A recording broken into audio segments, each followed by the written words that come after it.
topic. Any comments, any ideas or thoughts? I was going to ask you, what do you think about the previous discussion, but Katie, you already mentioned this, and I think it's also important for all of us to keep the number of agencies in mind and how much we can dedicate to the groups.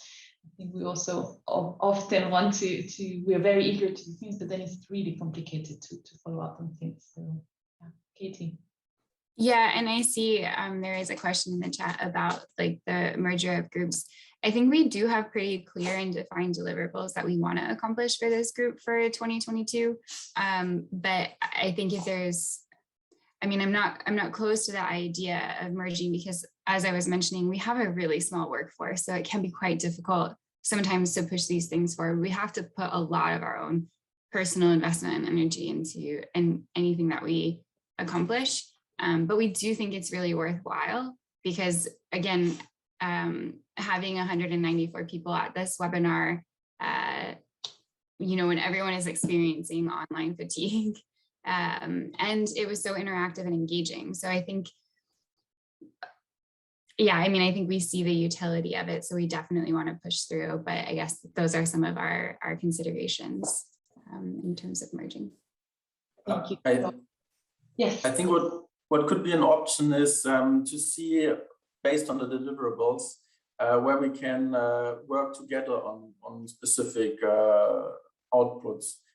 So I think that definitely makes sense. Merging, I'm also not so sure, because I think in the end we still address different groups with specific needs, and merging doesn't necessarily, except of the products that we're going to produce are more or less the same, does not necessarily reduce the workload, but could make it even more complicated, bringing recommendations together for different groups. So I would, from my point of view, I would try to discuss this based on the specific deliverables that the different groups have, and then more than happy to cooperate with other working groups. Yeah, thank you so much. And as you were discussing, I was just thinking something that I had a brief conversation also with Ben and with Lena before, is that we also could think about, especially with these areas of work, when we're talking about gender and we're talking about other aspects of diversity, such as race, migration status, etc., is to what degree we can capture the intersectionality of these issues if we work on them in a way, in a kind of a separate way. It's just a food for thoughts in all of this discussion around how to move this forward. There's also comments about the newsletter. Indeed, Inka, we would definitely do that connection to make sure that it's referred to and shared through the reference group mail out. And then exactly, Mary, a little bit on the lines with what I was saying about the intersectionality and addressing more the collaboration between the products that we create. So I think maybe after we see what all the groups have in mind, it would be important to look at what are the groups as they are right now the most useful way of reaching them, or are we thinking maybe a little bit, we can think a little bit out of the box, or we'll see how that moves forward. If there's not any other comments for this group, maybe we can move to the next one. Yeah, just to highlight what you said though, and it will be in the newsletter, the webinar is available, and not to plug our own work, but I think our colleagues provided really interesting presentations and insight. So I highly recommend checking it out. Thank you so much, Katie. Excellent, thank you so much. Thank you everybody else. Let's then move to the next one, which is DRR and climate change. I believe Brandon and Matthew both are in the call. So over to you, colleagues, for the update. Thank you, Carmen. Thanks, everyone. So I'll start with updating on our achievements and things that didn't happen, and then hand to Matthew for the second part, the last two boxes. So this year we published this technical note linking MHPSS and DRR, which you can see on the page here. Earlier this year, this was a few years in the making.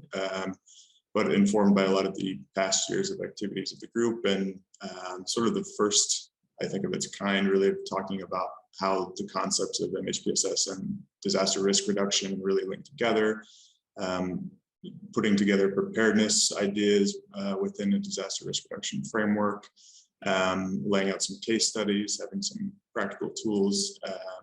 So we're quite proud of this publication as a group, and have some plans to build off that, as Matthew will cover in a few seconds here. Another achievement of the group this year was to integrate MHPSS considerations into the overall IASC key messages on a common narrative on climate emergency and humanitarian action. So this was a big document on, actually not so big, 20 pages or so, but a document on key messages around the climate emergency, and had several different themes in it, but we were fortunate enough to be able to get MHPSS covered within the document in a number of places. So we're quite happy about that as well. And then we, as a group, supported the development of this special section on MHPSS and the climate crisis with the intervention journal, which will be coming out the first half of next year.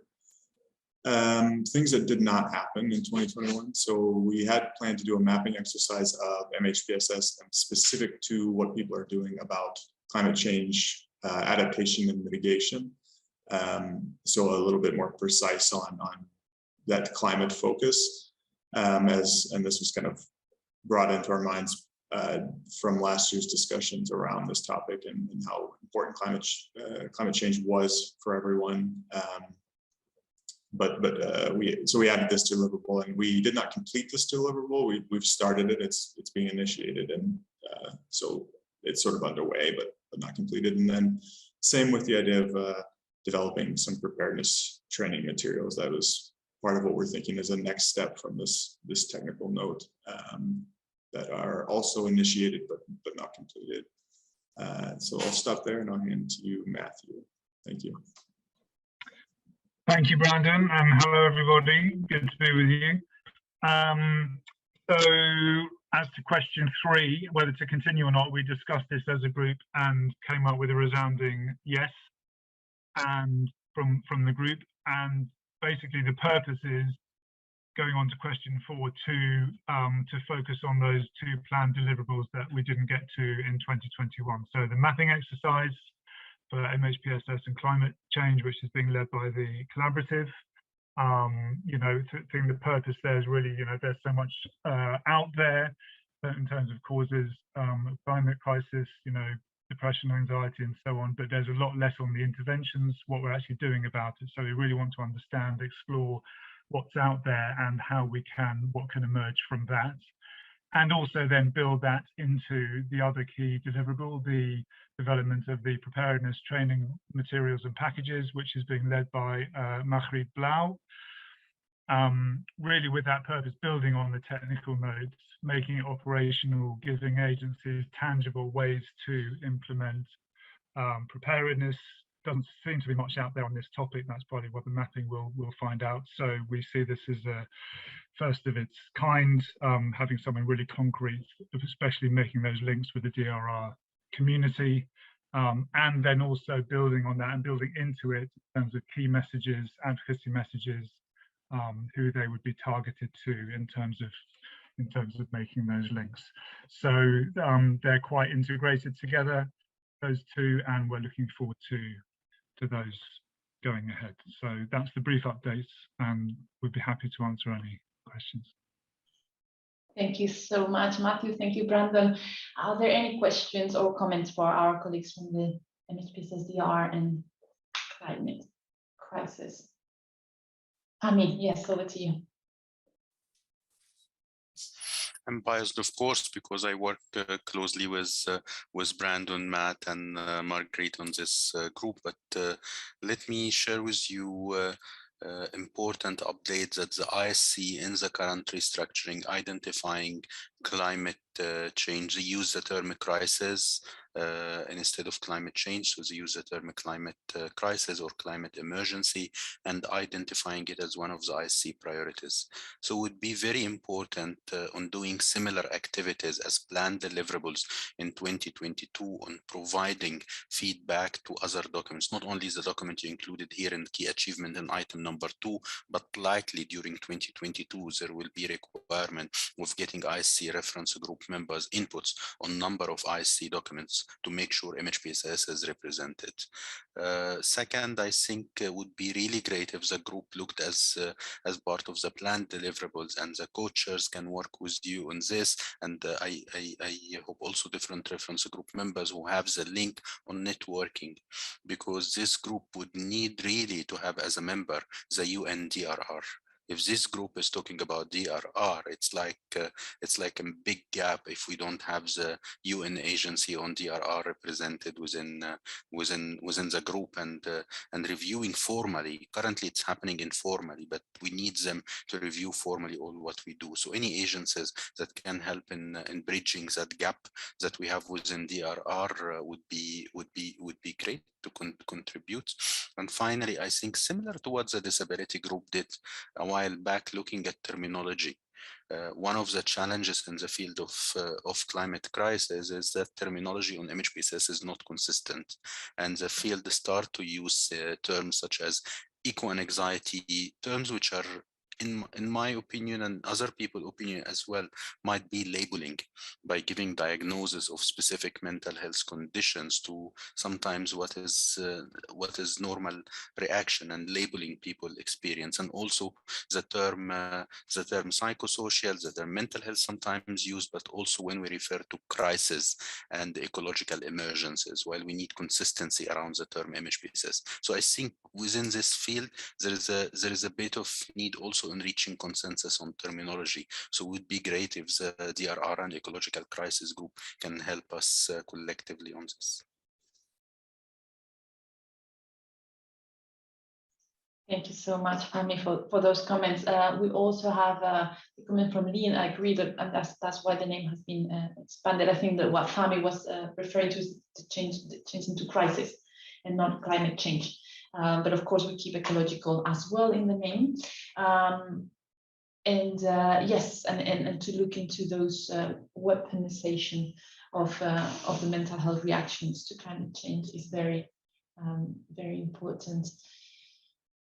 Anything else? Any other comments? We know there's a lot of passion on this topic, so I'm very happy that the group continues and linking those two areas, not just on the climate and ecological crisis, but continue to link it to prevention and DRR. Are there any other comments or ideas or suggestions or questions from other colleagues? Not that I can see.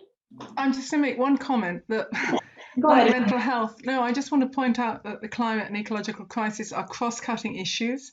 So I would be very happy, the disability, the men and boys, the child and family group are discussing the implications for them, because it's a cross-cutting issue. And that would feed into any training that we develop and indeed enhance it.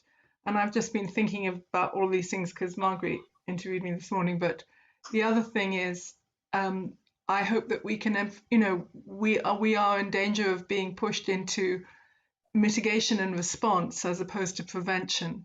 And I really think we have to look at that again across all working groups. Thanks.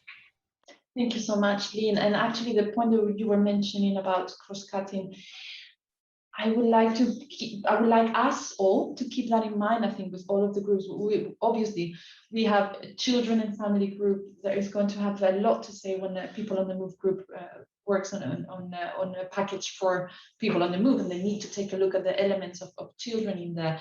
When our colleagues work on climate crisis, we will have to look into the gender aspects of that. And so this is just whatever decision on each of the specific groups, I think we all as a reference group need to keep on remembering that we are all the reference group, and that we should always seek those supports and connect members from one group to the other with delivering these. Please take a look on the aspects of your group can bring into it. So I think that's in general a call to all of us to continue all of our groups working together and reviewing. And of course, then the processes of review also allow that when organizations review the different elements that we create. So very important. I think all that we do is kind of connected. So very important point. Thank you so much. Any other comments? Sorry? No, okay. Anything? I don't see anything else. So we move. Thank you so much, Brandon. Thank you, Matthew, and Dean for the comments and Fami. Next is Peace Building, another group that has been busy, as you can already start to see in the PowerPoint. So can I think it's Claudia from GSS who's going to help us presenting. Claudia, over to you. Thank you very much, Carmen. I hope you can hear me well. Very good. Yes, I'm happy to present the work of the thematic group Peace Building, which is co-led by UNFPA, Henya Dakak, and GIZ, Ananda also, and myself. And yeah, I can start with the increased interest in the topic. I think we have seen a steady increased interest over the past 3 years. And this year we have also had a few new members joining, and also a constant group, which is nice because it took us also a while to come there. A constant core group who is continuously working on the topic and sharing information. And we have a regular attending members of about 20 plus for each call, which is nice. The main achievement, I think, in this year is the establishment of a consultancy process. Even so, we have a lot of interest. The resources are limited, as we all know. We have our other regular jobs. So we are happy to have support from 2 consultants to draft guidelines on linking MHPSS and peace building. It's Mike Wessels. He was mentioned already yesterday a lot with the IASC pyramid, and his colleague Raksha Su. We are pleased that WHO and UNICEF is funding this consultancy process, which is a great support. And yeah, that kept us a bit busy this year. So we did all the contracting, we set up a steering group, we did the TORs, etc., what needs to be done. And we are in constantly contact with the 2 consultants. The process will continue in 2022, which will be then the perspective in a minute. So we had done a global survey so far, and we will actually right now we have a deeper dive into 4 country studies like Sri Lanka, Philippines, Colombia, and Syria. So far for the consultancy process. And what we also did, we continued the webinar series that we had started in 2020. This year we had 3 webinars. They are all mentioned here, so you have the opportunity to look at them. They are recorded, and that was also quite successful. And we had a great support from MHPSS.net, also from Marcio and Ananda to do the logistic and to record and to publish the webinars. What did not happen in this year, we had actually a couple more plans for the webinars. So there will be some coming up next year on Sri Lanka, on Colombia, and South Sudan, and Cambodia. We are planning, so we couldn't manage them all. We had a discussion in our last meeting if we want to continue this working group. I mean, with regard to the consultancy process and the interest, there was a clear yes. So there is energy to continue this work.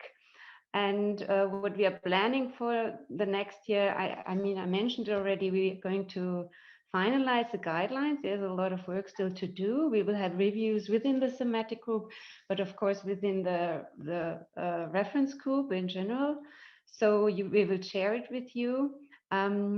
And we would like to continue the webinar series. And if possible, we are also considering to publish something about the work that we are doing, an article or something similar. That was the last idea we gathered in our meeting. Yeah, and another topic I would like to mention, there is always a request also to increase the trust building between the members. That is something that is a bit on extra because of course we are working on products, we are working on topics, and still it's important to get to know each other better. and to strengthen the collaboration between the organizations. That is at least the need that we have heard from the members, and we will also save some time for that in the nearer future within our meetings. Besides, maybe from GIZ perspective, I would like to add that we, after 3 years of co-leading this, we would like to finalize this guidelines process, MHPSS and peace building. So, but in the second half of 2022, if the work will continue, we would also like to have a transition and maybe ask someone else to step in for the co-chair. But as I said, with UNFPA, we agreed that we will finalize this project, and then would be happy to support someone else to join in if there is interest, just as an outlook for 2022, second half. So far from my side, maybe Ananda, would you like to add, or Henya if she's in the call? Thank you. Thank you so much, Claudia. Very impressive, and thank you so much for presenting. That call is being made, colleagues, you know, for somebody to take over after a lot of excellent work from GSH, who will continue, but asking for a little bit of a replacement on the co-leading. I'm going to check very quickly if there are questions. My bad, I'm just letting time go, and we do have another 3 groups, and we don't have that much time, but we're going to try to see if there's any interesting questions in the chat, and we can respond them in there. Fami, over to you, and then I'll check on the question from Mary.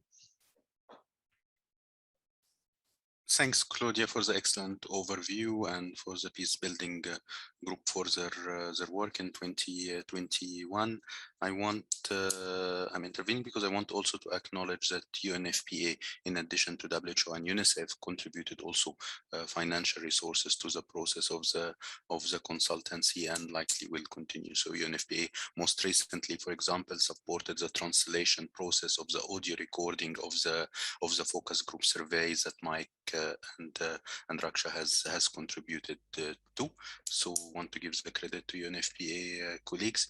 And one of the things we are really happy with, Carmen and I, is that this group has engaged UNDP. Classically, UNDP was not engaged with the IASC Reference Group, including when the guidelines was developed. Actually, this interest and activities by the MHPSS and Peace Building Group has brought UNDP to the reference group to become more engaged, which was great. One humble suggestion for the group in 2022 is to consider, as part of the guidance, the knowledge product that will be developed, to make sure that there is guidance, couple of pages for Peace Building Fund, on which projects they can fund, or what are the priority activities for MHPSS and Peace Building, because that was a request from the Peace Building contact group. I know it might take time until we finalize the knowledge product, but clear 2-pager which would put the priority activities with clear set of recommendations for peace building fund, I think would be very, very useful, because likely the topic will remain as one of their priorities. Thank you so much, Fami, for those comments. There's also a question that if that's okay for you to maybe try to respond in the chat about the focus on equity, maybe moving forward. And Marcia, well noted your question. If we can have that, maybe we'll have time at the end of the day when we discuss moving forward, and we go back to just agree finally on the thematic groups. I'm just looking at the time. So yeah, we'll try to do it like that. If we have time now, we'll what the outputs of this question are. Thank you so much, Claudia. Thank you, colleagues from Peace Building and Fami. Can we move forward now to another group who's been busy, which is the People on the Move? And Marie and Annie, over to either or both of you. Good afternoon, everyone. It'll be both of us. Perfect. Yes. So Our top achievements are really all around the launching of the multi-agency guidance note for MHPSS for people on the move during COVID-19. So that was truly a multi-member effort. We didn't have the privilege of having funding support, which I think also is one of the reasons when things doesn't move as quickly as you would have wished them to do. But we were very happy and proud to be able to actually launch the guidance note in June this year. Let's see, I'm going to put the link to where it is in the chat. We also have a Spanish translation, which is really a testimony to a number of the Spanish-speaking countries over in Latin America, having people on the move very much on their agenda and in their work. So during the time after, in the latter 6 months after release, we've had a chance to disseminate the guidance note through various organizational and virtual platforms and webinars. So most of the member agencies have made this guidance note available on their homepages. We've had the chance to be part of some webinars where we could highlight the need for MHPSS support for people on the move, including among others, MHPSS for Migrants, an event organized by the IFRC, Mental Health in an Unequal World, organized by IFRC and WHO and IOM and UNHCR. So it's been quite good, the interest and the uptake. Now, what we didn't manage to get to this year was the advocacy brief that we wanted to accompany the guidance note. And also there was a lot of discussions around future looking. So we had hoped to have a finalized POR for the next piece, but it's still in draft. We'd like to work on co-creating a resource, most likely a technical note on MHPSS for people on the move, and I'd really have that as an expanded global guidance that would encompass all types of emergencies that cause displacement and migration. So here you can really see, I mean, is it conflict? Is it climate and ecological crisis? Is it pandemics? We found that there's a lot of voices that talk about the need for a global guidance on this, and the aim for such a one would be to get IASC approval. With that, I'll hand over to Annie and also say that in terms of my co-leadership of this group, Save the Children will be stepping back in the next period, but we are hoping for the group to continue. Thanks, Marie. And yes, very sad to start off on that note. Marie will be stepping away from the co-chair, so that's an alert to any and all interested members here. If this speaks to you and this is something that you'd like to contribute to, please. Sorry, I confirm it's safe. It's not Marie. It's safe. Nobody else for safe is taking place. Just to clarify. So we're looking at colleagues. We're looking for agencies. Would be interesting. Agencies. In taking over. I was wondering if you could bring some of your colleagues in that. Thanks, Carmen. No, thanks, Carmen. I think the nudge is needed. But yes, let's see. But just to echo, not to add a whole lot more because Marie's already highlighted it, but you know, the planned deliverables for the next year were really to finalize this advocacy brief. The guidance note itself is 20 pages, 21, 22 pages. So we want to create something that's a little bit more digestible and something that really can be used with policymakers and those in a position to move this forward globally beyond us as active members. And then the second piece is to look, as Marie mentioned, hopefully with the help of a consultant, to develop this global guidance note for people on the move. And then finally on the continuation, yes, we think that the group should continue. You've heard already some comments. There's lots of interconnectedness and opportunities for collaboration. So would like to keep that question outstanding as well. We would like to continue, but maybe in a different format or different, you know, whatever that might look like in the coming year. And at this point, Carmen, happy to take any questions or any thoughts or feedback on that as well. Excellent. Thank you so much, Annie, and thank you, Marie. I'm trying to follow the chat, and I think I see that IOM has now volunteered.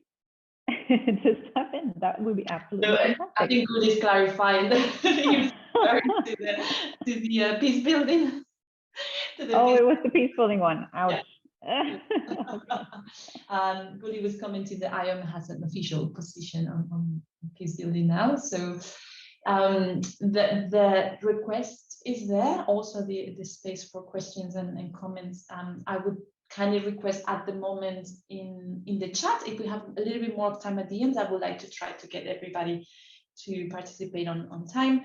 But thank you so much. We will continue. We will follow up on these requests, and thank you for the presentation. It's okay, Anne. Can I then please ask our colleagues from the staff and volunteer care group? Sorry, Fahmi, over to you. Thank you, Carmen. No, just Guli mentioned that for people on the move, we have reservations. So it's important to hear what reservations IOM have. Please. In a minute, sorry, I have to be about one saying in a minute. Guli, over to you. We hope the opera was nice yesterday. Yeah, no reservations about the group, reservation about us being the co-chair of the group, because obviously we are involved in so many political processes, you know, in relation to this specific population. There are issues with definitions and so on. So I think it's better if also with Peter, I think, you know, share the same feeling that we prefer if there are NGOs that run this group. Very clear. Thank you, Guli. Thank you, Guli. Thank you so much. Wonderful, and thank you, Fahmi, for the question. Carly, Sarah, can I turn over to you to guide us through the staff and volunteer care group? Of course, thank you so much. So I just wanted to really quick start by taking just 2 seconds to really thank Andreas had been co-chairing in his previous role, the ISAC and staff volunteer care, and really led this whole project up to where it is now. So I just wanted to take a moment and really thank him for all that he did. But the top 3 achievements for the staff volunteer and CADE guidance is that we really made significant progress on the guide.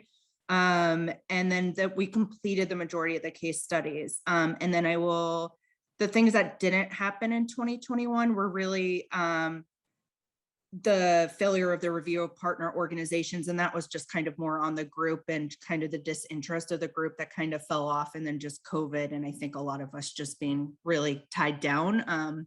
And then the review of the larger group, and we didn't get it finalized. And we're still missing 1 case study, just to note. And then I will turn it over to Sarah from SAVE to go over the focus for 2022. Thanks, Carly. So for 2022, the plan as it currently stands is to complete essentially the updates that are currently being made based on the last review. Those will continue, potentially adding in another case study. We're also discussing the possibility of integrating more practical operational guidance into the note. And the idea is that once those changes have been completed, we would then share the newly updated note with the broader group for your feedback. And then next year, based on the feedback we get from that review from the broader reference group, we would then update it and finalize it, and then proceed to seek endorsement. We're also discussing the possibility of some type of practical action to happen once it is finalized and endorsed, recognizing that quite a lot of our organizations have really stepped up their staff well-being, staff care, MHPSS for staff activities over the last 2 years, mostly pushed by the COVID crisis.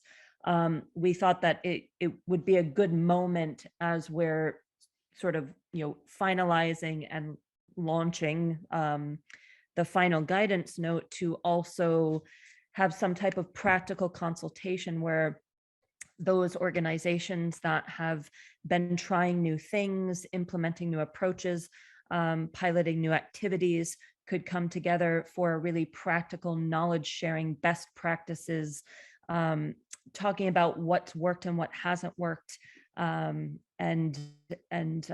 that would really help all of us to think through how we operationalize this new guidance and how we build on what we're already doing and how we support each other to tackle challenges as they come. So that's some of the things we have in mind for next year. Thank you so much, Sarah. Thank you, Kali. And I agree on thanking Andreas for all his work done in the development of these guidelines up to now and in the group in general.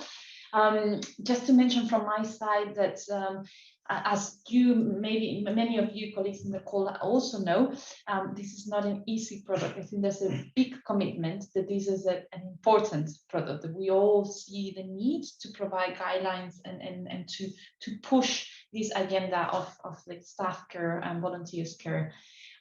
We also know it's very difficult because it's not a purely MHPSS product. It has to do in many cases with what organizations do, and that is related to the human resources department. It's not as easy as it can be with other products. So it can have different levels. In that case, the suggestion guide, more practical guidance on advice and more MHPSS advice for organizations can be an easier one to have. But if we really want to achieve this bigger transformation of organizations working on their duty of care, that is very complex. And I think it's going to be very important for all of us in the reference group to provide support the colleagues in this group and provide our inputs on how that will move forward at the beginning of next year. What is it going to be more doable, a multi-agency and an IASC product? How can we break through to in the end have the product, which I think is, we all agree is necessary.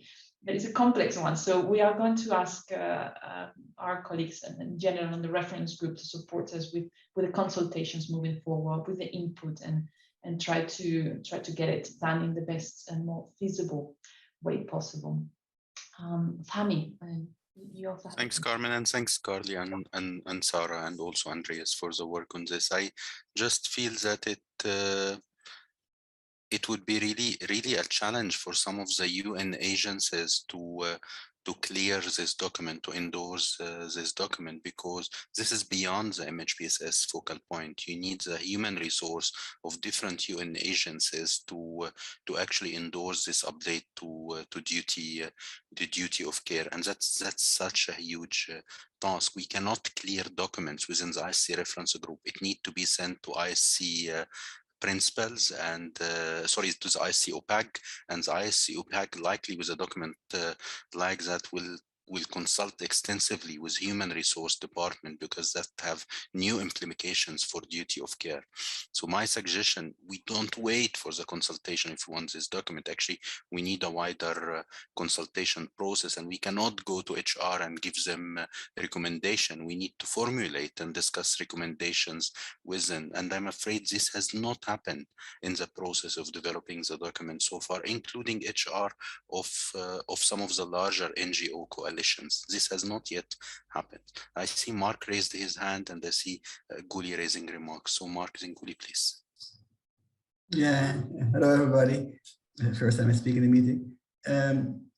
I wish this to be really successful, and I wish the IASC to sign it off as an IASC product, but I cannot imagine it for the reasons just mentioned. I even think we have a good process. I don't see UN agencies signing off on HR policy that doesn't come through themselves. I just would be I wish I was wrong, but I can't see it happen. So I think what perhaps is relevant is to think through, well, how can this IASC reference group produce a product with that constraint?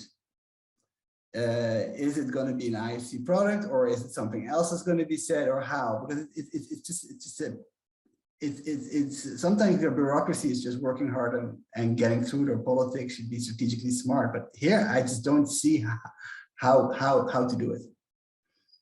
And I don't think it's just as Peter says, it's just a review by HR. And I think they if it has an implication on working hours, on staff contracts, on anything, it seems to be an impossible barrier. So that's it. But I want it to be successful, but I just don't know how.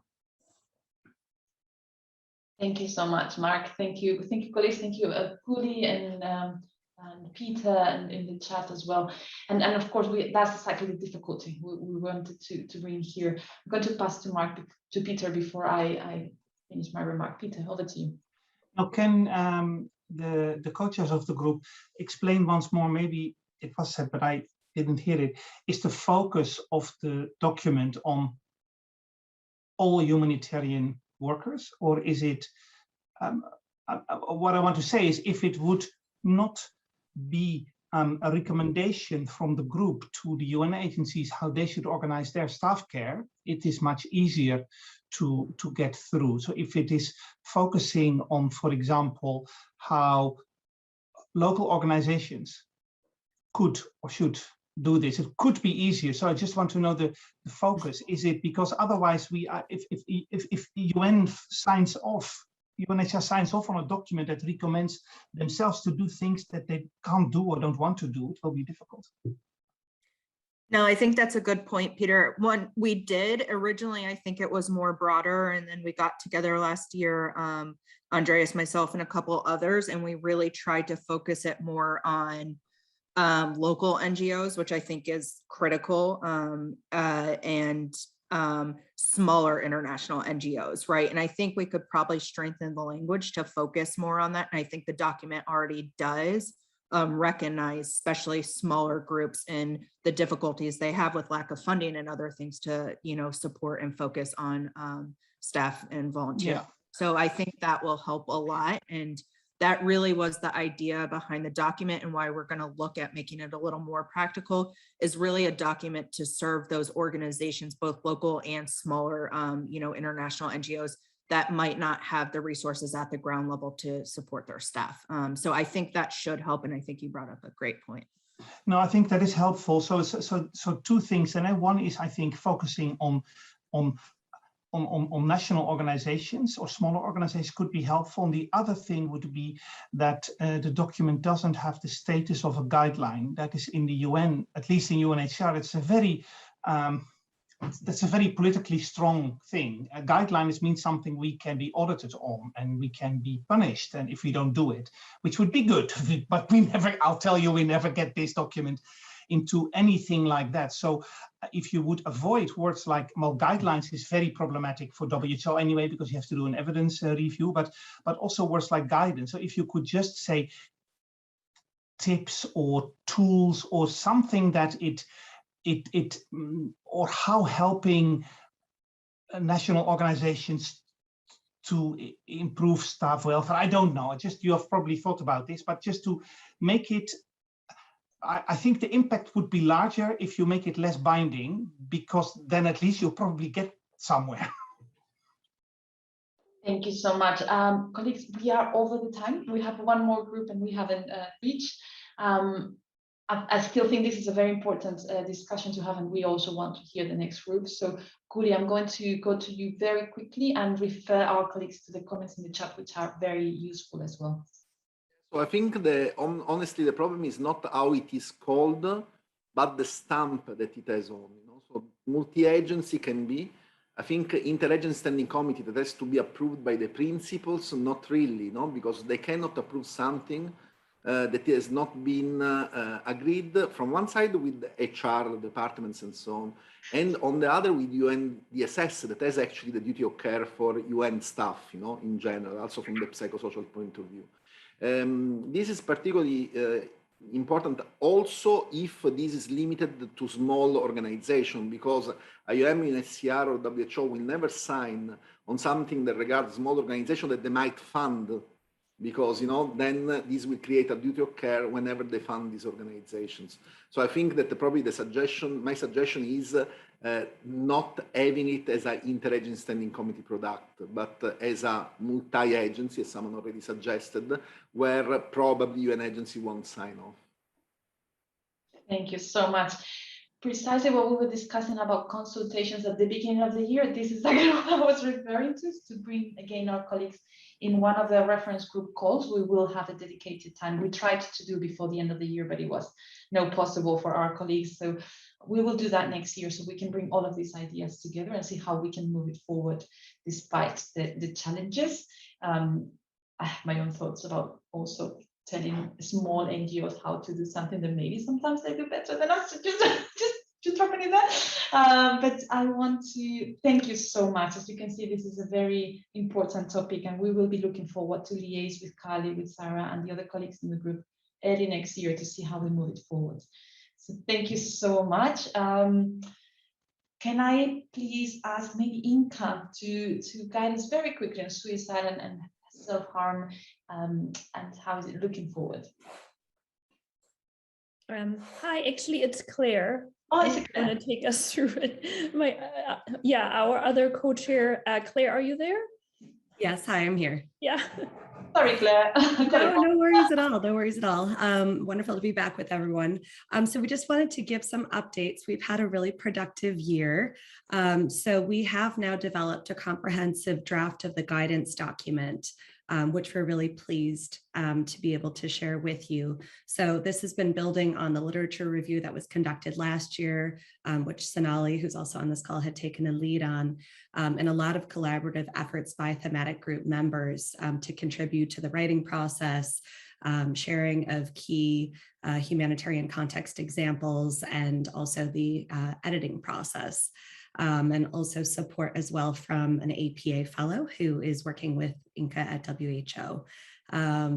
So just to share very briefly, in terms of the way the guidance document is organized, we really wanted it to be helpful guidance that was really clearly grounded in sort of nuances and recommendations that really would resonate within a low resource humanitarian setting.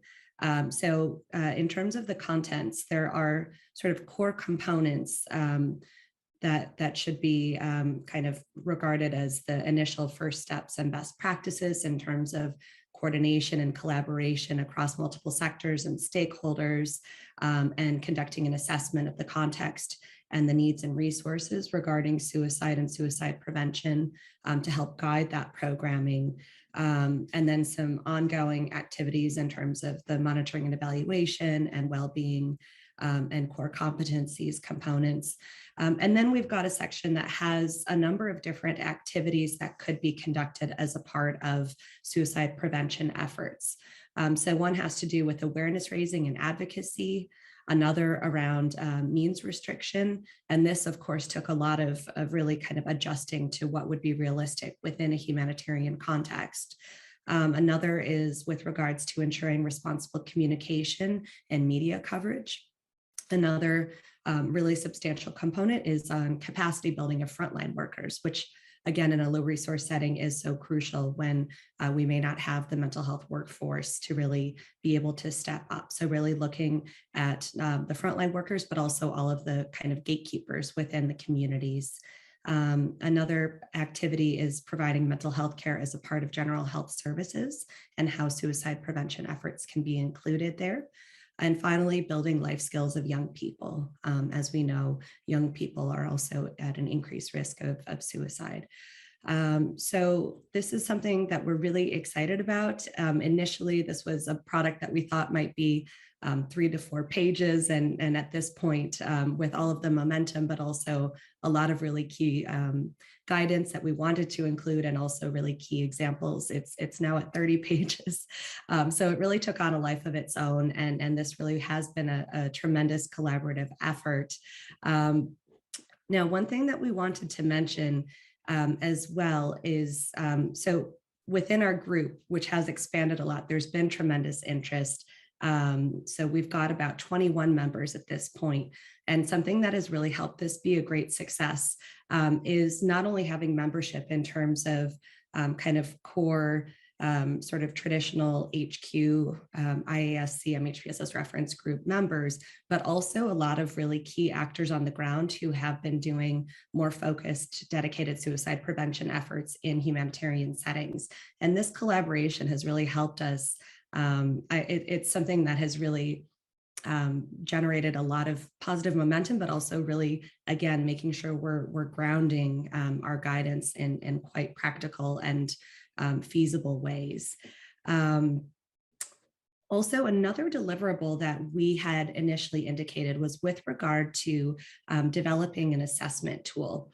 And at this juncture, we now have an annex as well, which is a situational analysis that can be used by technical working groups or individual MHPSS actors, but hopefully in a more collaborative fashion to really be able to help guide those efforts in understanding what trends they're seeing, what vulnerable groups they're seeing, what existing efforts may exist, and where the needs and the gaps are, and how to really identify those. So that's now something that we're considering sort of an achieved component of the TOR as an annex to this guidance document. In terms of sort of the evolution of this work and discussions, one additional kind of interesting development has been that UNHCR has also been working on a suicide prevention toolkit, a bit more specifically for refugee camp settings. And so and UNHCR is a member to this group. So we've also been in discussions to really try and look at both of the key resources and see how there can be complementary core recommendations and guidance, while also making sure that they are distinct products. And with that, and also with our sort of identification of additional components that we wanted to add to this guidance document, we want to take a little bit more time. So we've got this draft at this juncture that we're very proud of, we're very happy with. We've now circulated this updated draft to our thematic group members, as well as to some key colleagues at WHO. And once we receive feedback on these drafts and incorporate that, we will then be circulating more widely to all of you. So to have the key IASC MHPSS Reference Group members to also be able to review and to give us any recommendations or feedback. So just in terms of the kind of anticipated timeline, we're hoping to be able to share something with you in January or February. And then what we were thinking to do is to have a field test version. So then to be able to roll this out, to disseminate this widely to humanitarian actors on the ground, to start using this and to tell us if it's helpful, if anything might be missing, if anything might need to be kind of tweaked, and to really have several months of this testing, field testing, to be able to hopefully further improve upon and strengthen it. So this was sort of our vision for the continuity of the group and the finalization process, let's say, for the guidance document itself. One other thing I wanted to note is in terms of just, sorry, final thing, please. Sorry to interrupt. It's okay. If we're out of time, that's fine. No, please go ahead. Just final thing. Oh, I was just going to say, in terms of discussions about the continuity of the group, we were thinking about what are some additional thematic areas that we might want to dive a little bit deeper in. And so two that we're thinking about are more specific guidance or recommendations with regard to suicide prevention for children, and another with regard to working with GBV survivors and understanding some of the risks that are a bit more specific and nuanced for that population. So those are additional elements that we might look at. Thank you. Thank you so much. And you have also a suggestion maybe in the thinking about merging, that idea that men and boys are also a subgroup that needs a lot of attention in this regard. So this idea, maybe thinking about the merger or the focus, if you move into focus. Inka, over to you. I'm looking at Fami because we're really taking a lot of time for the next session. Just one sentence that I've been reading in the chat and just welcoming input from other groups, especially men and boys. Zainab mentioned child protection. I say, yes, absolutely. Let's connect about it and make sure we integrate some of these points from your group. Over, thank you. Thank you so much. Thank you, Claire. Sorry for not letting you as much time as other groups. My final thought on all of this, let's keep these ideas for the final discussion at the end of the day, not just narrowly on keeping or not keeping each of the groups, but more broadly how we can maybe merge some of them or how we can work together in a better way. Thank you all of my dear colleagues. Thank you, Maya, for the backup support. Over to you, Fami, with a small apology. Thanks, Carmen. Thanks, Inka and Claire, and great to see the progress on this group. Thanks all. I don't want to take more time from your session, Sylvie. This is an opportunity to go together a bit more in depth on some things that we discussed several times during yesterday. Is actually the surge support. Surge really changed the way we operate within the IASC MHPSS Reference Group, and Sylvie will share with us. Sylvie's from DSS RVO, and will share with us also some of the highlights of the engagement with DSS. Sylvie, floor is yours. Thank you very much, Fami and Carmen, for the floor. I'm going to share my presentation with you. So let's see if that works. Can you all see my screen? Can you? Yes. Okay. Yes, we can. Thank you. Perfect. Thank you. So thank you very much for this opportunity to talk about our DSS program again. Most of you are already aware of our work, and especially it has been mentioned a couple of times yesterday already. And I would like to go through it a bit more in depth, and also share with you some key results and outcomes, and would also welcome you to ask any questions at the end. So let me basically introduce our program to you first. We started last year, so in 2020, and our program will be for 3 years initially. So next year will be our 3rd year. And after that, we are looking for possible extension of this program, or we're also welcoming other agencies to take over this search role. We are going to implement an evaluation of our program now, so that will also influence the next possible program. We provide search support on request of agencies. We provide rapid deployments, and currently we have expertise to set up MHPSS structures in countries. So we focus on MHPSS technical working group coordination at the moment.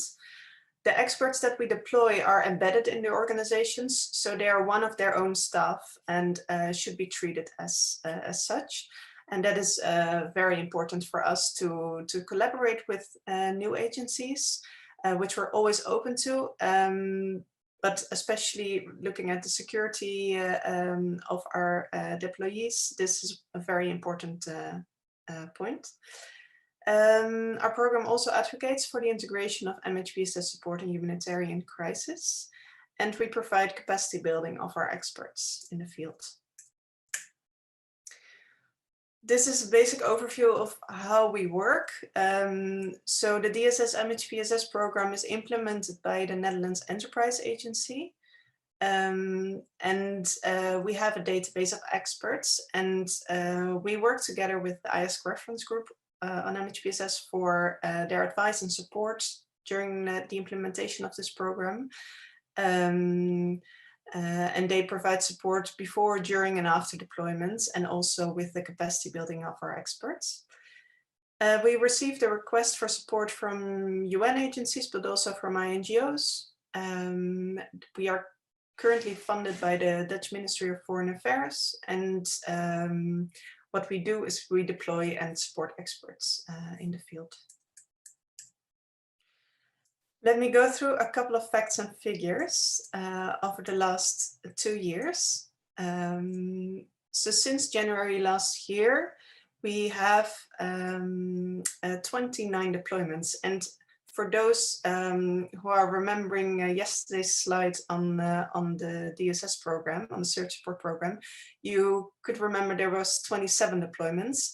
And the reason why I have a different number is that one deployment started this week, and one deployment didn't go that well last year, so we decided to fill this role again with a new deployee, and that's why we counted it as a separate deployment. There were 30 experts involved because one of these deployments has been filled in by 2 experts. There were 11 female experts, so about 35% of these deployed experts. And I also included a number of months of these total deployments, and that is 105 months so far. And what's interesting about this number of months is that usually we have deployments of 3 months because we are only a search gap filling mechanism. However, we have extended some deployments during the last 2 years, and that's why the total number of months is more than 29 times 3 months. So we're actually doing a bit more than only these first 2 numbers can explain. We have over 285 experts on the roster at the moment. And we have covered with our deployments 55% of all humanitarian emergencies and even 85% of countries with a functional MHPSS technical working group in emergencies since the beginning of this program. So that's actually a huge achievement so far. We also have been involved with capacity building of the people on our roster. And so far we've provided 10 trainings. And as you can see is that we have, as Fami actually explained it yesterday, that 2 years ago there was only a very small pool of coordinators available to support the technical working groups in emergency contexts.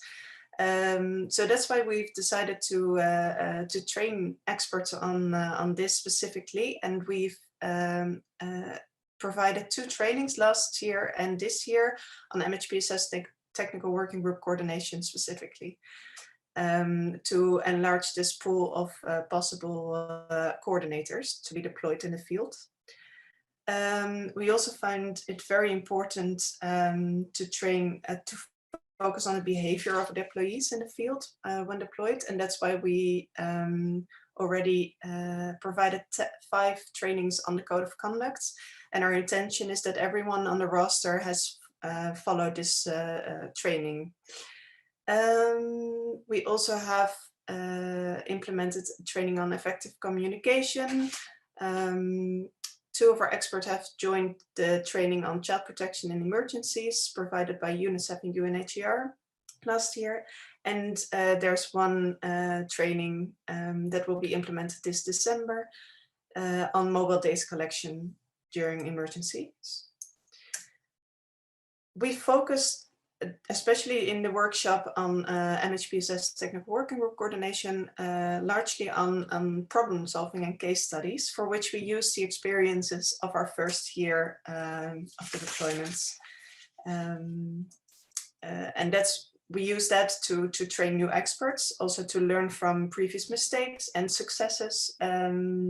Yeah, so that's how we are improving our roster. What happens after a deployment? So we are only there to fill gaps. It's a 3-month deployment usually. Well, what we've seen in the past is that actually quite a number of deployments have been extended. The positions have been extended by the requesting agencies. So here you can see a list of positions that have been extended after our deployments. Some have been filled by the deployees themselves, which is amazing, although we lose these excellent experts of the roster, but we are only happy with that. And some have been filled by other experts. Then there's also this option that deployments are extended by our program for a maximum of 6 months, so another 3 months. And that is actually based on the situation. So there's no one size fit all. It's just we're always looking at the context and also the effort that the organization has been taking to find or secure this position for a longer period. And for example, if an organization is already looking for a fixed term or trying to secure a fixed term position, then we're usually willing to gap fill for an additional month or so. And these are the 4 questions that you can see on this slide, are the questions that we ask the organizations if they ask for an extension request. And on the left, you see some pictures of experts that are currently deployed in the field. We have several partnerships, standby agreements for the DSS program at the moment with the organizations on the left of this slide. We're also part of the Standby Partnership Network. We're always welcoming other agencies to reach out to us if they're interested in possibly partnering up with us for MHPSS deployments. So this is what we can offer to our current partnerships, but also to possible new partnerships. We have an extensive MHPSS network. And when people are deployed, we provide the daily rates, and during their deployments, we provide them with an insurance when they go to the field, with medical checks before their deployments, and we will offer psychosocial support to the deployees themselves before, during, and after the deployments. With the support via the IASC Reference Group, we provide them also with the right expertise, support during deployments. And lastly, also the training modules that I was just talking about. And yeah, should any of your organizations or any of you want to ask us any questions on possible collaborations or previous deployments or anything else, please reach out to us. We're always there to discuss the options and the possibilities. And you can use this email address. I will also put it in the chat for you. And then I have a couple of questions to you, actually. Fami, would you like to share them, or shall I share them on the slide? Please go ahead, Sylvie. Thank you. So actually, we're very curious to hear from you. So I would like to open the floor for a discussion. And my main question would actually be, what are the needs that you see in the field at the moment? Because at this point, we have been focusing on technical working group coordination mostly, but this is not fixed. This is just a reaction to the needs in the field. But can you think of any other needs that might be supported via the search support?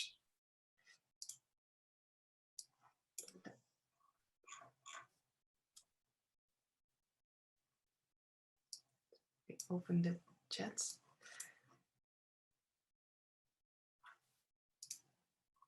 Technical supervision. Thank you. Or is there anyone who has any question on our program at the moment? There is a question from Anand. Sorry, go ahead, Carmen. No, please come. Go ahead. Thanks, Carmen. So the question from Ananda is about how much does it cost to deploy an expert on an average for 3 months, and how much of this is done by DSS and how much by the host organization? It's common question, but the answer is simple. So floor is yours, Sylvie, please. Thank you. Great question, Ananda. Yeah, so the average cost is about, for an in-country deployment, is about 30,000 euros for a 3-month deployment. But it really varies because some countries have a higher DSA rate than the other, so it really differs. But that is generally speaking the amount that we work with. We provide all the costs for accommodation and DSA, but the requesting organization should take care of the local transportation and security. So, for example, in case of an evacuation or anything, or any local transportation, that should be covered by the local of the requesting organization, and the deployee should be treated as one of their own staff. But all the costs, the travel costs to a country are covered by us. And should R&R be in place, then the traveling to an R&R location should also be covered by the organization, although we provide the DSA rates during the R&R time. Thank you, Sylvie. Is there a suggestion from ARC on support to the co-chair on doing their function, on supporting the DSS, and happy to reach out to you, to the ARC team to have further discussion on this, of course. And Guli suggested also one of the functions can be clinical supervision. Peter is asking a question, Sylvie, could capacity building in a specific technical area be considered as a goal? Yes, definitely. And as a goal, you mean as the goal of a deployment? Peter, please. Yes, that's what I mean. So sometimes, I mean, till now, the deployments are focusing more on coordination, setting up working groups, etc. So, but sometimes you have very specific requests on a specific topic that emerges in a specific context, and when none of the organizations there really has a good answer. So then a deployment of an expert for a few months could help if that person could then take the lead and do capacity building. But till now, I haven't considered that. So maybe we can, Sylvie. Actually, it happened, but the floor is yours, Sylvie. Thank you, Fami. You can always join, step in. No, we have done a few deployments that were not focused on coordination. So one focused on child protection in combination with MHPSS, and one more on training, so capacity building of national actors. So we are flexible in this sense, but so far our main focus has been the coordination, so establishing coordination mechanisms, but we are thinking about our plans for next year, so we will be thinking about that. So I will take this into consideration. Yeah, so if you have any more ideas or if you have any concrete requests, please let me know, Peter. Question from Zainab on what would safeguard the multi-agency role. Happy to respond to that, but can also to get thoughts from you, Sylvia and Carmen, on this very important question. There were a number of earlier deployments, specifically in 2020, where there was a discrepancy between the expectation of the deployed surge capacity and the hosting agency, where there was a misunderstanding that the person deployed will focus on agency-specific priorities rather than the interagency coordination and priorities. And the interagency role is common in all requests. So when Peter asked about capacity building, our criteria when we look at the TR is whether the capacity building would be serving an interagency function, like group of agencies asking for capacity building on a specific topic. The deployment that happened, for example, that Sylvie mentioned as an example, was done by ACF to build the capacity on the monitoring and evaluation framework for groups of agency of the MHPSS technical working group. So the criteria really always remain that this should be deployments for interagency role, and deployments to serve a specific single agency function should be funded by the agency itself. The role of the agency is host, and what is offered here by DSS is full salary, full coverage, full insurance for the person, travel cost, but the hosting agency plays a hosting function and provide this support to the humanitarian community.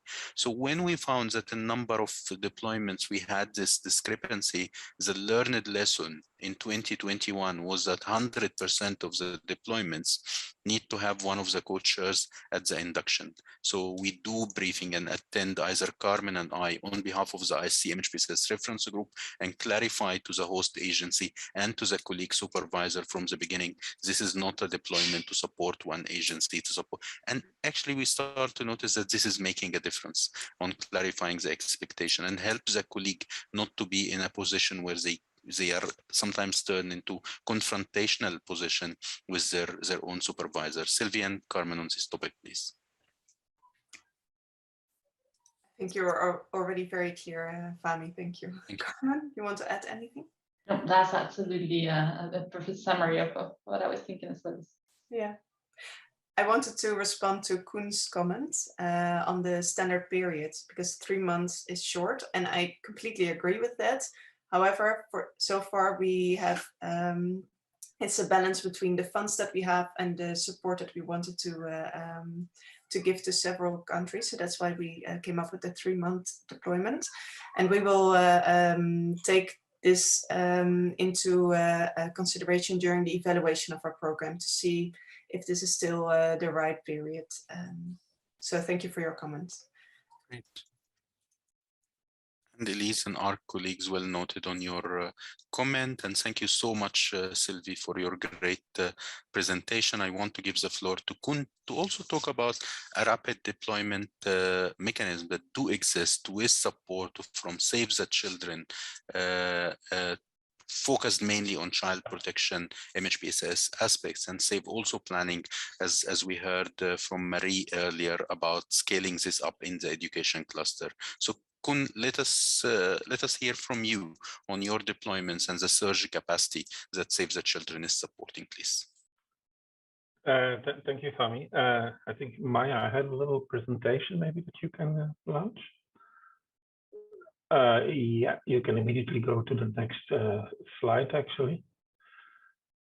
Okay, just to remind you, the CPAOR, the Child Protection Area of Responsibility, is a member organization, and our mandate fits within the UN architecture. We are mandated for coordination issues.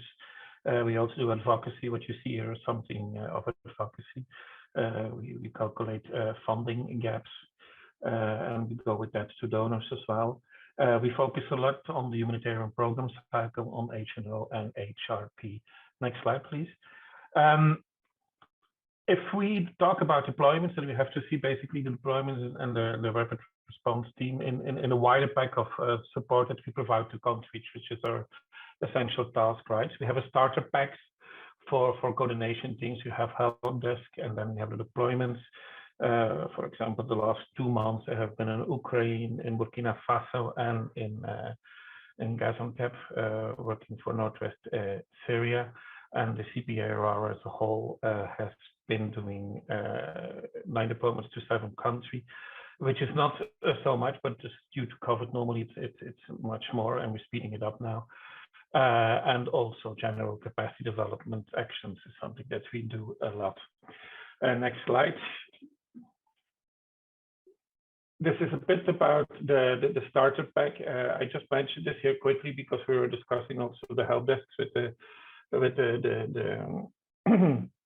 MHPSS Reference Group here. So it's just an access to a drive. Next slide, please.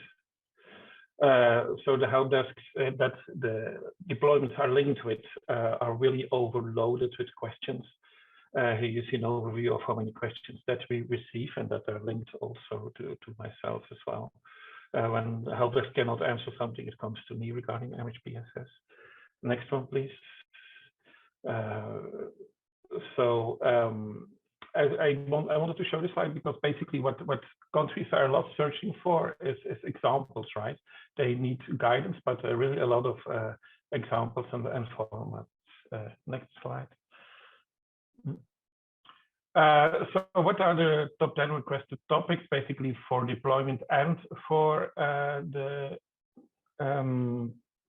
help desk? You see CPA coordination, then you see their MHPSS. which takes an important task, but this is a bit misleading because when we talk about CP coordination, taking into account that the majority of the budget from child protection goes to MHPSS. Actually, there is also a lot of MHPSS in CP coordination, case management, and assessment, measurement, and evidence, right? Okay, next slide, please. So when we talk about MHPSS deployments and the CPAOR, what's good to know is that there is one standby partner that's I'm deployed by Save the Children, and in the CPAOR, there are two consultants currently. We have a costing consultant and technical support consultant.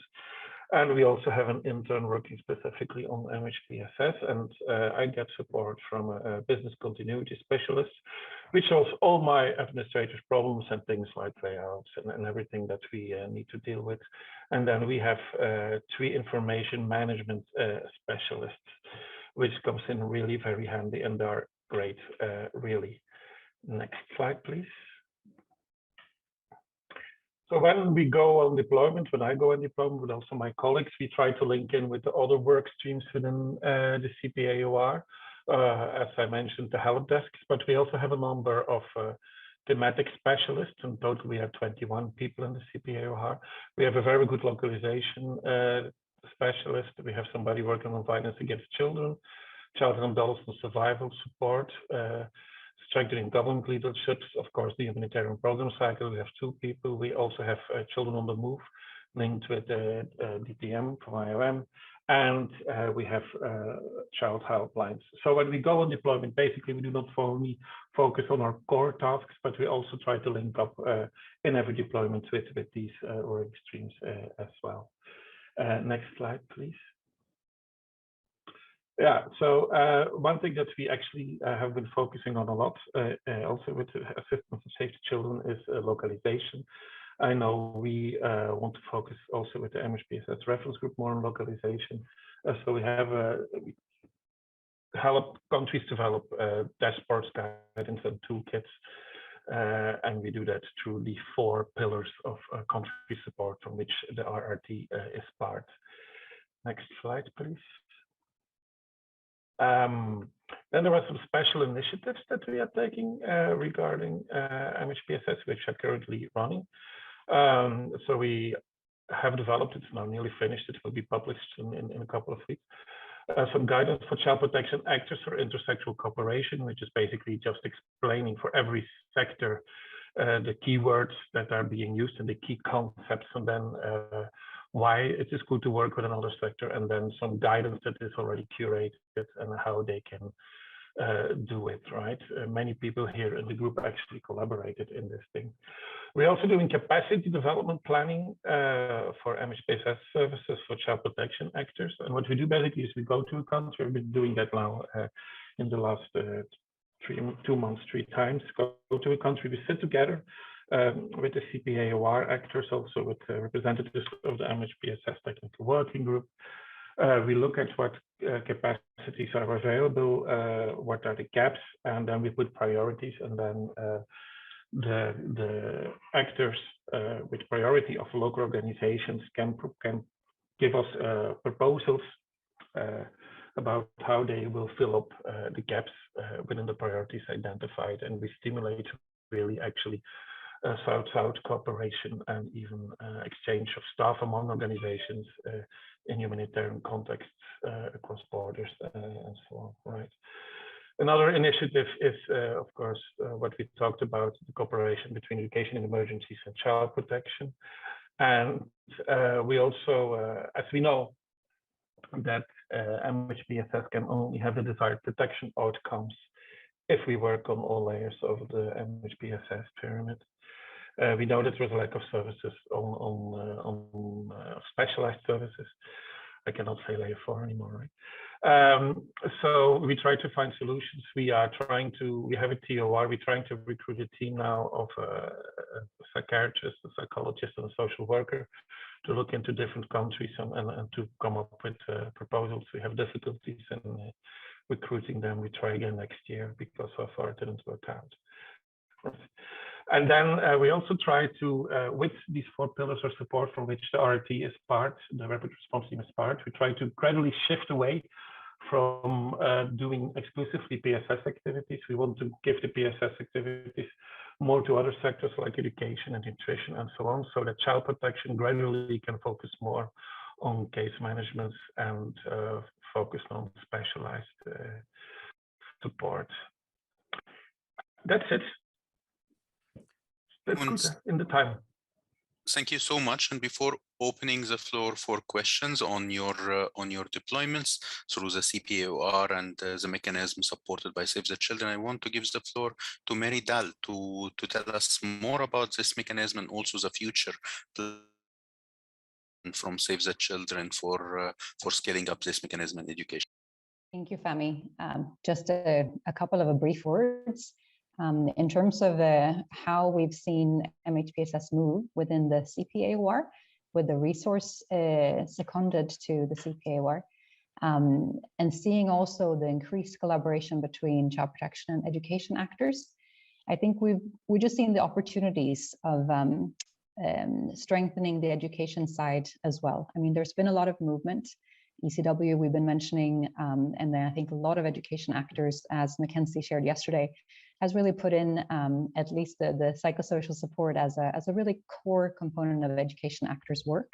So there is scope to strengthen that work even further. And I think both, well, the CPOR has strengthened its relationship to the MHPSS Reference Group because there is a person there. So we would like to see a similar strengthened relationship between the education cluster and the MHPSS Reference Group. And since there is collaboration across already, it's just a hope and an attempt to make that education setting really link in different services for the purposes of mental health and well-being, and hopefully strengthening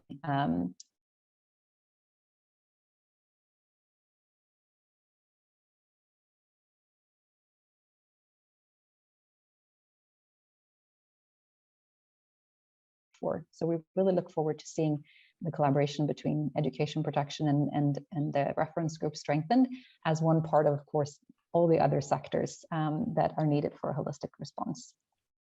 So the plan is to, we're working on a job description now together with the education cluster and the CPAOR to put out an advertisement. So please do share that in your networks when it comes out to start up a test year. That's what we have some committed funding for now in 2022. Marian Kun, thank you so much. Colleagues, I want to open the floor if there are any questions specifically about the rapid response teams within CPOR and the future ones in education. Any questions to Kun or Mary?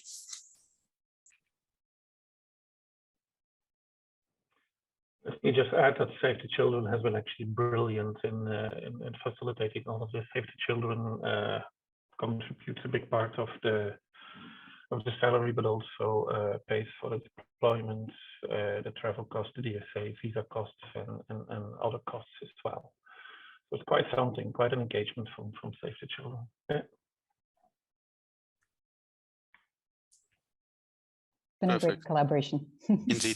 Indeed, and we appreciate really the collaboration with Kun, and we have collaborated on a number of countries, particularly this year. Indeed, one of the highlights was Ethiopia, but there were many others, and we had a call also with the CPOR global coordinator recently, and we agreed on expanding this collaboration also in 2022 with also continuing the function from the IASC Reference Group co-chair in reviewing the TOR communication after each mission. So thank you so much, Marie, and thank you, Kun. I think we are just on time and we can move to the next session, the minimum service package. I know Inka and Peter and Quiva, and I hope Hania is here.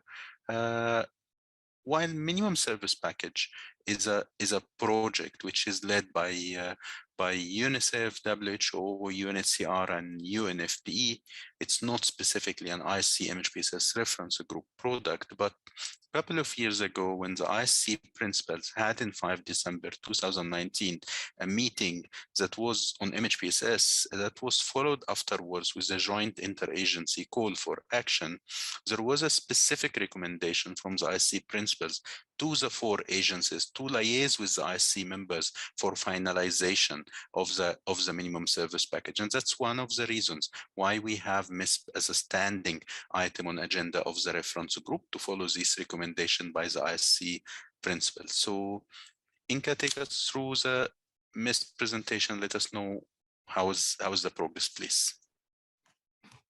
Great. Thank you so much, Fahmi, for this introduction. And this has been a great partnership actually with between the World Health Organization, UNICEF, UNHCR, and most recently also UNFPA, with support from many of the IASC Reference Group members throughout. I will just now take it, now Anne Wilhoit will actually present a little bit, but we don't want to take too much time because we want to hear actually from you mostly. Over to you, Anne.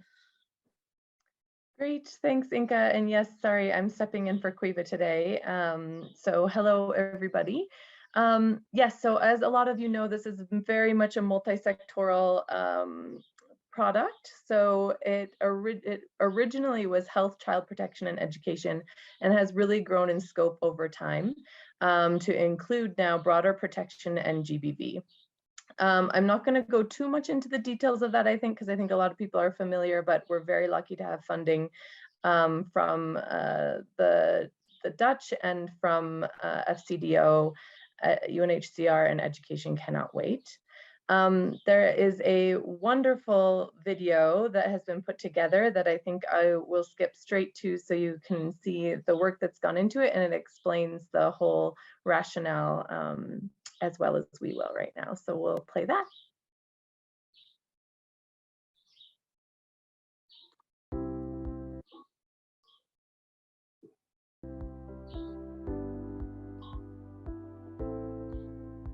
The number of people affected by humanitarian crises is at a record high. Armed conflicts, natural disasters, and public health emergencies like COVID-19 cause widespread suffering and seriously affect people's mental health and psychosocial well-being. Many people affected lose everything they care about: their loved ones, homes and livelihoods, their communities, their sense of place and sense of self. Yet resources for mental health and psychosocial support services are severely lacking. This leaves many people in severe distress and without the care they need. More than 85% of people affected by mental health conditions in humanitarian settings do not receive treatment. Where services do exist, they are often disconnected and inconsistent. Service providers often lack the training and support they need to provide safe and effective services. Humanitarian donors often don't know which MHPSS activities they should fund, and those planning and implementing programs are faced with tough decisions about what to prioritize. The MHPSS Minimum Service Package outlines the minimum MHPSS activities that should be implemented in all emergency settings across health, protection, and education sectors. The package is based on existing guidelines and extensive consultations with people involved in humanitarian assistance in frontline, regional, and global roles. It is designed to support humanitarian actors to improve coordination between different sectors, identify MHPSS program gaps and priorities, provide timely MHPSS programs based on evidence and guidelines, increase funding allocation for MHPSS, improve coverage of MHPSS activities, and ultimately improve the mental health and psychosocial well-being of people affected by humanitarian crises. The MSP is currently being piloted in Colombia, Iraq, Ukraine, Nigeria, and South Sudan. We are hoping to increase coverage of MSP activities with increased funding in humanitarian settings around the world. We are now seeking feedback from diverse humanitarian actors. You can log in to explore the MSP and let us know your thoughts. With support and collaboration from humanitarian actors around the world, the MSP can play a key role in helping people to recover and rebuild their lives after an emergency.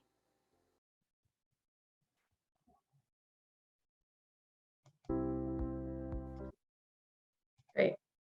Thank you so much. So that's the rationale and the justification and the why.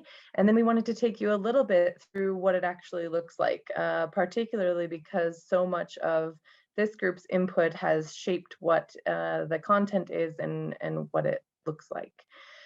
So then on the next slide, you can see the field test version is available in two formats. So first, there's an online platform and a shorter PDF. So the online version is much more comprehensive, and it's a really interactive platform. I hope many of you are signing up right now if you're not already signed up.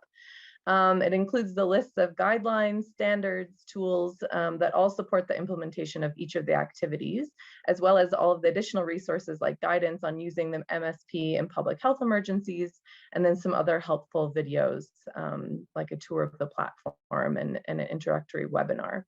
So then there's the PDF version, which was designed to be a little shorter and more print friendly for use when there is not availability of using the online version, but it still has links to all of the relevant online content throughout. So like I said, and like the video said, please log on to browse it and also provide feedback as we're in the field test version now.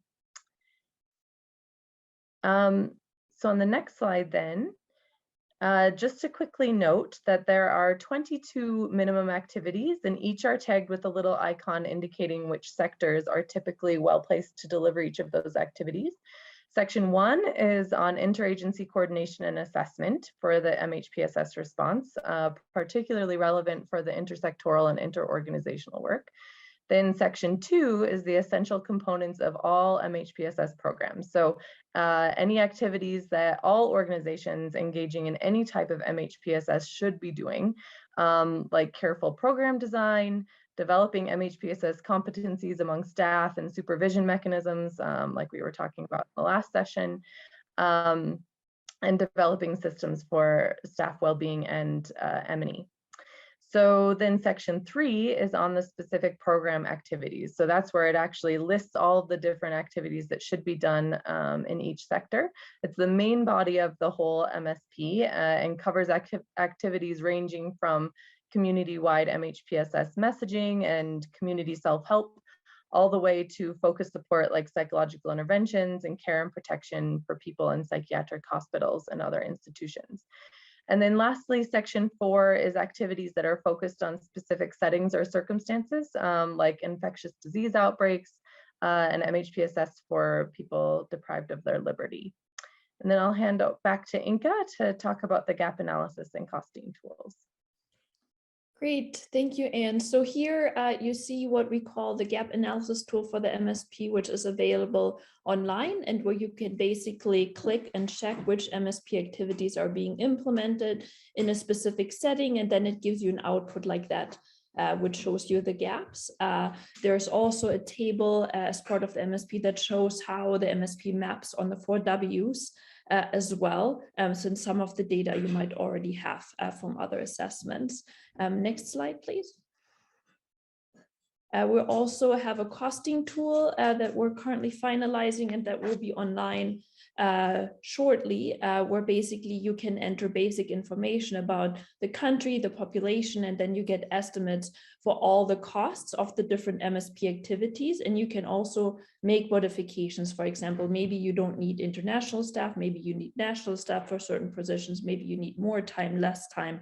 So you can modify there as well. Next slide. And the next one, please. Thank you. So, well, yeah. actually maybe the previous one first. As you probably know from our updates that we've been providing, we're now in the field demonstration phase. We spent quite a lot of time last year and the year before with, as you know, desktop review consultations. We've been consulting with over 100 people from all the different sectors, AORs. Most recently this year, GBV has come on board. Before that, we've had education, consultation, child protection, and health started with the MSP. So now we have the MSP ready and we're in the field demonstration phase.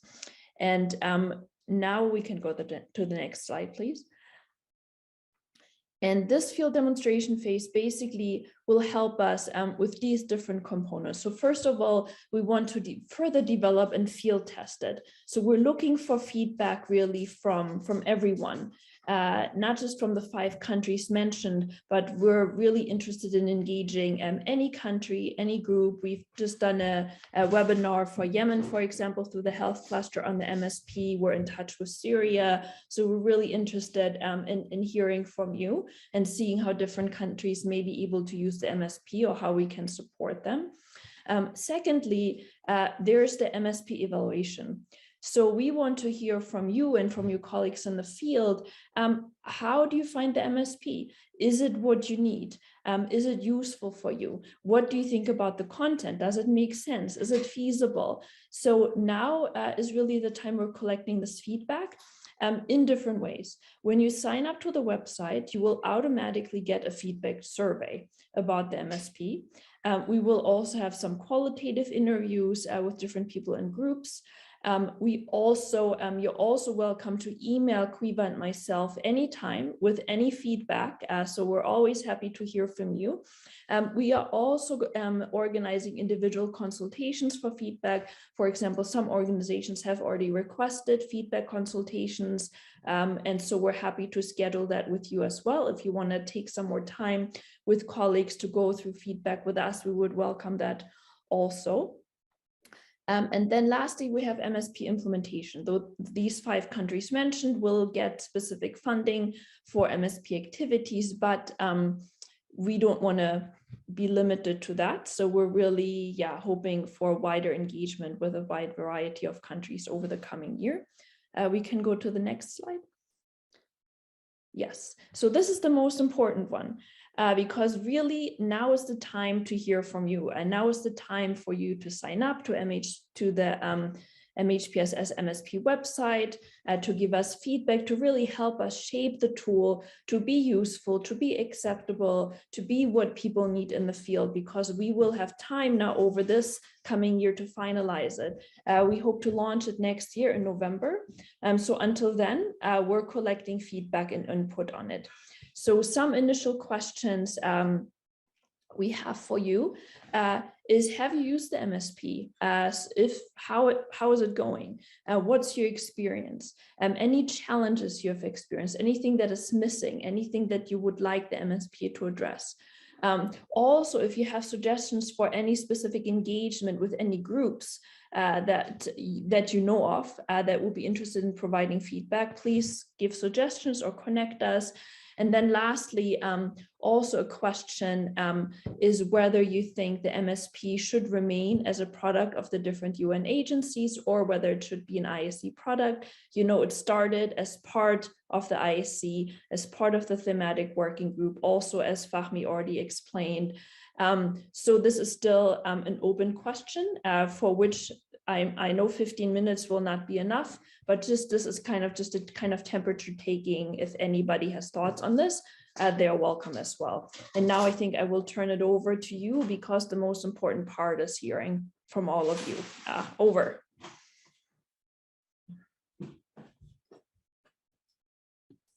So any comments on any of the questions posed are welcome.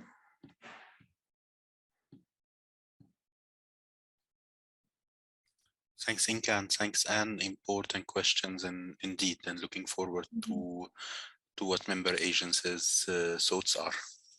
Yeah, and I see a question in the chat that says, is a French version planned as well? So right now we have on the website, we have a Spanish version and the Ukrainian version. That is because of the pilot countries, and the PDFs are available in Spanish and Ukrainian as well. However, we've already started engaging on potentially producing an Arabic language version as well. And if anybody has interest and potential funds for French version, we would be very interested in engaging with you on that also.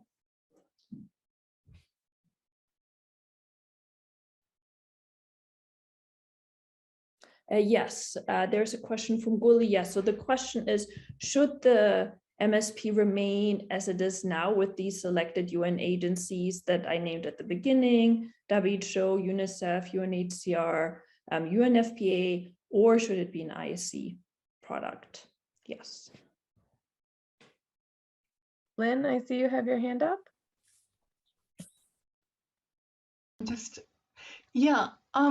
Sorry. So I haven't read the package in its current form, Inka, forgive me, so this question might not be relevant, but it's something that's just come up from the work I've just been doing in Bosnia, where I've been working for UNICEF, and one of the things we've been doing is an integrated mother and child health training, i.e. integrating physical and mental health. And that's come about because again and again, one of the challenges I've seen in the field is a complete divorce between MHPSS and physical health. And in the age group that I'm interested in, especially under 3-year-olds, that's a disaster. And I'm wondering, under your question, are there any challenges in your current work? Again, it was a problem. In the center, you had the MDM psychologist in one half of the building, you had the ordinary doctor health services in the other part of the building, and there the twain would meet. And then the MDM psychologist was doing her usual quick PFA trainings, but that was the only attempted integration across services. And I'm wondering if your package, obviously I don't expect you to include physical health in your package, but is the message about integration getting across? I'm really interested to know. Yeah, that's a great question, Lynn. And I would actually say yes, we are trying to get the message about integration across, but I'm sure there improvements can be made. So we're really, happy for any input, or Lynn, if your colleagues can even look at the relevant sections there that talk about integration and going, for example, mental health as part of health facilities. We have a section there on ECD as well. We have a section there on caregiver training.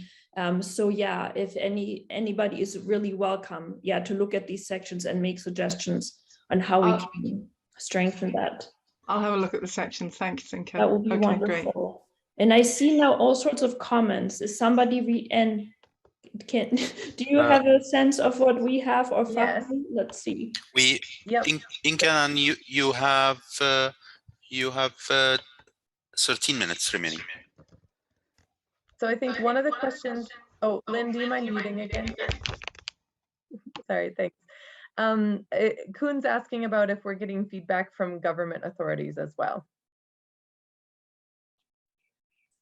Yes, that's a good question. I would say we're getting feedback and requesting feedback from anyone, but that is only through the channels through which we're going right now. So this is the IASC Reference Group newsletter. It is our project advisory group, which, by the way, anybody can join, which was originally the IASC thematic working group and then turned into the project advisory group and was expanded. We welcome members there. We rely on MHPSS technical working groups to send the MSP through the mail outs, which also include government actors. So would be included through that. But if you have any specific people we should connect with, also from the government side, we would be very happy to do so. There is also a question from Ashley, MHPSS Collaborative.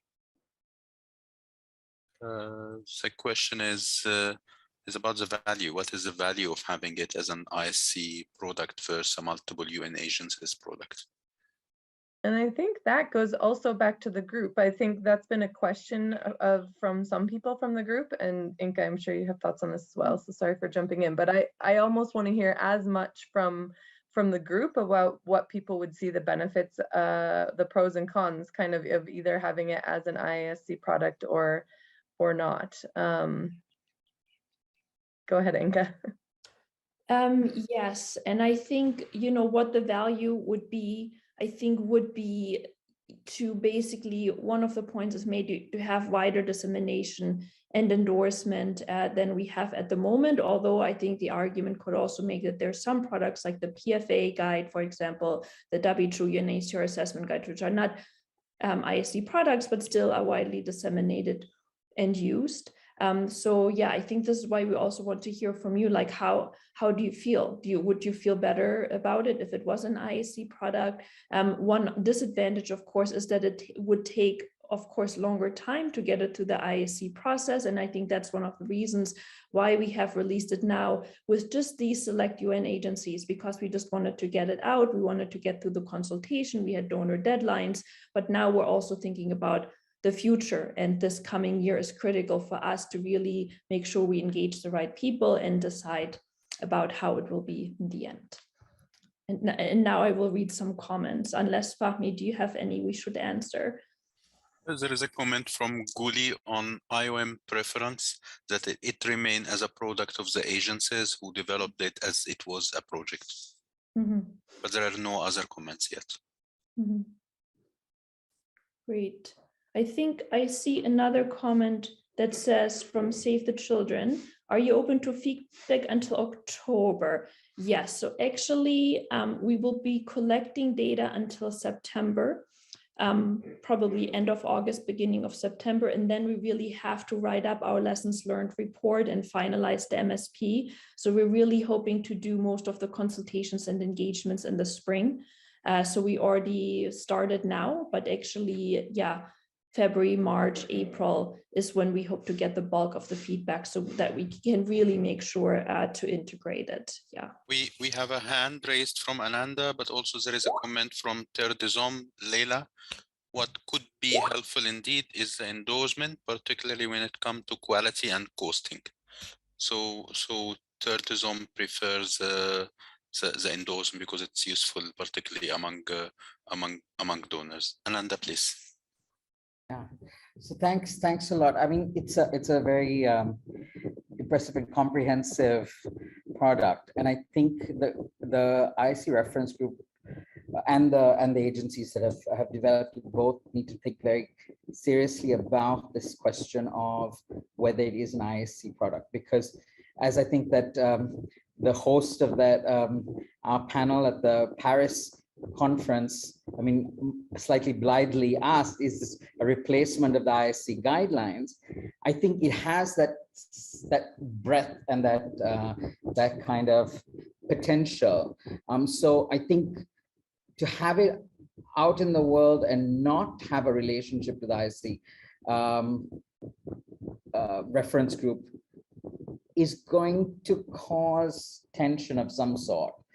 So I do think that it's an important thing to consider. Maybe something that's worth thinking about is the compatibility, is about buy-in,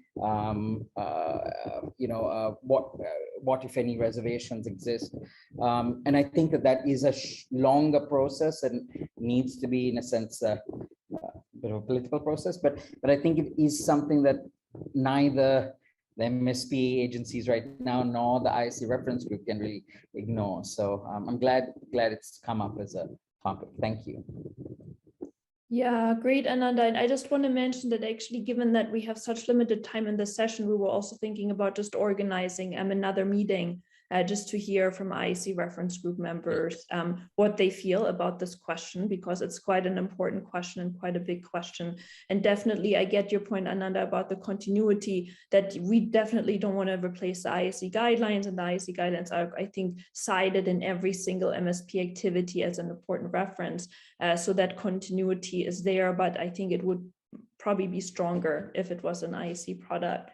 Any other questions? Leila is adding number of comments, but I would invite Leila to speak, because I think her comments are quite comprehensive. So Leila, if you can share with the group, please, your thoughts. Yes. Yes. Hi, everyone. I'm sort of thinking at the same time, but for me, what's important is that this becomes a reference and that is endorsed and accepted by everyone. So from my point of view, whether it's an IASC product or not doesn't change much. It's how the document is, the resource is accepted and endorsed and promoted and functions as a standard reference. And for me, like, this resource is particularly important also in terms of quality costing. I mean, we have that also with the CPMS, but it's never respected. So I think if we can sort of, if this helps moving one step further in being able to properly, you know, just have enough staff, enough trained staff, enough training for staff, and just, you know, just a few elements, then that would go a long way. Whether that is by endorsement, no, sorry, by this being an IASC product or not, I'm not totally sure, but at least endorsement, and that this is a reference document like the CPMS are reference document. I think your last comment too, Leila, in terms of being endorsed by the Alliance also being important, I think points to something that we've been thinking about in terms of who might endorse this, or where does it belong. And in some ways, it's exactly that, is that it's so much bigger than any one group. So that, at least that's what I've been struggling with, is that, you know, we are really trying to work hard to have all of the child protection and protection factors considered by that whole field, and the GBV whole field being completely signing on as well. And so there are a number of different groups that then we would want to say, like, in terms of how exactly do we go down that road of getting endorsement when there are so many different sectors, because this is really meant to be such a multi-sector product that then would need to also endorse. And Zainab's question of what does endorsement mean exactly, which I think is also true for different agencies or different groups. It means different things. But at a very practical, if I bring it back to, you know, I don't know, field use, you would, what I think would be great to come to is that, you know, you're writing your proposal, implementing your project, you're submitting, you know, a proposal to UNICEF, and you can come back to say, well, yeah, but like, I need this costing, or I'm doing these activities, or, you know, with this amount of stuff, because this is the reference, and that you have a health program, they can do the same, and a child protection program and an MHPSS program, and that all of them, and that this is accepted. So how we get there, you know, it's probably like, I mean, how, for example, the CPMS have came a long way. But yeah, indeed, you are cross sectors, so that makes it a little bit more challenging. Anna and Inga, I want to give the floor to Guli, because Guli added also another comment. So Guli, floor is yours, please.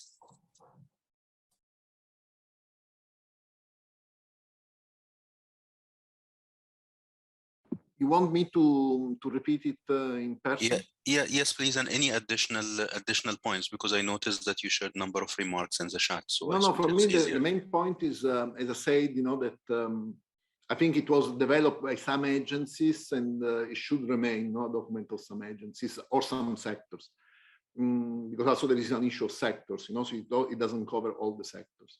The other issue is that for me, minimum standards, because this was a reply to Leila, was saying, you know, because like this, you know, we advocate for more funding, appropriate funding, and so on. Actually, the risk of any minimum package is that it will bring to less funding, and there is an issue of predictability versus quality.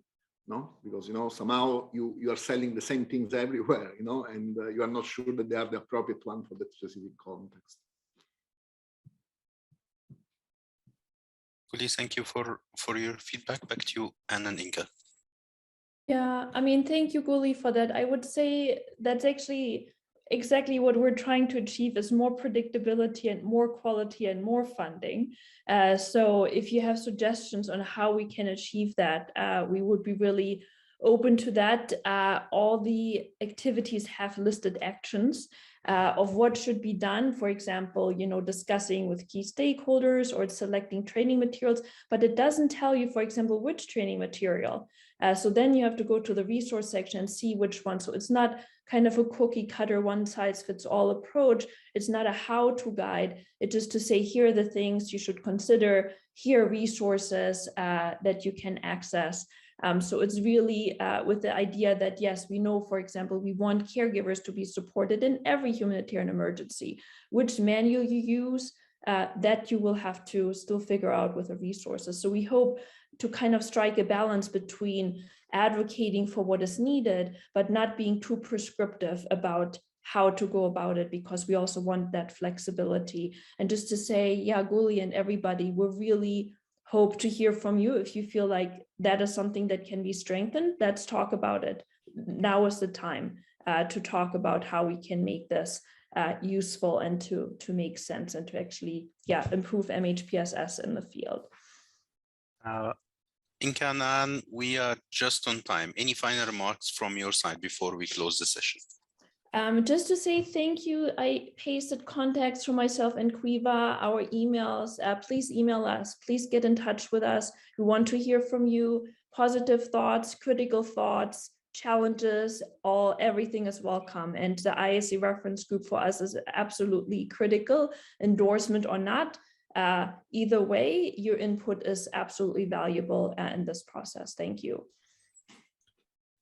Perfect. Thank you, Anne. Thank you, Inka, for the great presentation and for the great work by the minimum service package team, including its partner group and advisory group. Thank you so much. And I think it would be great to include it also for further consultation as needed in number of our regular calls by the reference group, as many of the topics that came up today. Colleagues, we have 15 minutes break now, and we will convene back again in 15 minutes from now for a very important session about the coordinators handbook, one of our key upcoming products. So see you all in 15 minutes.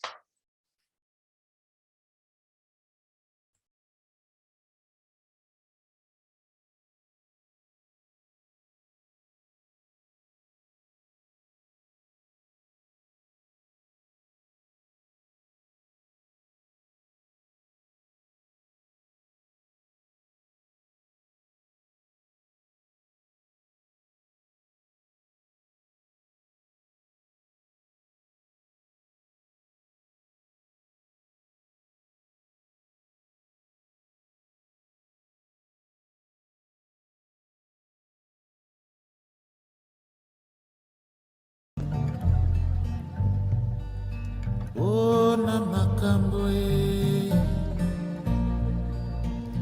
ona makambo e, ona makambo e,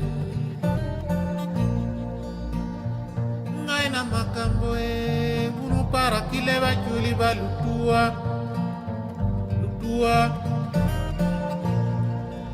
lutua unu wek lueng, lutua unu wek lueng.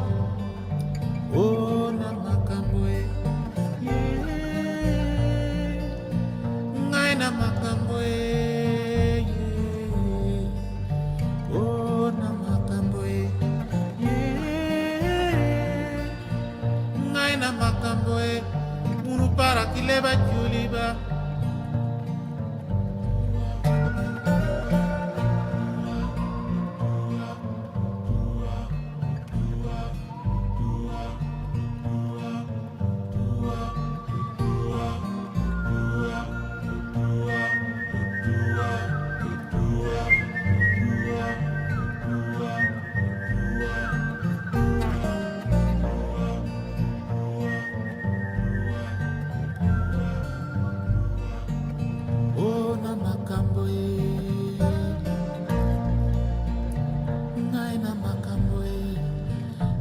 Songi bandeko e, ngai na makambo e,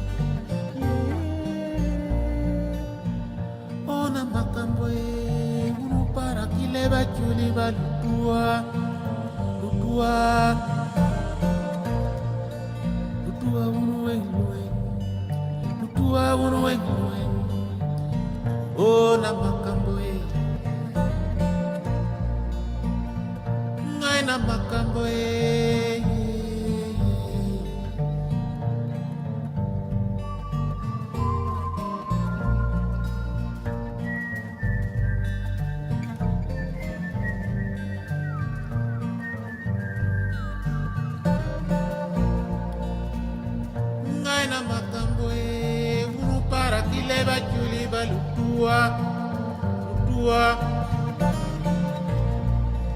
Lutua unu weng,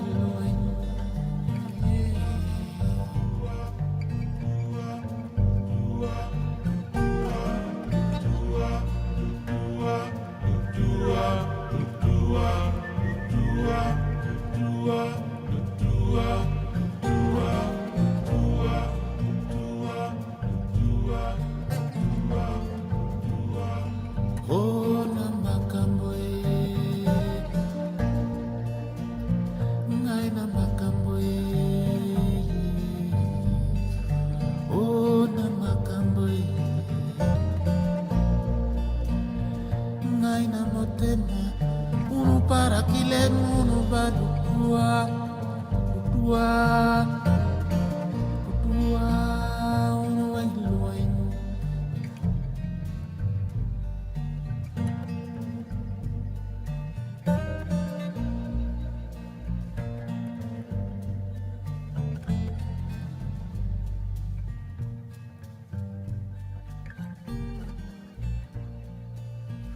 Ona makambo songi bandeko likambo na motema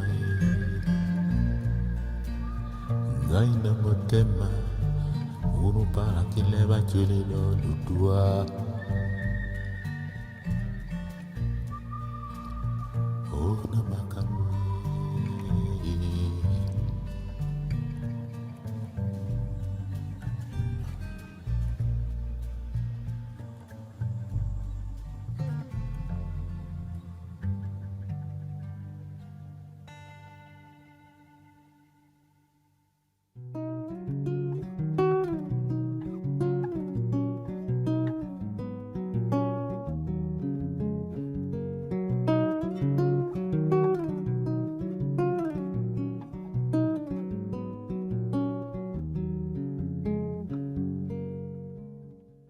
monongelet tiwat nasimakot iyot onina wanikot mompuli mwa mutandenot ukunabe bebenawat dutunyimba mulemat ebukimba mabot ilena boy mona wabongo jitown Amunja mit inyandolo weapon ba meset mona menwe kata midongot bukato be no wat now mende kata wiyat na sivinje na imente no vola ruku unyolangoye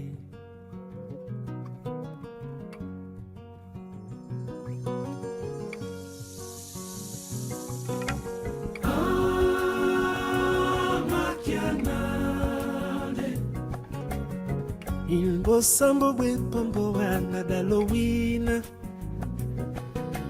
Kamakianade Ilkinde walote kinde kimila boku mama Oningwa mama na mwana Utakota te Butuna mo imamele na kupunda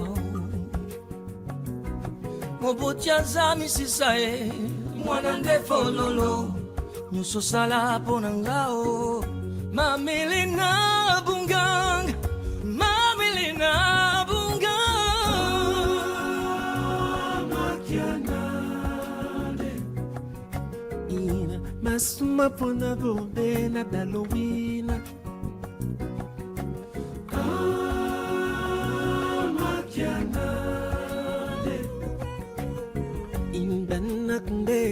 Senga to Malia mama my words now is out no more you will lie we'll not so wanna oh my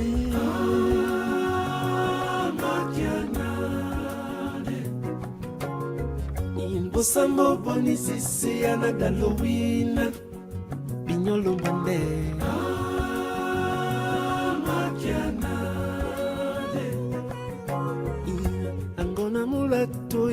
Singa Malia Mukanda wo bakaka Balimba na tena subu Nimele soman matila Kupuna dibe munyenge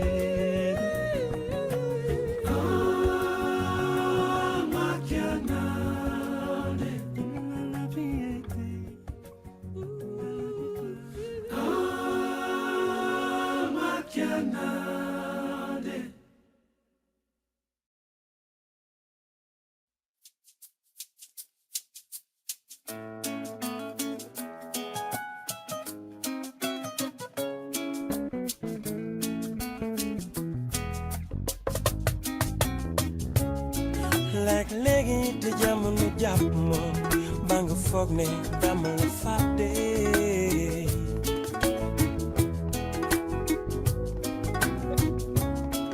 yàlla saa yi jafe jamono rek la du caageen dama la bàyyee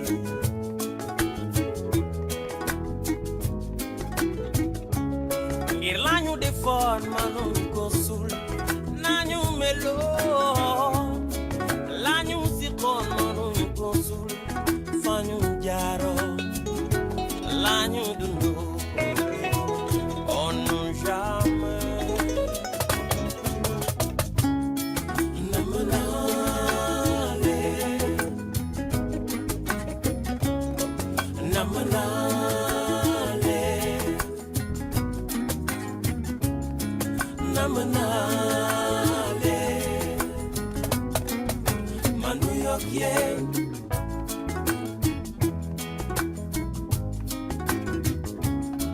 yenn saay ci sama bésu neex sama xel dem ca fama jóge woo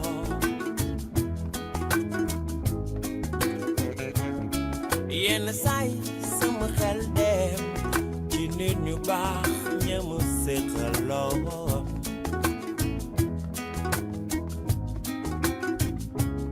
ngir mënu fàtte ki la yaataloon ki la mayoo mënu fàtte ki la defaloon ki la yiroo ki la bëggoon on non jamais namanale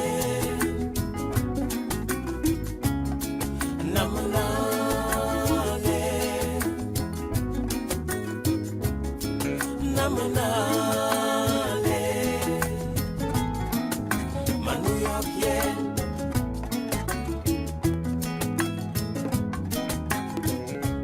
adno ni mu tërde dara jaaru fi fecci colore oh no manadi sorewuñu dara dara dubi dara saxu fi sama colore namanale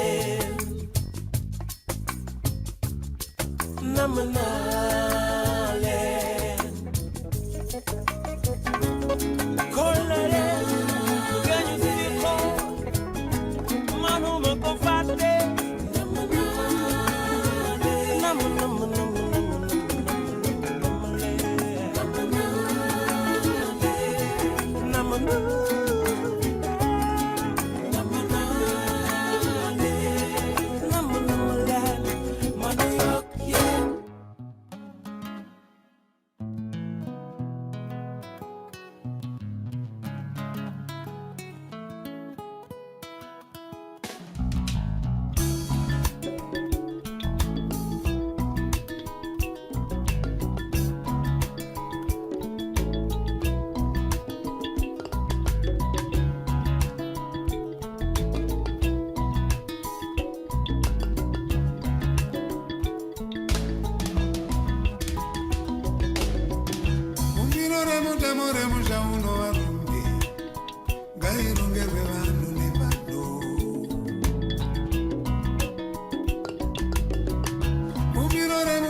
akapiwa mitemo ine kuti tishandise izuvano yesu vanhu vanorongera vamwe mitemo ine zana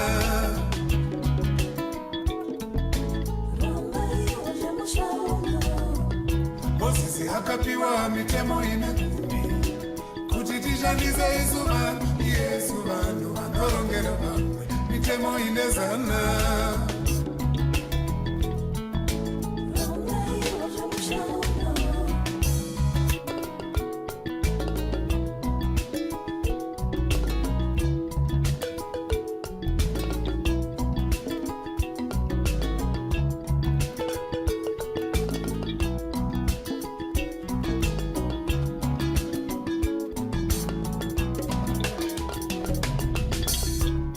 Ipapo pamunoronga zvamunoronga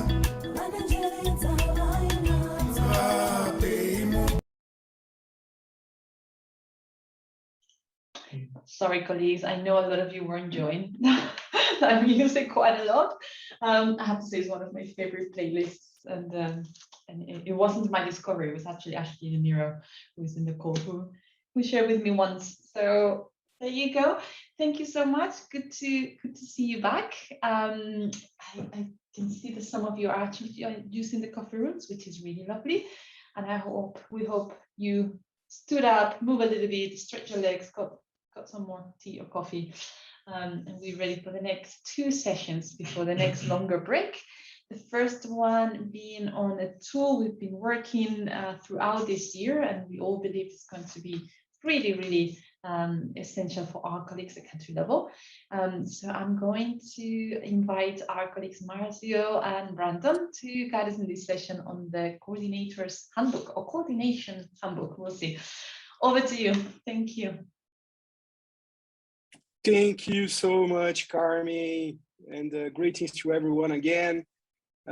So we have now half an hour to make a brief presentation of the process of developing this important tool, that we are almost close to the end of this process, hopefully, and then we can opt for discussions and debate around the use of it and a few other questions you may have, and we also have it for you. So we divide this presentation in 3 big questions. Why the handbook? How the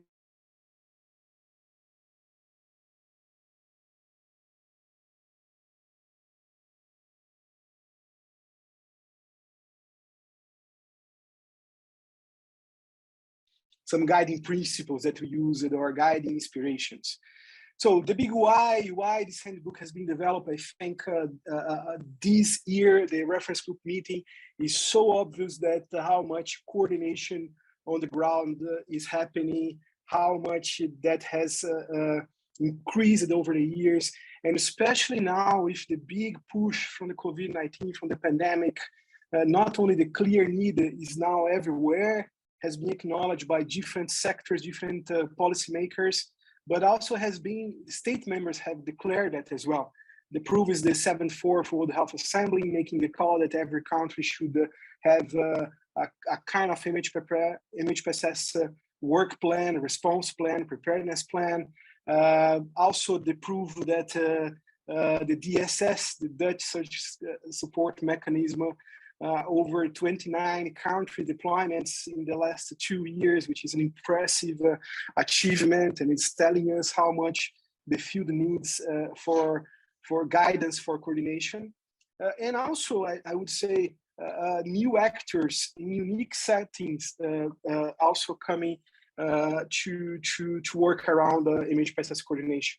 I would mention here clearly developing countries, so countries that are not the usual humanitarian settings, but countries that are developing contexts, that the presence of humanitarian actors are not so big, and they are working in the field of doing something around the MHPSS response or preparedness.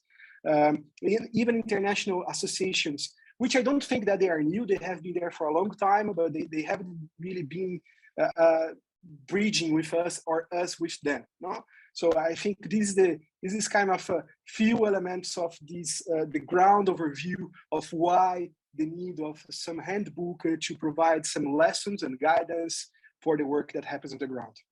Brandon, over to you. Thanks so much, Marcio.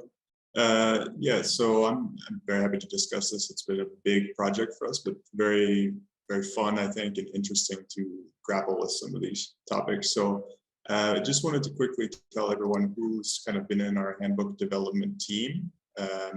And the point of this is not for us to take credit, but for you to know who's behind the ideas in the handbook. So of course, Carmen, Marcio, Sarah Harrison, Fahmi, myself, and Laura, who is our sort of expert designer, who will be helping us make it engaging and interesting to look at visually, as well as hopefully having strong content. So this is just for you to know a bit about who's behind what we're talking about. For the how of the handbook, this is a bit of a timeline I'd like to talk you through. So we started last year in November, working on a desk review of existing coordination handbooks to kind of see what tips are in handbooks from other sectors, what strategies are they using, what kind of guidance is typically in there, what are the strengths, what are the limitations, what can we borrow, what might we want to do differently. And from there, we started to conceptualize, and this was further informed in January and February by a set of key informant interviews with a selection of MHPSS experts to kind of get more of a sense about what are the core functions of coordination in MHPSS, what are the tips you would lend, what are the stories you would tell that can help kind of demonstrate the best ways to do this. What are the do's and don'ts, right? And this information was really rich. It gave us a lot of insights into distilling kind of our framework and also a lot of our content in the handbook. And that was really the point throughout, as you'll see through this timeline, is the goal was to learn from what's already been done, take those lessons and kind of put them in a single place that compiles lessons learned. It doesn't prescribe, right? Because you can't really do that across different settings, but it at least gives tips and strategies from the past. In February, we had a technical working group co-chairs half-day workshop with current co-chairs in different countries, and we had really good representation and really lively discussion. And then between February and May, we sort of produced our first draft, which was then discussed with technical working group co-chairs again in a consultation. And then all throughout the summer, we've had sort of an iterative set of targeted reviews that started small and progressively got bigger and bigger as we sort of sought more and more feedback from different angles on different topics, and then filled in and revised the content of the handbook, its structure, and so forth from there out. And then we asked for a full reference group review in September, received more very helpful feedback. And since that time, we've been in sort of a phase of more consultation. October was really focused on consultation again with the reference group and technical working group co-chairs, but also a series of individual consultations with specific MHPSS technical working groups in different settings. So we've had 4 specific consultations with those groups, one in Northeast Nigeria, one with a group in Trinidad and Tobago, which was very informative. And we have one planned with Ukraine. And we also had a consultation with a 4th group that I am completely blanking on, Marcio, do you recall? It'll come to me. So yes, we had those 4 technical working group consultations, and then our plan is to sort of take this forward to another review, hopefully soon, and then target February or first quarter of 2022, not 21, for target release and field testing. So what is in the handbook? This is kind of what's come out from these consultations and these iterations. So we've sort of tried to organize the structure around 7 core functions, and there's a lot of information that supports these core functions. So there's a section on defining where MHPSS fits, defining what it is. It describes the IASC guidelines, the reference group, and the sort of the structure of MHPSS as cross-sectoral. There are some segments in outlining common coordination structures, such as for public health emergencies, for refugee settings, and so forth, and describing a bit about where MHPSS might fit in those, and how they might differ, you know, for example, between the cluster system or a response that's led by a national government. And then something we heard a lot from consultations with many experts who'd worked in these groups before is a lot about key characteristics that make a working group effective. So we really tried to take that knowledge and put it in the handbook as well. And then throughout, we try to offer these operational tips and tools that can be hopefully helpful in implementing these main 7 core functions, which are kind of the meat of the handbook, I guess, the core pieces that came out through consultation.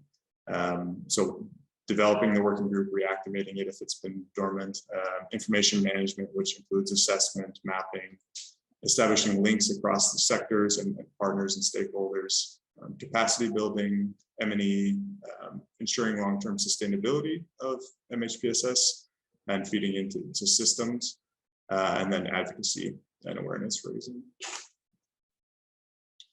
I will stop there then and turn it over to Marcio for our kind of guiding inspirations that are, I guess, key to understanding why the handbook is written the way it is. Thank you very much, Brendan. So some elements of that guided this group in developing this handbook. Coordination is at the aid sector is a big topic. It's beyond MHPSS, but it's also inside of MHPSS. There are theses about it, there are research about it, there are forums discussing coordination at the aid sector. There are organizations and even some interesting papers about this process of coordination. So we try to integrate lessons from different places, and there have been some guiding inspirations that helped us to do so. One of them starting with a profound commitment to do a deep listening, openness and learning. That is this attitude that is so core for MHPSS, to make sure that the handbook can actually stimulate self-reflection and some spirit of learning, and avoiding or resisting to any temptation of trying to put the field in boxes. So this is to clarify some strong commitments and inspirations that we had from the beginning. Also avoiding that the handbook can be captured as a standardization of the field, but no, it's no standardization of the field, but actually the handbook is trying to capture what is not even a best practice, not reify some kind of concepts, but what has been, we could identify as good practice. And it's so true that there is a session in the handbook where we don't tell how this should be, the different groups should be called in the field, or if it should be a technical working group, if it should be a task force. We leave it to them, because the whole spirit is about to the local reality to decide. Even the name of co-coordinators, co-facilitators, co-chairs, that's also a space to avoid any type of boxes or dogmas in that sense.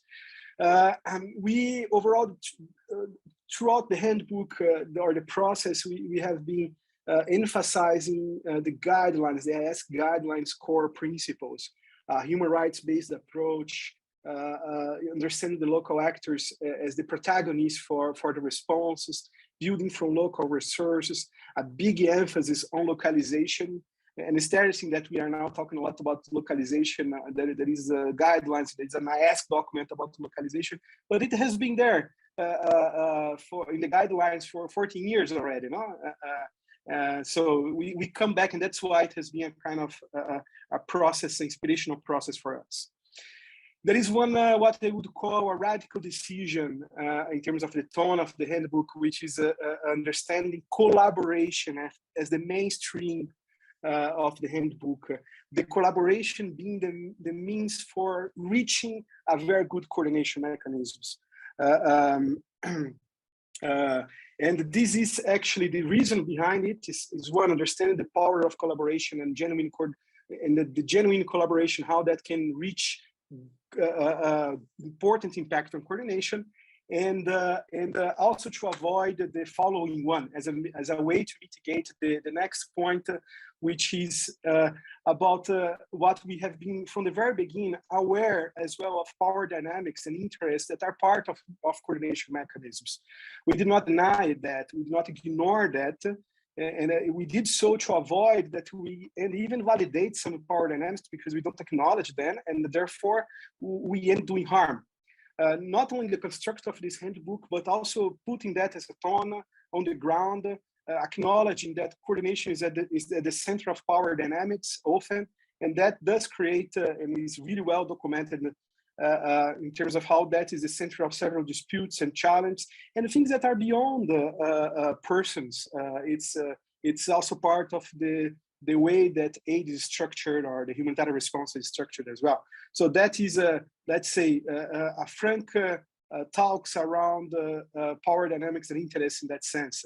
And we can give some examples of how that we try to mitigate its influence, not with the ambition of solving it, because it's such a structural complexity, but there are things that we emphasize over the process. For instance, when it comes to fundraising, emphasizing that fundraising can be on coordination, can be a direct consequence of joint efforts, not on a single agency kind of approach, or still emphasizing transparency as the core aspect of information management. So transparency on information management MHPSS process to make sure that that gives transparency, gives also reduce and mitigate this kind of reality, or is still the involvement on the local actors in their leadership as well.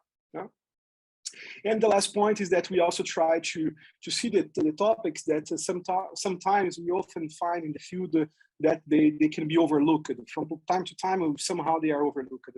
For instance, some emphasis on cultural considerations, commitment to have a careful considerations in response, cultural considerations in responses, looking at program sustainability, meaning exit strategies from the very beginning and having a long-term vision and commitment, and also looking at quality MHPSS services, for example, monitoring and evaluation, which came as one of the core aspects of a technical working group, and support to the staff, which came often as well in the consultations we have done in the field.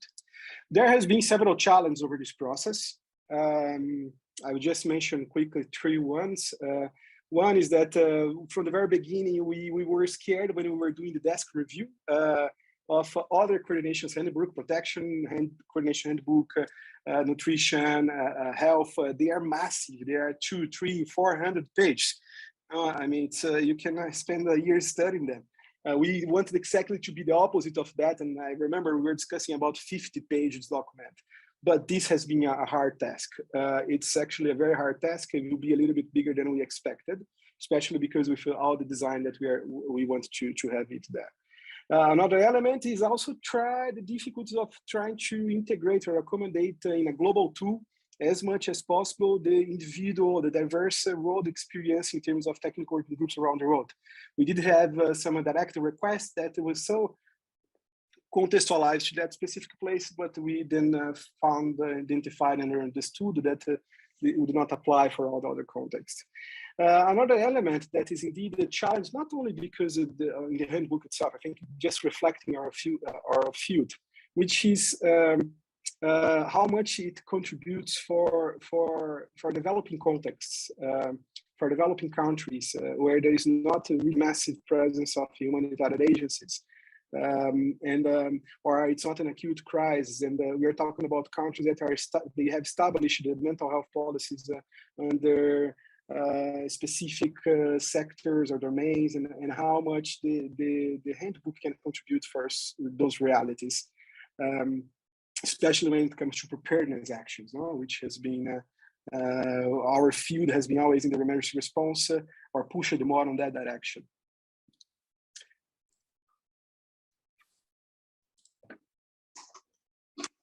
Thanks, Marcio. So yeah, just our last point here is we've told you now a bit about the handbook and what's in it and what's inspired it, but we want to hear your reactions generally to what we've said today, or if you've had a chance to read it before in general, and also ask if you see any issues or challenges in acceptance or uptake of this handbook, and how we might address those as we move towards a more final product. So colleagues, over to you. Any comments, questions, reactions?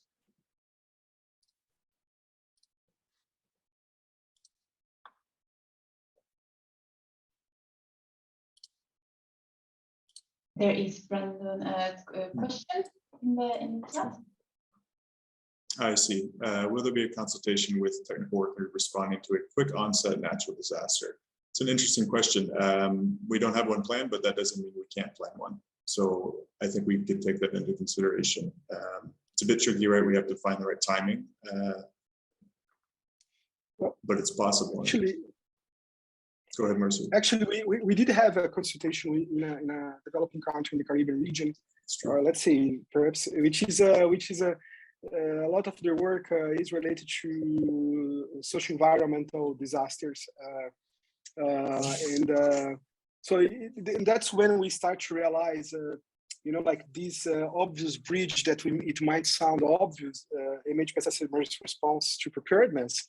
Is not is when we start to see that to how much the handbook can really not the handbook, but how the gaps we identified in our field in terms of how much we are able, or we have been developing things for preparedness context, and like which the working group on DR is now discussing, for instance.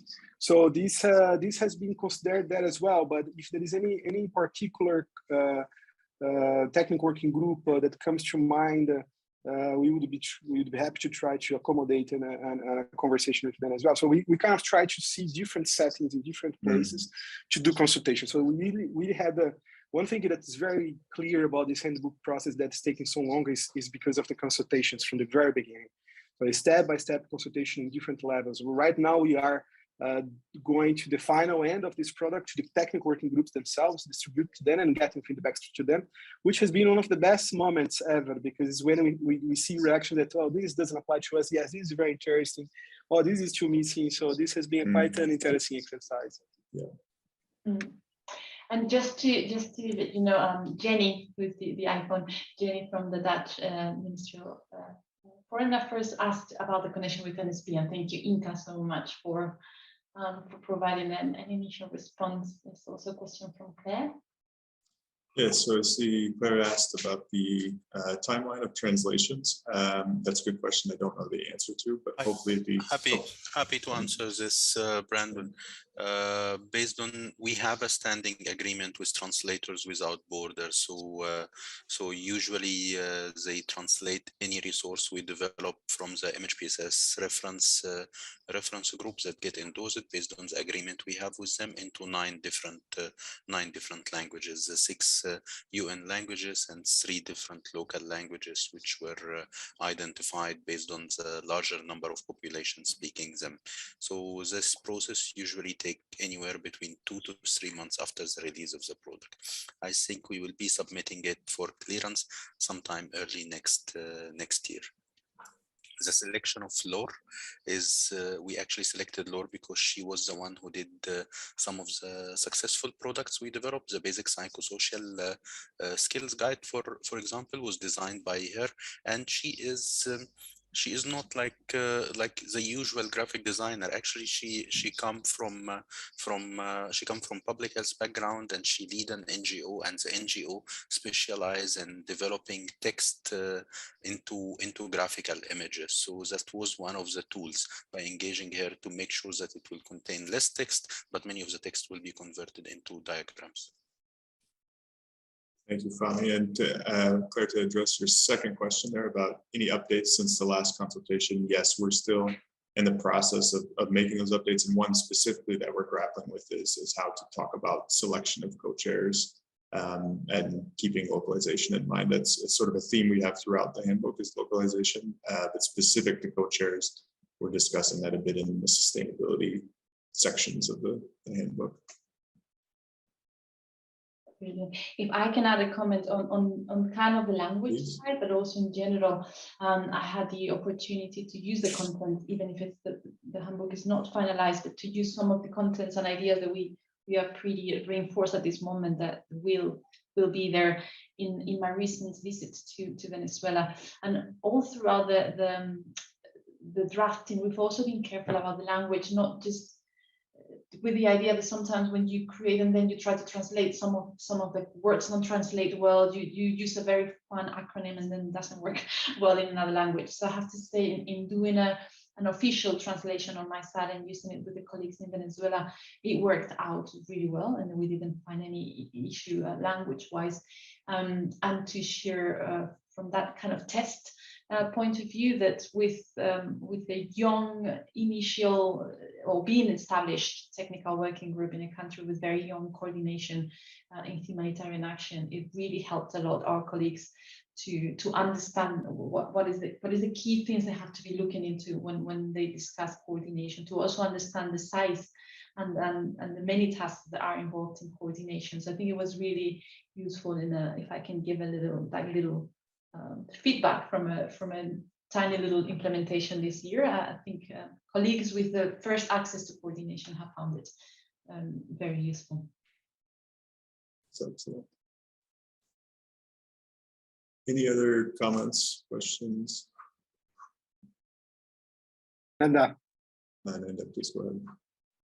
Hi, thanks so much. I mean, there's so much that's great about this, the sort of ideas in this handbook. I was just wondering about, contexts where for some reason it's not possible to have groups because of pre-existing hostilities between sectors or complications around kind of, government actors and non-state actors. Whether it might be an interesting thing to have some case examples of how do you do coordination where groups that come together are not possible.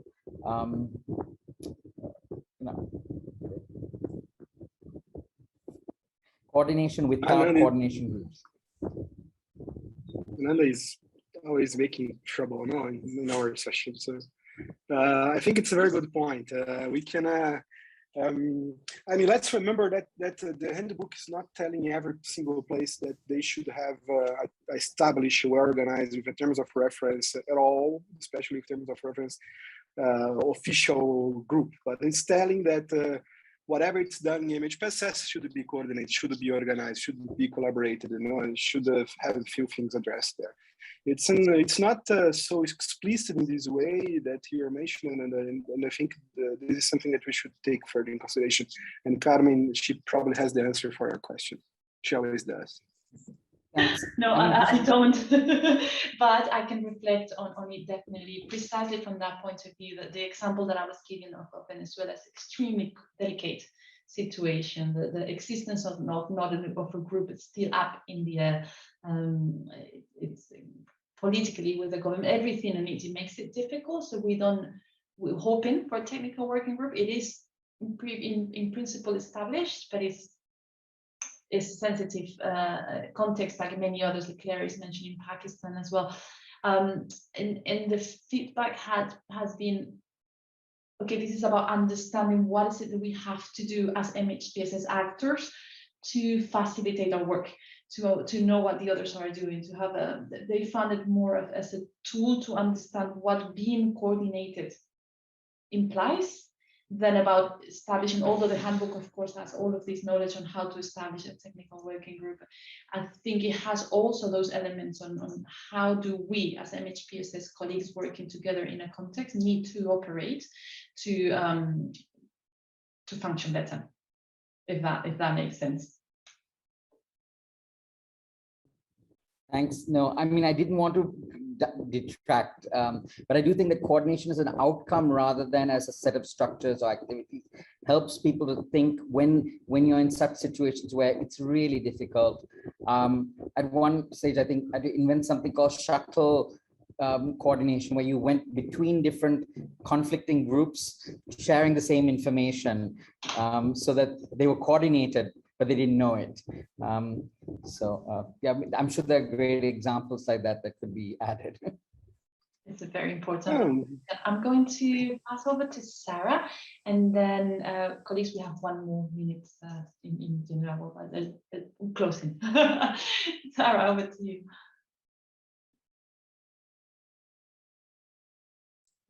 You're muted, Sarah. Okay, it's good I was muted because I just swore. So hello, everybody. Sorry, I've just been in another meeting for 8 hours today. So in answer to your question, Ananda, thank you for it. There is a good counterfactual question on what happens when there isn't a coordination group in a country. And actually, some countries have done remarkably well without there being a formal coordination group. Yemen, about 10 years ago, didn't have a coordination group and actually did a lot of really good work there because there was cooperation and collaboration between agencies operational on the ground. And it was done informally. It was done very much with national actors, and it worked. They didn't call themselves a formal group, but they managed to organize themselves and to do it. So I agree with you. Coordination is a means to an end. It's not just an endpoint. It's not de facto because you have a group. That's the point of it. It needs to be there because it actually facilitates service access, and it's actually of use to people in need. Otherwise, we shouldn't really be doing it. It's just a waste of people's time as well. So thank you for the question, Ananda. Thank you so much, colleagues. We are out of time now, but thank you, Brandon. Thank you, Marcio. On my side, I'll need to say one more time what an interesting process it's been and how wonderful it is to work with all of you together. Colleagues, any questions, any other input for them, please continue to use the chat, and their emails, so you can always reach out, and they will continue to be reaching out to our colleagues of the reference group as we finalize, hopefully very soon. Thank you so much for that presentation. And I'm going to move then to the next session. We had, as we were saying yesterday and before today, a few questions to you as organizations on what could be interesting topics for this meeting. And one of these suggestions was advocacy. And what are our advocacy priorities as a unified group of MHPSS organizations? So to discuss a little bit on this, we have a few participants today. So I'm calling in my colleagues, Sarah, Mark from WHO, Anne from UNICEF, and our dear Fahmi, to go over a session on advocacy. And I'm going to pass on to Anne directly to do the general facilitation. Or do you want me to do the general facilitation? I am happy to. So thank you everybody very much. Advocacy has been an ongoing conversation over the last few years with the reference group and with MHPSS more broadly, and how we're all approaching it and how we're engaging in advocacy efforts throughout the year. So this session here is really dedicated to looking at what's happened in the past year, what we're planning to do for next year, and then really thinking and engaging together at the end in terms of how exactly we want to be approaching advocacy as the IASC MHPSS reference group. So we, UNICEF, IFRC or RCRC, and WHO will be providing some highlights of how we have done this, as well as the reference group itself, but then we really want to also be hearing what advocacy efforts you guys have made or are planning to make next year. So put your thinking hats on because we'll be providing some things, but we'll love to hear from you as well. So with that, I'll hand it over to Fahmi to take us through the work from the IASC MHPSS reference group from 2021. Thank you so much. And I'm checking with Maya, please, if I can share my slides, or she got them to share from her side. Yes, they will be up in 1 second. Thank you, Maya. Thank you.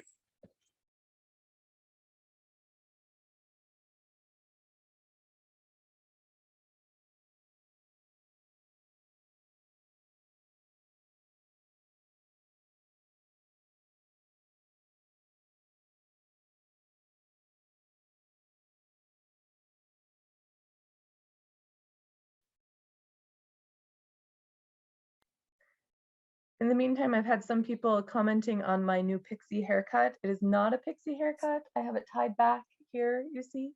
So just, you know, to fill the space. Can you please add the link on the process and then how? It was not consultative. Thank you.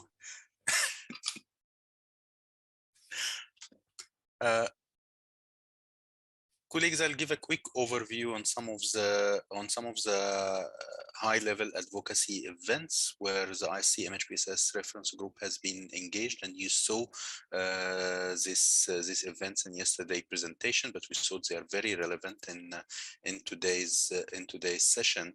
But before I start talking about the events, I think what was more important that we were engaged with collectively as IASC MHPSS reference group, more than the events, were actually processes related to advocacy for inclusion of MHPSS indicators in the multilateral plans. And this usually the co-chairs do not do on their own. We reach out to the focal points within different agencies who also receive from the multilateral or coordinating body for inclusion of these indicators, such as OCHA with the GHRP. When I was reaching out to UNICEF, UNHCR, IOM, UNFPA colleagues to make sure that we harmonize on inclusion of MHPSS indicators.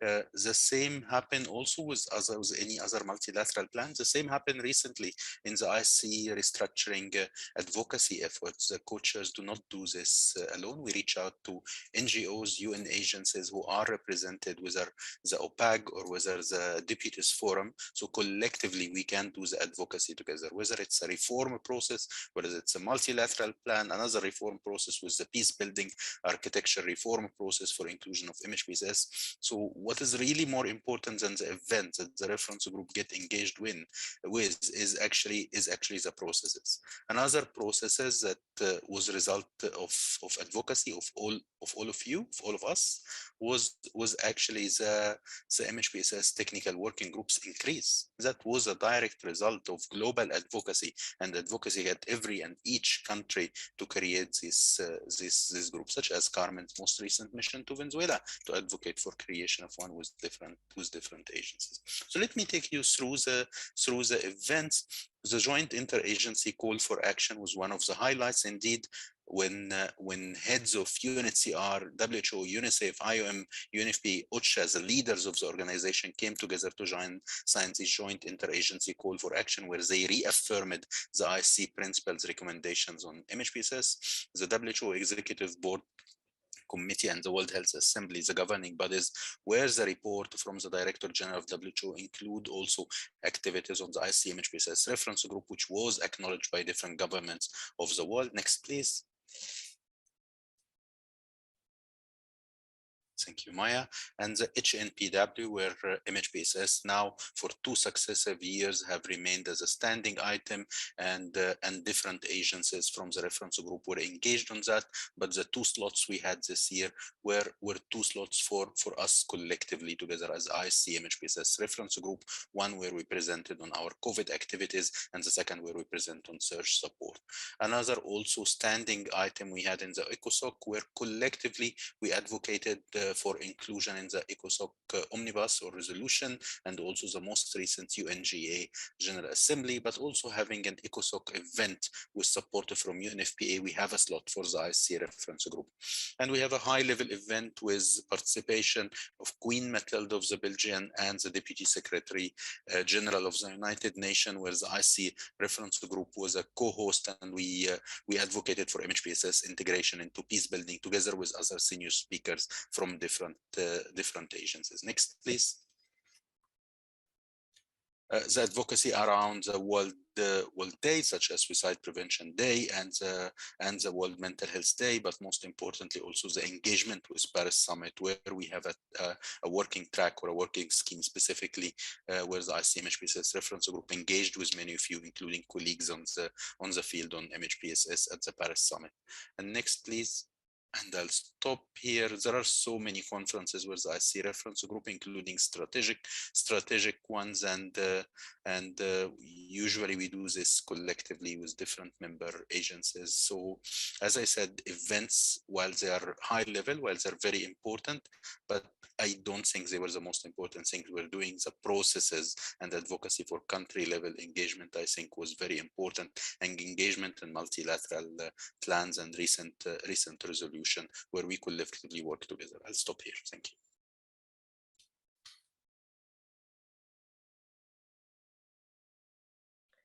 Thank you, Fahmi. So much work has been done in the last year, and I know that is normal, but I think it was also probably increased because of COVID on top of everything else. And so thank you for presenting all of the incredible work and time and effort that has gone into that over the last year. So I think then just a few more points, and there are some slides that are not very informative, but they're there, Maya, if it works.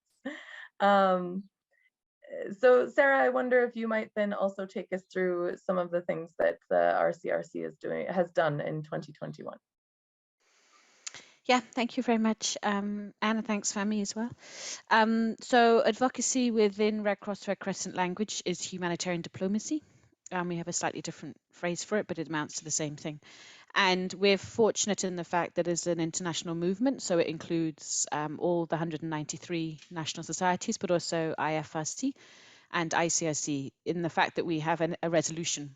We have a legally binding documents with 196 state parties to the Geneva Conventions. And in that document, we have 6 policy statements. So in 2019, when we were signing that with states, it kind of set our agenda with them. So it defines our advocacy work and it defines our work moving forward. So that puts us in an advantage because we've kind of already done the thinking for our advocacy priorities. But how you operationalize and bring life to it is very much what we're working on now. So we look at internal and external advocacy or humanitarian diplomacy. And for us in the Red Cross Red Crescent movement, we're the custodians of the Geneva Conventions and also natural disaster law, and the national societies have a legally defined auxiliary role to the national governments for emergency response and for humanitarian response. And that also means it's easier for us because it narrows it down. So for our internal advocacy the past year, we've been very much developing key messages, which is literally a 2-page document with the key messages to help what we call MHPSS focal points within all our national societies, how they can talk about MHPSS with senior managers in their national society, and how they can talk about it with other sectors as well. We're also creating little videos on giving examples of how they can talk about it, like mini advocacy videos, which other agencies also do. We've also created draft template letters that national societies can use and can then amend and adapt for their context. And these are letters to be sent to the ministries that most of them interact with, which tend to be ministries of defence, health, migration, education, social welfare, and foreign affairs, and home affairs in cases where there's also detention setting work as well. So those draft letters and kind of give them the framework and the language to help explain the resolution and to basically offer them a partnership between the national society in that respective country and the government to collectively work together to achieve the aims that were written in the resolution. And then we also externally have developed key messages for the movement to use when engaging with external partners. So governments that are different from your own host government. So and also externally with private foundations, or if we're speaking in public forums, for example, like the World Health Assembly or in the ECOSOC meetings in New York in July time. And they're commonly agreed key messages that are agreed with all the movement components, which means should be all speaking the same language. And then lastly, we also have something called a roadmap, where we have 6 priority areas that as a movement we've collectively agreed to focus on. And these 6 areas are designed to operationalize again what's written in the resolution with the states. So we have basics like social support, integration and addressing stigma. That's one big area. We have movement coordination in context where there's multiple movement partners working. staff and volunteer care and well-being, monitoring, evaluation and research. And then we have one on resource mobilization and partnerships and one on humanitarian diplomacy as well. And then lastly, I know that Fahmi mentioned that there were events. From a movement perspective, we've identified key events where collectively we will do advocacy, which means all the movement components using the same key messages. And they tend to be the big events like the World Health Assembly. For example, World Mental Health Day is another one, but also at ECOSOC and also particularly internally with our own statutory meetings like Council of Delegates and other governance meetings. And then we also have shared with national societies a list of thematic days, of which there are plenty throughout the year, that are, we think, are days of interest, or what they can use them as a hook to integrate MHPSS. And on those days, you can tend to do awareness raising and mental health promotion activities, rather than it being kind of more formal advocacy with a government entity as well. And then the national societies, IFRC and ICRC, are free to interpret and do what they like on those days. But there's some of them are similar to the ones that you already had listed. And some are specific to the Red Cross, for example, the World Volunteering Day and the Red Cross Red Crescent Day as well. But otherwise, others are quite similar, like the Suicide Prevention Day, for example, International Disability Day, HIV and AIDS Awareness Day. It's just some examples as well. And that's it. Fabulous.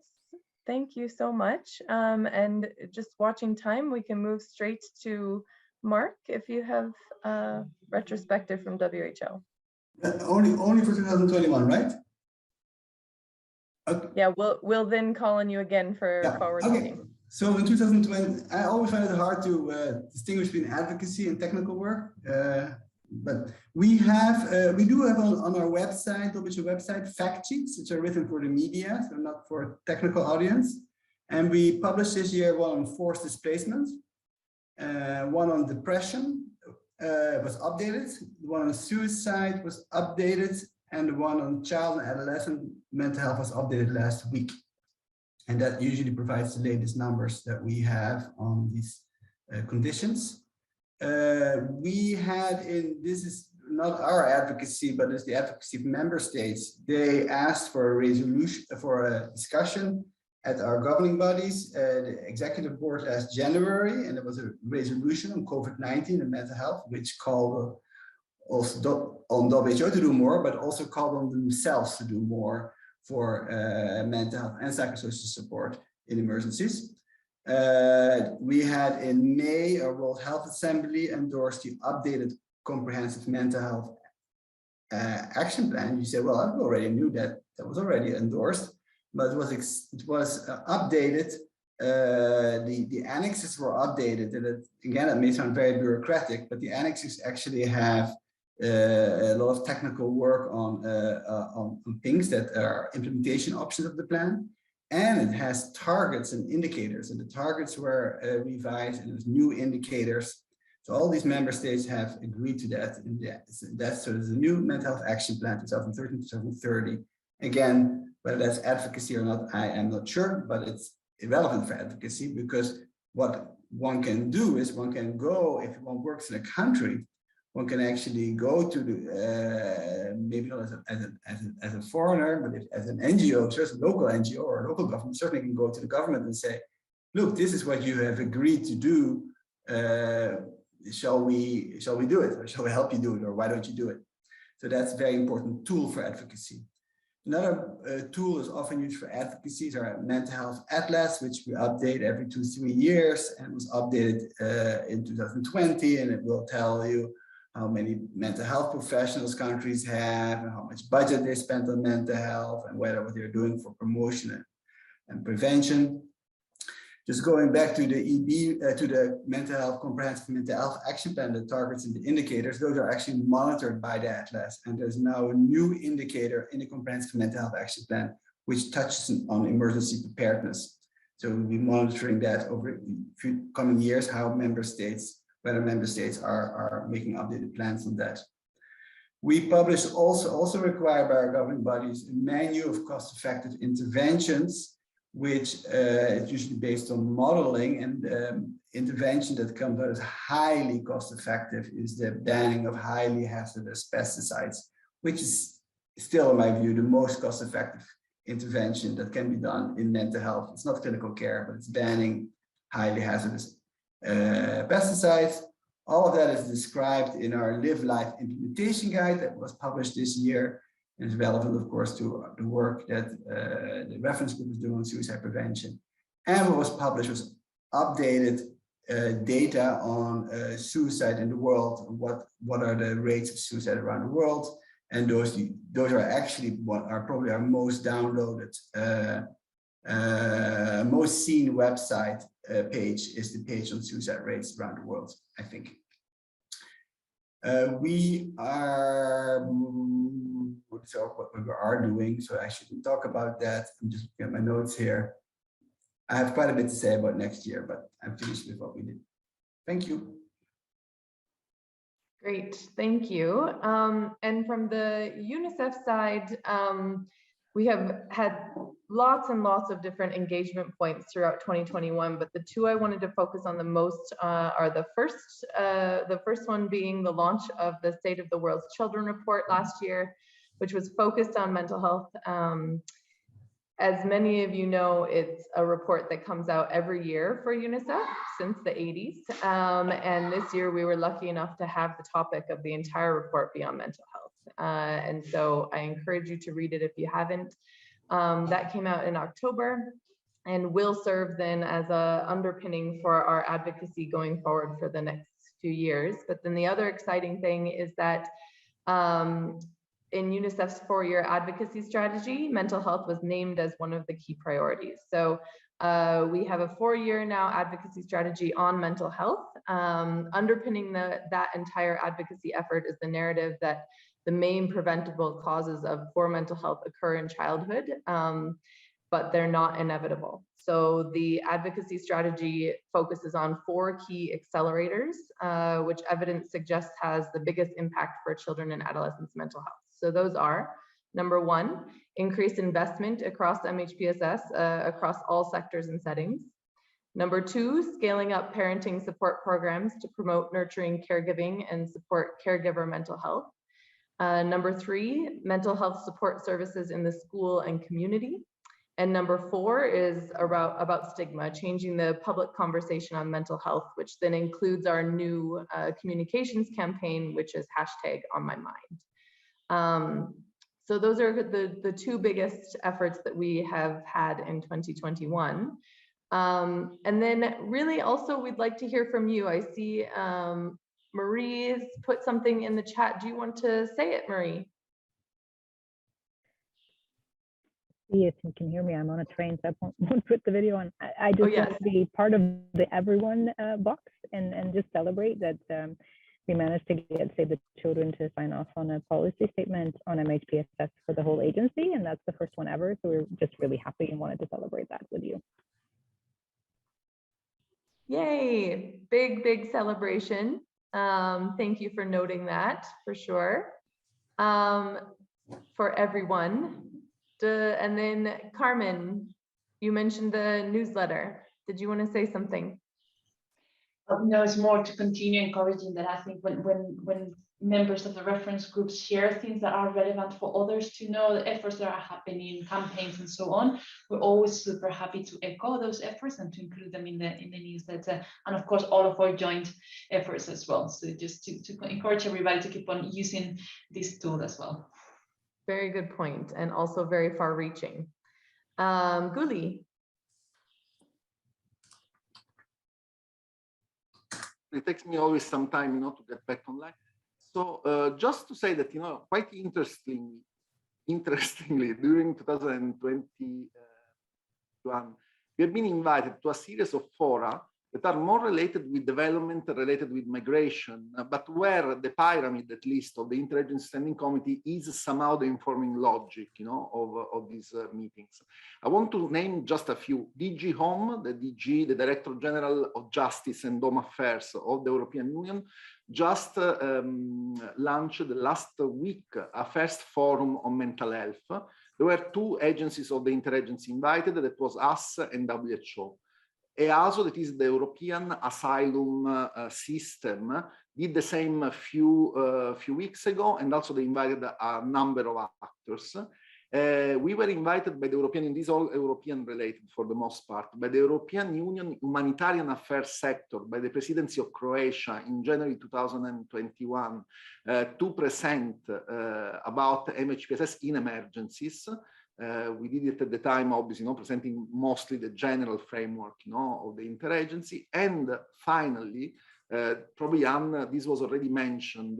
As you probably know, there is a follow-up from the French presidency, from the French summit. That is, the French are now the president of the European Union, and they are launching their presidency with an event dedicated to mental health. Obviously, that's not humanitarian in nature. It's about young Europeans and young migrants, actually, in Europe. And I think also UNICEF is involved, WHO is involved, and also we are involved in one of the panels. That is the one on migrants. This will happen at the beginning, on the 14th of January. So I think it's quite important also to notice how there is a contamination, let's say, of the work that is done by the working group into more development kind of work.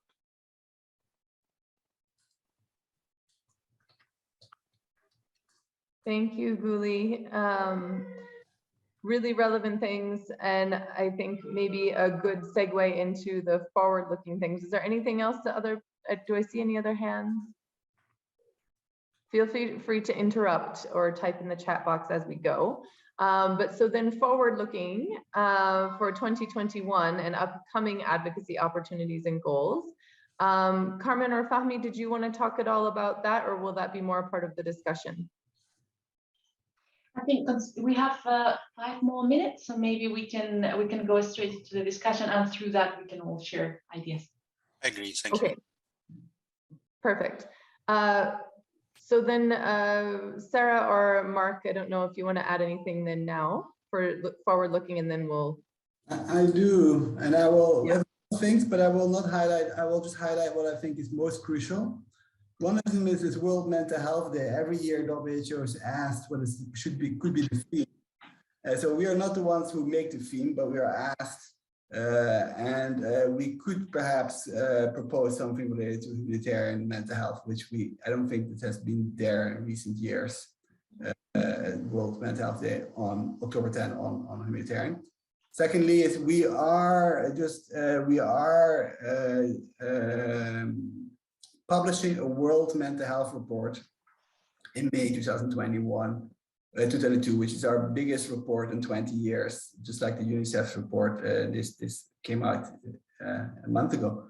So there will be a lot of opportunity of advocacy around that. It will be about mental health in all countries, emergency or non-emergency.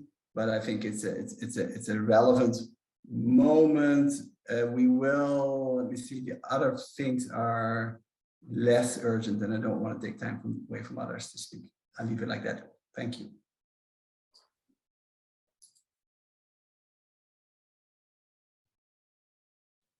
Sorry, I have lots of screaming children in the background here, so I'll hand it straight to Sarah. Yeah, thanks, Anne. There's a lot of internal navel gazing in the Red Cross and Red Crescent happening next year to do with our own governing board and statutory meetings, which probably aren't so interesting for this forum. But at those meetings, there will be a couple of policies that are of interest to our MHPSS work. Particularly, there's going to be a policy on first aid. And for us, first aid also includes psychological first aid. So that's a big one. There's also going to be one on protection, a protection, gender and inclusion policy. And then coming up, this is a bit further away in 2023, but there's going to be an international movement policy on protection, which is big because it's ICSC, IFRC in 193 countries. And that one will also include MHPSS from a protection angle as well. Otherwise, it's kind of continuing a lot of what we started before and really mentoring and helping national societies to engage in country level advocacy with their respective governments and relevant line ministries. And then also engaging at an interagency level on global initiatives that intersect with our mandates as well.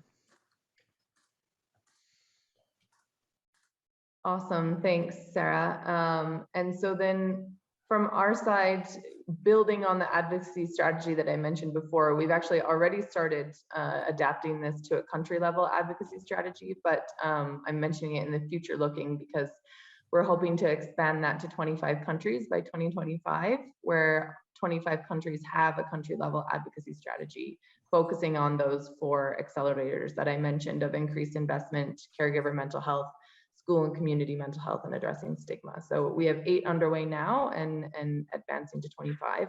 Then I also wanted to just mention, as I am on the board for Global Mental Health Action Network, GMAN, and then also working closely, GMAN, with United for Global Mental Health, that United for Global Mental Health is putting out their advocacy roadmap that's not finalized yet, but I just wanted to mention to all of you that they will have 8 areas of focus in it. The first being on political policy and funding commitments, which includes integration of mental health into UHC, integration into COVID-19 national and international response plans, and then national SDG plans, as well as increased multi-sectoral funding for mental health and psychosocial support across sectors. And then also increasing new existing and new financing mechanisms like the Global Fund, Global Financing Facility, the NCDs, and Mental Health Trust Fund, and a few other things. So they're engaging in different advocacy moments there. Then also focusing on a social determinants approach to mental health, addressing inequality and taking a rights-based approach. Number 4 is better MHPSS for children and adolescents. Number 5 is the workplace in mental health. Number 6 is harnessing the power of digital technology. Number 7 is improving knowledge of what works. And the final one is improved mental health monitoring and accountability. So that is also including the work that some of you might have heard that they're working on, United for Global Mental Health and Harvard and others, in doing the Countdown 2030 report, which is basically a means to highlight the progress or lack of progress on mental health. So just to mention those things, and then would love to hear also from all of you. I think we can both say what we're looking forward to, but then combine that with the how.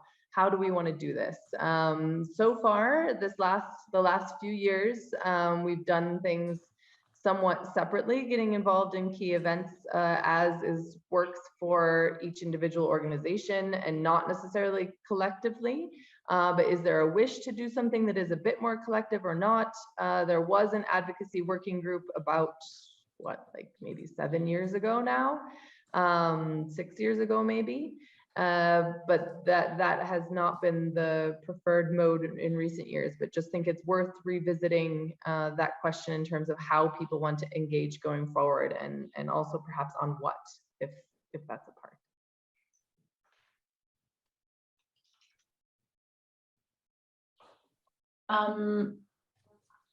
I'm just going to note the time, but if we can maybe share quickly ideas or some few comments and in the chat as well, that would be wonderful. I don't know if Guli's hand is a recent hand, old hand.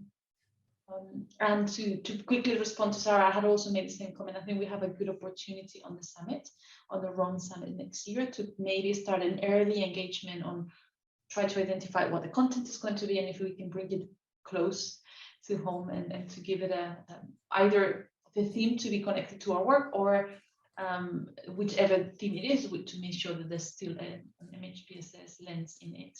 That was my very quick comment. And Guli put the hand down, so I'm seeing that's an answer to my question.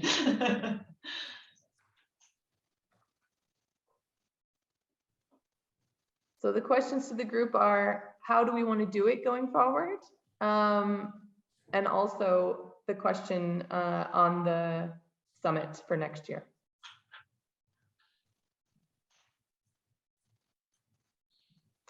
Everyone's super excited about advocacy.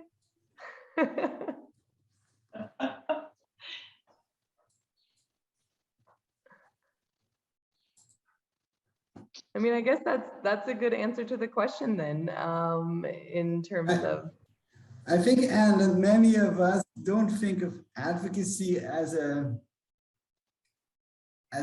category. You know? So I think many of us do advocacy, we just don't categorize it like that. And that might explain silence, but I think people are very keen to advocate and like advocacy. I would agree. Guli says that as far as he knows about the theme for Italy 2022 is community-based support for people with severe mental disorders. That's what I sense, you know, so it won't be on migration specifically at all, but it will be on the Basaglia, let's say, no, inspiration. So basically on the institutionalization, human rights, and community-based support for people with severe mental disorders.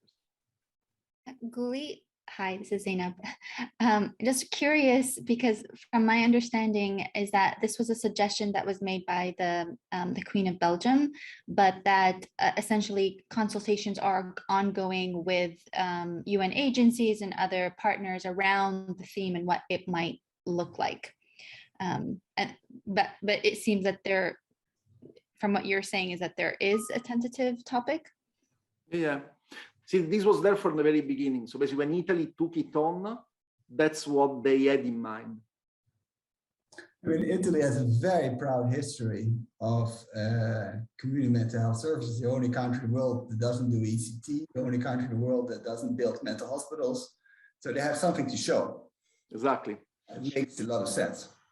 So that will be really the focus. Then, you know, if they will also decide to target a certain population, I'm not sure.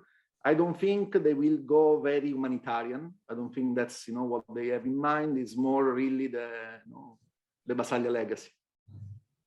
Yeah, but I think similar to like France, I think we had an important influence in kind of shaping some of the sessions to focus on humanitarian, to focus on children and families, etc. So I imagine we will have a similar opportunity as well. Yeah, of course. Yeah. Yeah, possibly, yes. I think the best way with Italy, I mean, that's what I'm doing, is to go through the Italian office, you know, through the IOM mission in Italy, rather than centralized. I think, you know, the same probably for the Federation and probably for WHO, no, would be the case. We're talking to them. They're very keen on services. They're keen on the thing we do in the World Mental Health Report.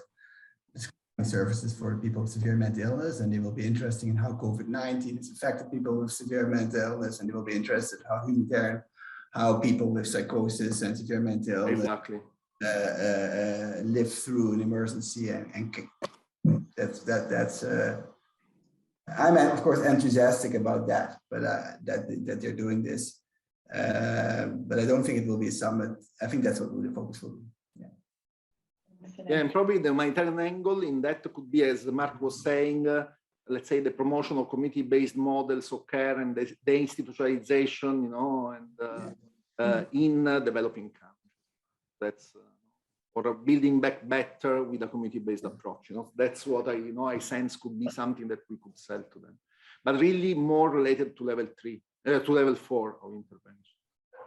Excellent. Thank you so much. Even in that, we would have a good opportunity to bring it close to our work, which would be very relevant. I'm sorry I had to interrupt again this session because we are over time again. It seems to be a topic of my sessions today. So we are going to take a little bit of a break. Thank you so much, Anne, Mark, Sarah, Fahmi, for these presentations. Thank you, everybody. Keep on adding in the chat if more ideas comes to your mind. We'll take a small break until 6, maybe 6:05. Yep. And then we will move on with the next 2 sessions. As you can see, we don't have long break today, but we just want to finish as much as possible. Thank you, everybody, and thank you again with nice music, and see you in 10. Thanks, everyone. Thank you.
Hello. Hi, Mark. I saw your message with Sarah. I don't know what she replied back. Mark, you're not muted. Yeah. I muted it. Sorry, I just muted you guys because Mark was not unmuted. There you go.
Hello, everybody. We're going to get back. Sorry, I'm finishing my food. as I reckon many of you are. Thank you so much, everybody. We moving forward. We just have a few more sessions. We're very excited to also have the final discussion. So we really encourage everybody to stay around so we can have that final discussion on the work plan and what are we going to be focusing on efforts this year based on what we've been doing before as well. So I'm going to check if Fahmi is back with us so we can move into the next session. Hello, Fahmi. Hi, Carmen. Over to you to guide us through the next session on the M&E framework. Thank you, Carmen. And the next session is a brief one about a very important tool that we have produced now, which is the monitoring and evaluation framework with the MOVs. And Ananda and Brandon will take us through some of the plans for dissemination. This is a very important tool, not just an M&E framework, but will help enhancing the quality of MHPSS programs and help us for the first time, if rolled out efficiently, in measuring the collective impact of MHPSS at country level. So over to you, Brandon and Ananda. Take us through the plan. Thank you very much, Fahmi, and thanks everyone. Thank you also, Maya, for sharing the slides. You can go to the next one. So I just want to quickly run through what's new in the version 2.0 of the IASC Common M&E framework, and also say that it's released now as of the end of September of this year, and with huge thanks to Alison Schaefer, who led the process of developing the framework, and also to everyone in the former thematic working group who really contributed, and to all of you, because this was a big product that took a lot of discussions and development, and it's really a great success. So just to clarify what's new, version 2.0 has now 46 indicators, all of which were carried over from the original, with one new indicator added in outcome 1, as we discussed last year in the reference group meeting, about adding an indicator on access to information. There are also over now 50 quantitative and qualitative means of verification in the framework to assess impact level indicators. And then updated guidance on practical tips and steps for using the framework, including selecting these suggested means verification and adapting them as well. And then also on the reporting any results and lessons learned and feeding that into program decision making. Another exciting development is the framework is currently being translated, and translations in Arabic, French, and Spanish will be available next week. I've just learned from Maya, and thanks very much to Maya, who's coordinating that big task of translating this document, which is quite heavy. Thank you. And next slide, Maya. So I want to hand over to Ananda, who will tell us about the MOV toolkit that was developed to kind of go along with the framework. And just to introduce that by saying huge thanks to MHPSS.net for doing this.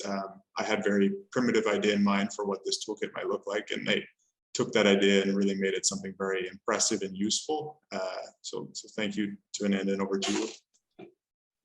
Thanks, Brandon. So when Brandon approached us and said, we need somewhere to put these means of verification, because they're open source or accessible kind of resources, but there's more than 50 of them, and they come in different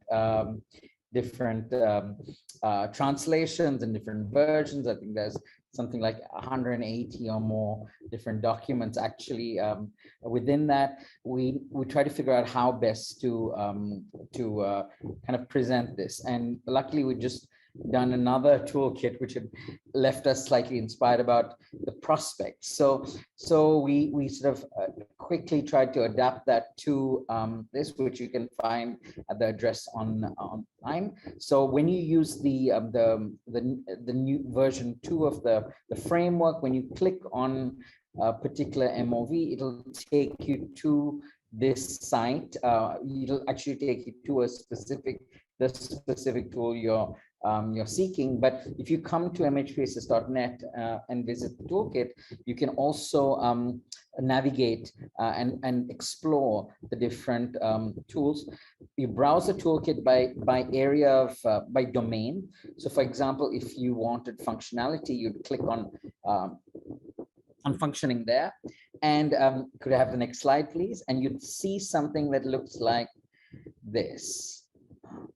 Right, you'd see a list of all the MOVs that correspond to the functioning domain, and you have a number of different filters by age range, resource type, publishing year, language, etc. And let's say you wanted to have a look at Cyclops. Next slide, please. You'd click on that, and there you have the resource. You have different translations. You might have other linked resource, linked documents, and so on. So that basically is how it works. Fairly straightforward, and I hope that you will all, if you haven't yet kind of taken a shot at kind of navigating through the toolkit, please do so.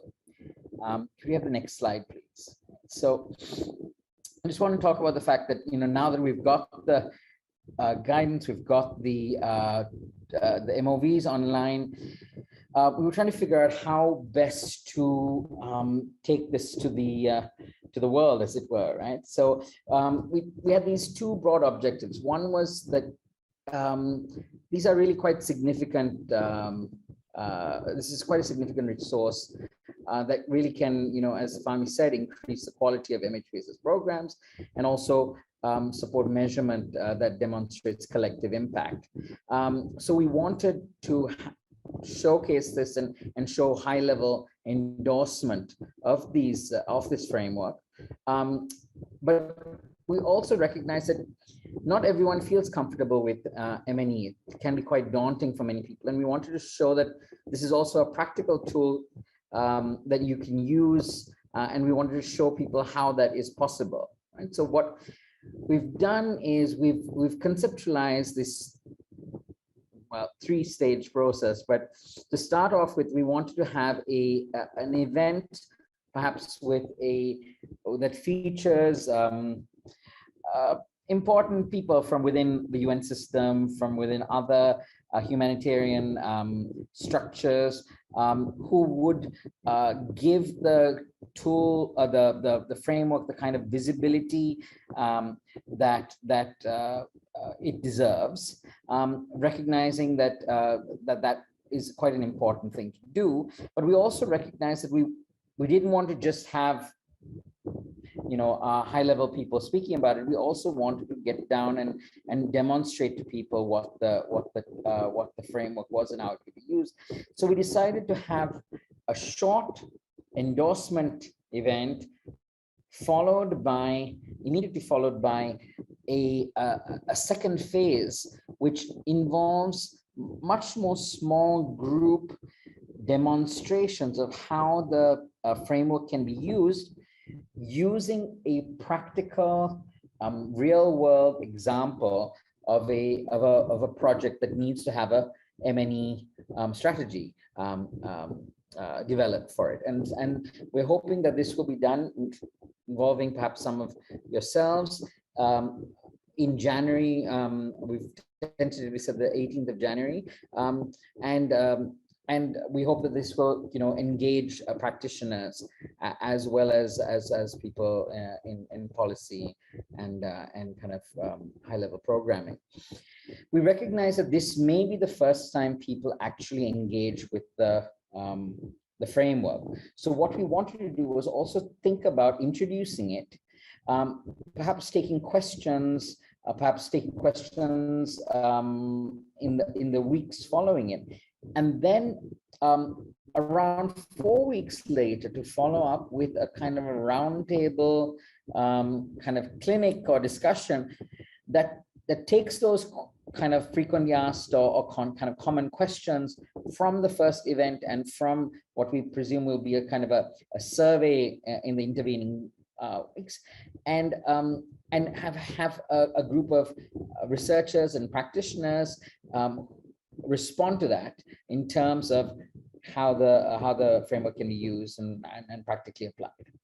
Now, these events are hopefully going to be interesting and engaging, but we recognize that we might want to actually capture some of the statements and some of the demonstrations from these events and turn them into short and slightly longer videos to be made available, publicly available, to support practical orientations that many of us might want to do in the field later.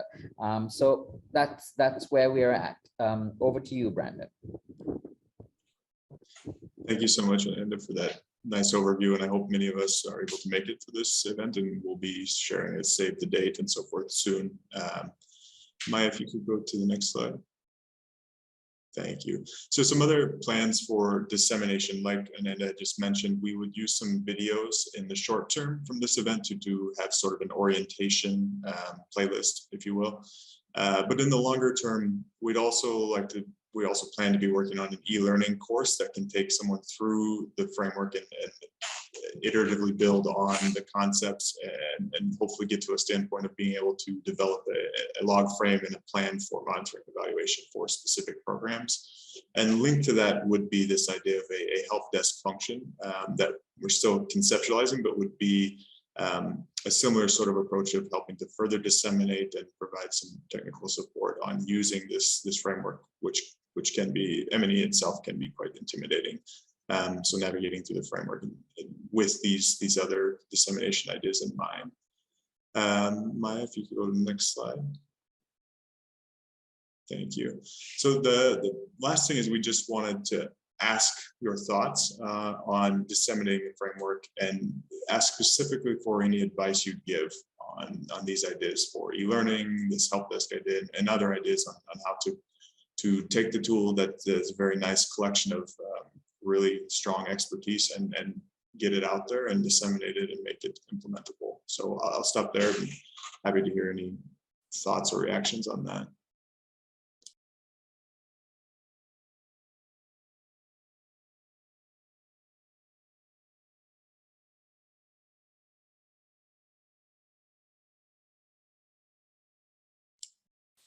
I think, I don't know, Vitsa and Sarah had you had hands at the same time. So I'll just say Vitsa because you're at the top of my list, and then Sarah. Sorry, Sarah. That's not fair.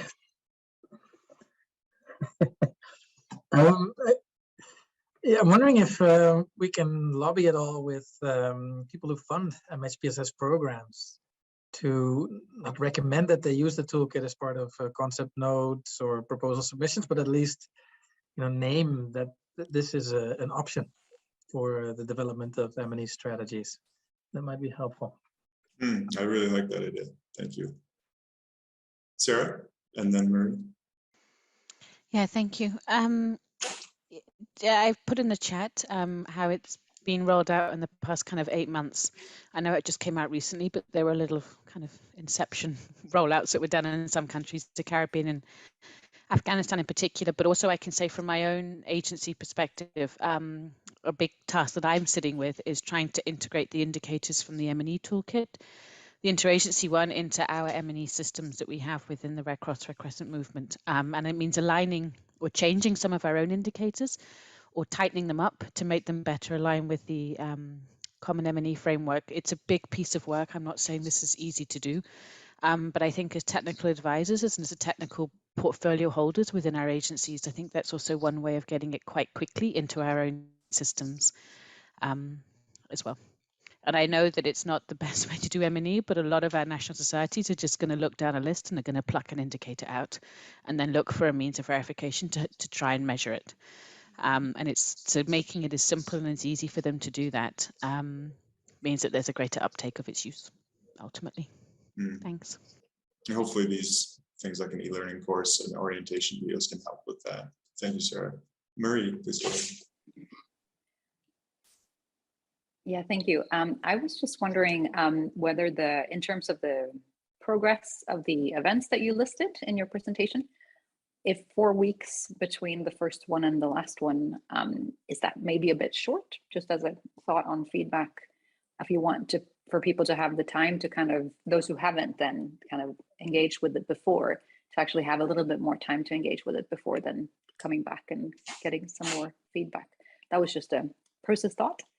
And then apart from that, I think it'd be really interesting to see how potentially we could support the practitioner part. We've been developing an MHPSS indicator at the global level for Save the Children over the last 1.5 years. And it's based on the 6 dimensions and the MOVs in an adapted manner. So that could potentially be an interesting thing to share. Excellent. Thank you so much, Marie. And I think you might have just volunteered, and so we'll be in touch with you. Let's see. I'm not promising anything. We'll be in touch. Thank you. Zainab, please go ahead, and then Ashley. I think we only have 3 minutes left just to save for us. Thanks, Brandon. No, and I won't take long. Really, it's just to echo and build on what Sarah was saying earlier about how we've been using the monitoring evaluation framework within our own agencies and kind of influencing its uptake in the field. We just developed our global MHPSS multi-sectoral operational framework, and we have developed a log frame which really draws on the common monitoring evaluation framework, the IASC. Essentially, we're working to ensure kind of like the shared language about MHPSS approaches and quality practices and implementation. And so the log frame kind of links the IASC framework with our own UNICEF strategic plan and the indicators within it. So it's a really important kind of reference to kind of see how agencies can kind of take this as a foundational document for building an institutional agency log frame, but also how you can systematically and in parallel tie it into an institutional framework for monitoring and evaluation. Thank you, Zainab. Very helpful example of just what the type of examples we want to show. Thank you. Ashley, please go ahead. Yeah, it's so exciting to see this on MHPSS.net, and it just makes it really accessible and user-friendly. So congratulations, everyone.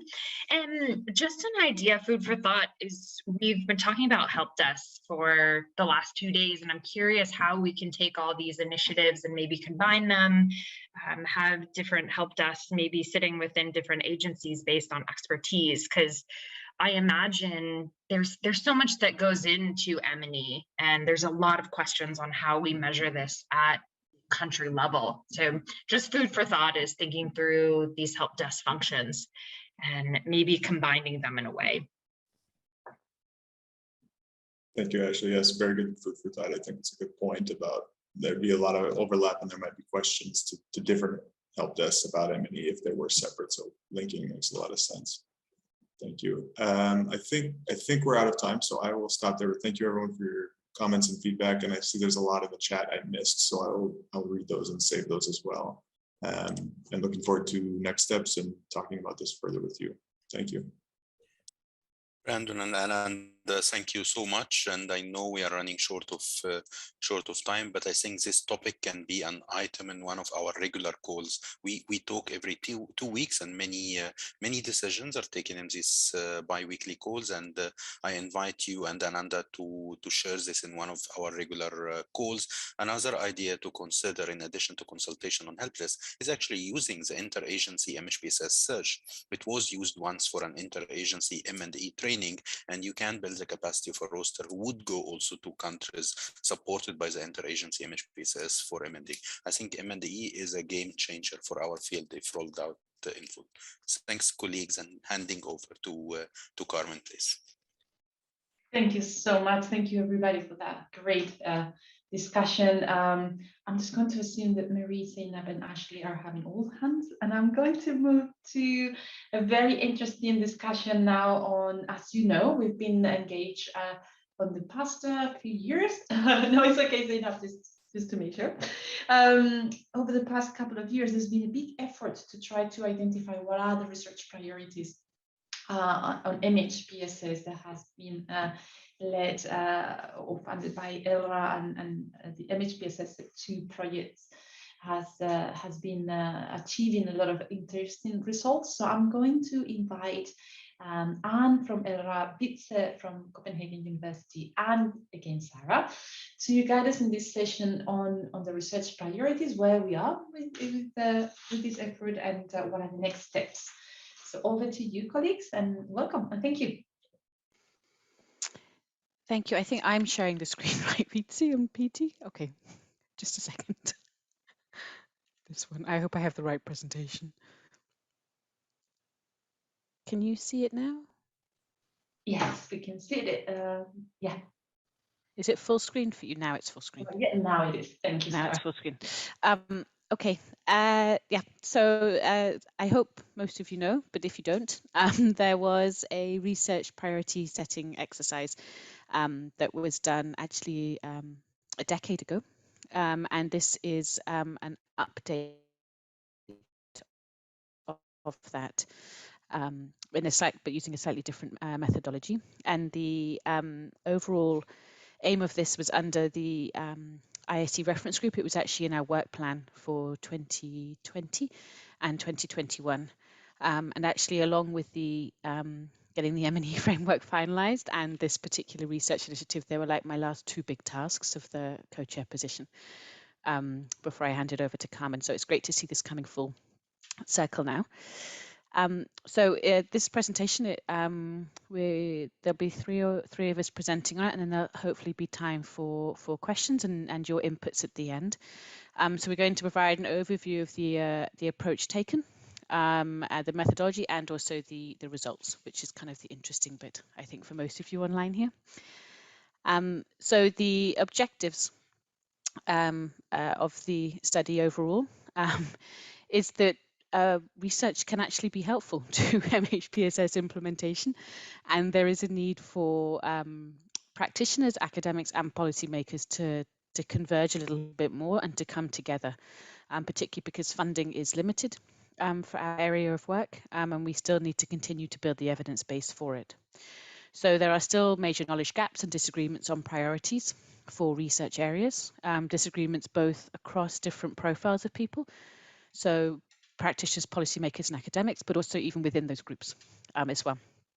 So the exercise that some of you may have taken part in 2011 to 2020, it had limited buy-in actually from practitioners and policymakers. So despite there being the priority areas, they were not necessarily taken forward as much as we would have liked.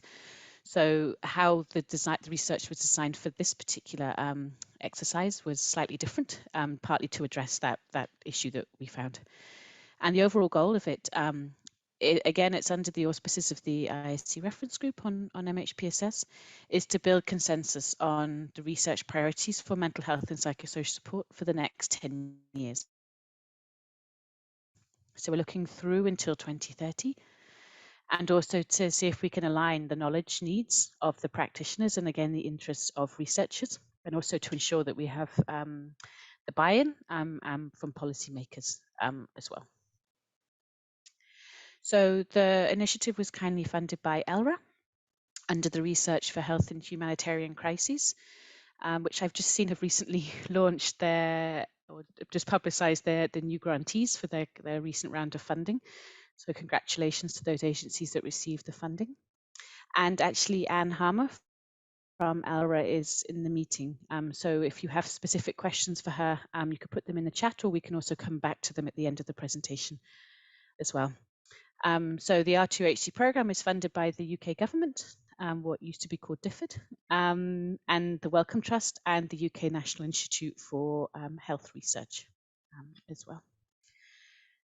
And just to say that the approach taken this time, in the 2011 version, it wasn't done as overtly under the IASC Reference Group. There was a lot of collaboration, a lot of discussion with the reference group in 2010, 2011, but it wasn't done under the auspices of it. Whereas this time there's been a more direct relationship and link. And it particularly combines research methods or methodologies from the Grand Challenges Initiative and the Child Health and Nutrition Research Initiative, which I know some of you are familiar with. And whilst we did have the 2010, 2011 research prioritization exercise that extended to 2020, this is not a longitudinal study. So there is a comparison. I know that might come up later in the presentation with Wietse, but it's not a longitudinal study. So just to put that out there in advance. And I'm going to hand over to Petey now for the next slide. Thanks, Sarah. Hi, everyone. I will be talking through the approach that was taken for the initiative. It was overseen by the Funding and Policy Council, which consists of 16 members and co-chaired by Alistair Agar and Mark Van Omeren. Also, there was a Scientific and Practice Advisory Board comprised of 25 members, co-chaired by Sarah Harrison and Lisa Full. We also consider the panel members who participated in our 3 surveys throughout the project. 305 members participated in at least one of the surveys, also part of our this research initiative. And then there was an implementation team based at Health Right International that was led by myself. Next slide, please.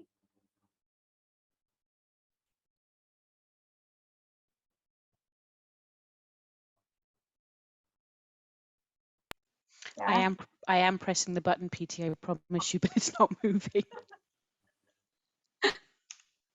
Okay, hold on, let me unshare and try again, sorry. I think, Sarah, your laptop is complaining. It kept me open for too long today. This has had enough, yeah.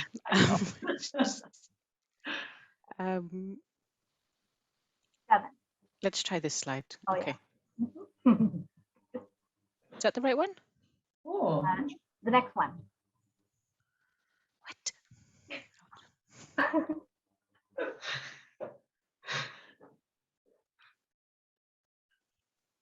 Can you see this now? Yes. Okay, so if I go full screen now, what happens? Nothing. Marvelous. Okay, Vitsi, can you continue with this? Peter, can you continue with this one? I'll try and get it full screen. Sure. Okay. Yeah. So this is the study design. It comprised of 3.5 steps. The first step was, yeah, it goes this full screen now. Thanks, Sarah. The first step was the generation of the research questions, and it comprised of 3 components. We have the panel, invited panel members to participate in an online survey to suggest their research questions. We also conducted a do-it-yourself consultation that we launched a social media campaign, completed a webinar, and disseminated a toolkit so that practice groups in the field can do their own consultation, group consultations, and provide their research questions to us. There was also a qualitative study that was done and coordinated by study coordinators that we enlisted from 3 countries in Lebanon, Indonesia, and in Uganda. All of those research questions that were recommended to us, suggested to us, were then consolidated by our implementation team. We basically grouped the questions together. In total, at the end, there were 61 questions grouped into 6 themes. We did base our themes from the prior priority setting exercise, the first 4 themes, and then for this round, we added an additional 2 themes to the types of research questions that were generated. In step 3, the first part was selecting out of the 61 research questions, the top 20 from the panel members. And this panel member now includes the leaders of the DIY consultations as well. And then the second part of step 3 is the scoring of the selected top 20 research questions according to the 3 criteria that we have set up. And that brings us to the research agenda. Can you click again?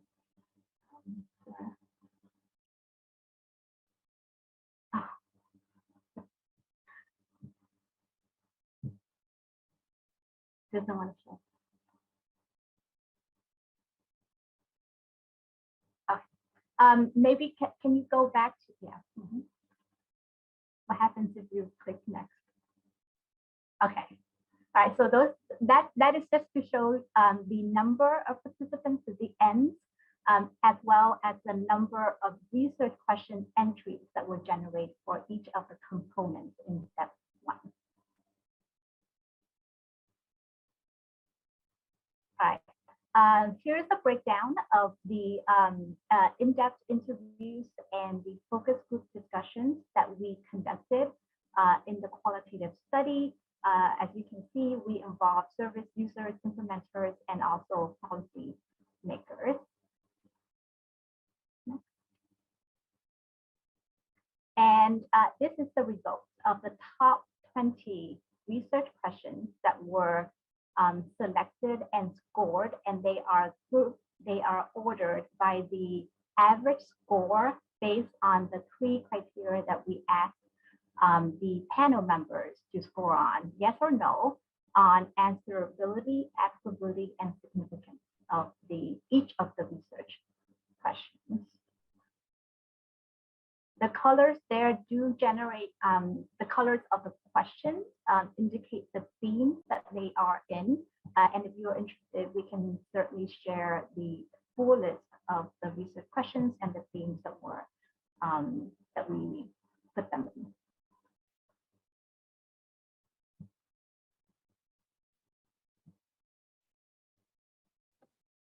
Handing over to Visa. Thanks, Viti. Yeah, so the previous slide is really the results. You know, that's what we've worked so hard for in the last long period. I know it's a very busy slide, but we wanted to give you an overview of the top 20. we are drawing some lessons from this top 20, but we would be very curious to also hear your thoughts, and we're going to share these results for your inputs. But in very short, what we see is that when you look at the criteria and how they were scored, remember there were 3 criteria: answerability, applicability, and significance. That overall in the top 20, answerability was scored much higher than applicability and significance. So people highlighted research questions that they actually can see a possible research project answering in the coming 10 years. That was really prioritized. Overall, I think it's very encouraging to see that there were agreements, mostly between researchers and practitioners and policymakers, but there were some exceptions. So for example, the policymakers, they scored digital interventions and a resilience-focused question higher. The practitioners scored the integration question much higher. I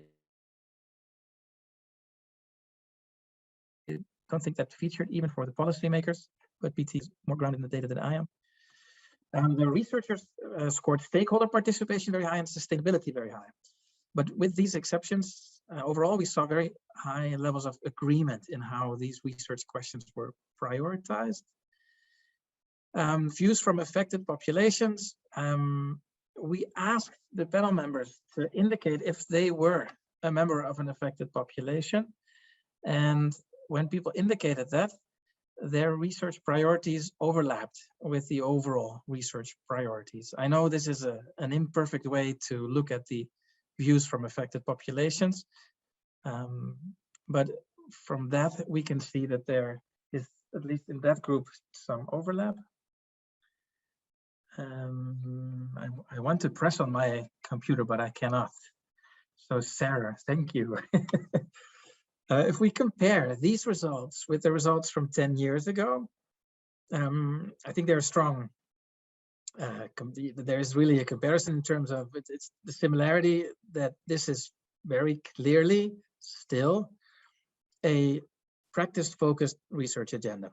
So the research questions that are prioritized are very much oriented towards answering immediately implementable kinds of information.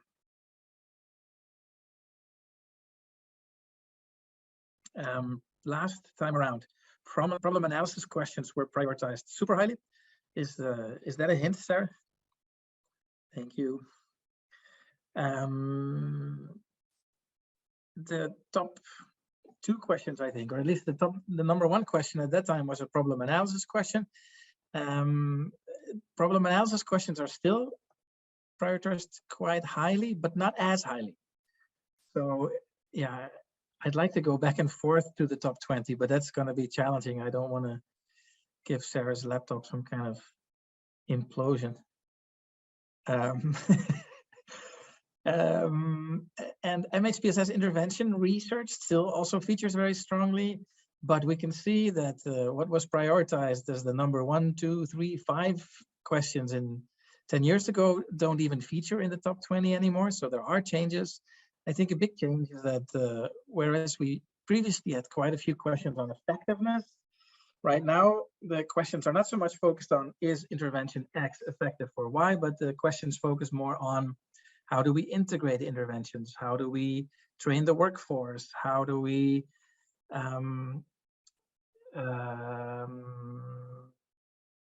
develop supervision models? How do we combine interventions? And those types of questions. So there's a move from effectiveness research to more systems and implementation focused questions. What I found surprising is that the context related questions around adaptation and adaptability, around relevance, around the importance of context for intervention implementation, those questions scored lower and largely did not get into the top 20 this time around. We had a special topics theme with COVID and climate change and digital interventions, but only 1 question focused on digital interventions got in the top 20, and COVID and climate change questions did not. And I think that is also quite surprising. And pausing, Sarah, could you move to the next slide, please?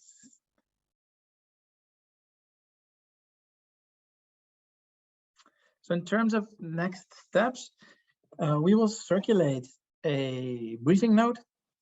We would first wanted to get your quick thoughts on how we've interpreted the results, and you may see very different things. There's a lot of information there, so we'd really love to hear from you. Then after the input today, we'll circulate a summary of feedback. And then through that peer review procedure, the main product will be an IASC briefing note that the IASC Reference Group, this IASC Reference Group will develop. We would like to, thanks Carmen, we'd like to set up a thematic group for that. And then there will be a series of derivative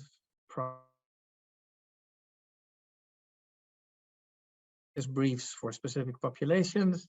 R2HC and PT have been working very hard on an interactive tool for a website. And we'd also like to let the scientific community know about these results.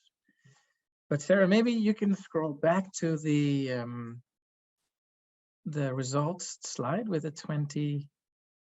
I know it's too much information on one slide, but if you just look at the first 3 questions, I think you can get a flavor of the top 20. The first question is, how can we strengthen the MHPSS workforce in humanitarian settings?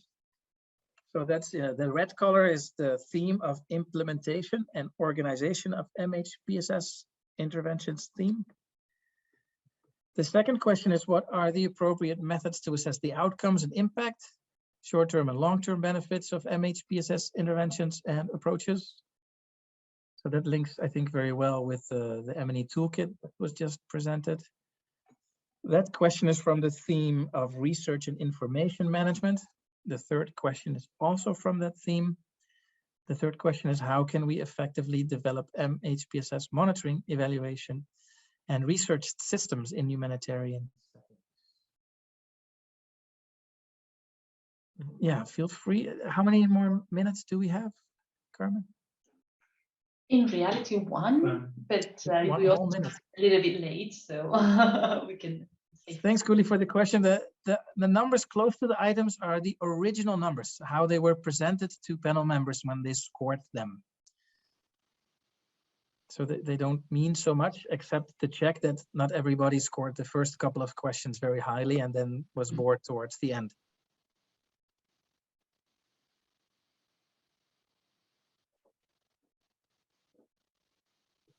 So just a note, for example, the problem analysis questions are the black questions, and you can see that they are still very much there, but they're all more towards the bottom of the top 20. There's a hand by Kat.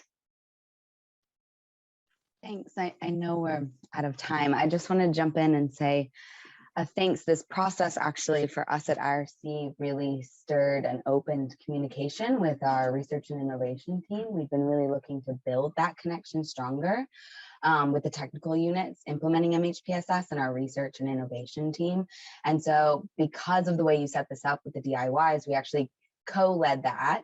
And that's just spurred really wonderful conversations for us.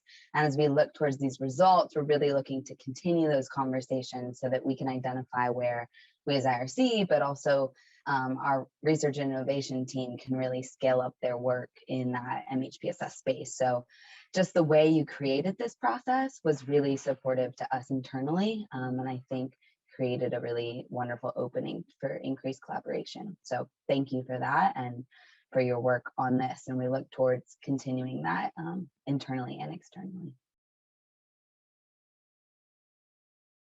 Thanks, that's really wonderful to hear. Excellent. Yes, Mark, there's also a hand by Mark. You're muted, Mark. Sorry. I'm biased because I'm part of this. But I think this kind of work is incredibly important because there's so much so many people do research for the sake of research because they want to publish or they want to say, we're also doing research, and it's not efficient. So having this is crucial, and having it updated every 10 years makes sense, because we're having a window for what would be the question, there's a validity to the findings for a number of years. So the validity of these findings is 10 years. That's how we set up the question. So it's really important. And a big thanks to ELRA for supporting these agencies. I forget all their names, there's many of them, to have this work done, but also for all its funding for all the research on MHPSS over the last couple of years, which has really helped move the field a lot. So it's great. Thank you. Anne Hammer. Hi, everyone. Just very quickly and excitingly, as Sarah mentioned, we actually announced today the 8 studies that were funded in our research call from last year. Of those 8, 3 are actually MHPSS studies, and one of them is aligned with the first priority on how can we strengthen the MHPSS workforce. And it's a University of New South Wales study, which is a psychosocial intervention, which is testing a clinical supervision tool. So I just thought it's coincidence because the results weren't published, but I just think that's kind of quite good news. So over, thank you. Those are excellent news. That's really, really fantastic. A lot of people are clapping. Thank you for sharing, Anne. I also want to highlight that I'm also very excited that we can have the policy brief as an interagency product. I think that also shows the relevance, the interagency relevance of this research and its results. So in addition to all of the other derivative products, I think it's really great that we are trying to have the interagency policy brief. So thank you so much for that. I don't know if there are any other comments, but I think for the time's sake, we're going to thank you all very much. PT, Vitze, Sarah, thank you so much for the presentation. Like all of the other presentations, it will be uploaded in the drive, so everybody can take a look at it. And thank you so much. That's very exciting. Thank you for the opportunity. Yes, thank you. Colleagues, I have an ask for a quick vote. So we have the final session. We have a break of 15 minutes and the final session on the looking forward, which will be our discussion on next activities.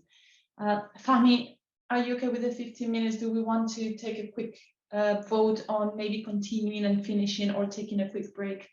Are people more in the mode of stopping for a little bit or finishing a bit early?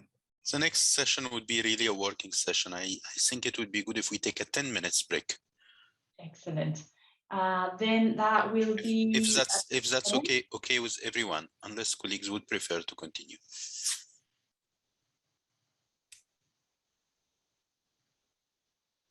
Koen, okay, continue, okay. Break, please. Perfect. Let's get a 10 minutes break. See you back at 7 or in 10 minutes, depending where you are. 7 for the Europeans. 10 minutes, and we'll see you back just a bit longer. Sure. Thank you. Thank you.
Welcome back, everyone. 30 seconds and we start.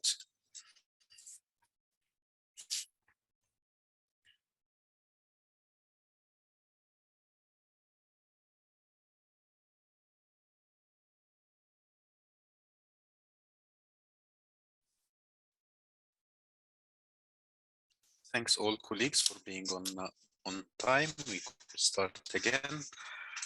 So in this final part of our 2 days meeting, we will start with something we're doing for the first time, something like a satisfaction survey. We will use Mentimeter for that, and it's a satisfaction survey about this meeting. But also we thought it would be a nice opportunity to get a sense from you if we are on the right track on number of the regular activities we do within the reference group. So we included both quantitative and qualitative components. So Mohsen and Carmen, would you introduce us please to this exercise and tool? Absolutely. Thank you so much, Fahmi. Actually, heavy metal is not adequate for this kind of session. Thank you for the suggestion. We'll do that in the next one. Maxine has just copied in the chat the link to the Mentimeter. So all you have to do is just click on that link. If anybody has some issues, let us know. You can also use the code 245061 in the Menti website if that's more useful. But you should all be seeing a presentation with our logo for this session. Please give me a few thumbs up to let me know that you are there. Should I share my screen? Yes, Ananda is there. Excellent. And now what I'm going to do is share my screen. This one. Share. Not that one. See, this always happens. Yes.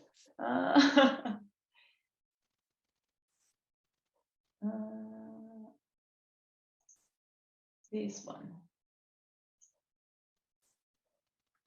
No. Yes. No. Yes. Yes. Yes. Can you see Yes. now? Yes. Excellent. Brilliant. So here we are. Fahmi, over to you. Thank you, Carmen. Can we go with the first question, please? Yeah. So in the first item, we would like to hear first the quantitative component, then the qualitative component regarding your satisfaction on the regular calls.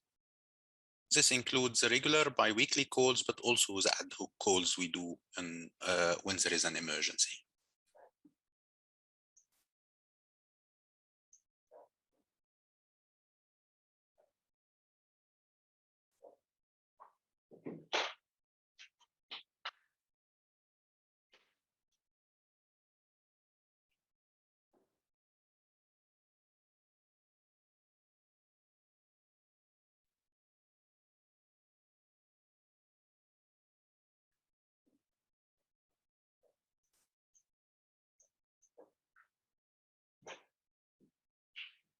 Still missing votes from number of colleagues.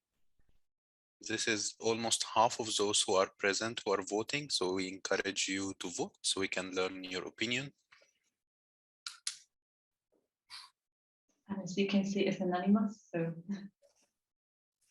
you can be honest.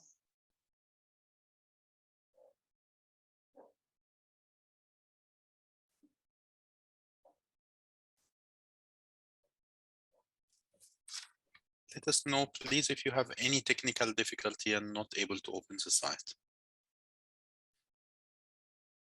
Couple more votes we received. See, Mai is not able to open it. Maybe Mohsen, if you can please in the chat function advise Mai how to use it. Okay. Maybe you can use a different browser, Mai. Yes, sometimes Chrome or what's the one, Opera work better than others. And Sarah, no, there's not a don't know option because the answer to that question is we miss you. You have to come more often. Let's move to the next question, please. Excellent. So the next question is a qualitative item on this. We would like to know, why did you select your previous answer? Just in 1 or 2 words, very brief description. Why? Why did you answer very satisfied, satisfied, or neutral? These are the 3 answers we got. You should be able to write more than once. So if you want to write words separately, the system should let you. The time, good agenda, efficiency, regular updates. We need more influence, sharing information, give space. Thanks all colleagues, very helpful. Yeah, I agree, Carmen. Yeah, me too. And I think that the agenda is also important. We're always open to items for the agenda. So always reach out to us. I think the more it's from you, the more useful for everybody.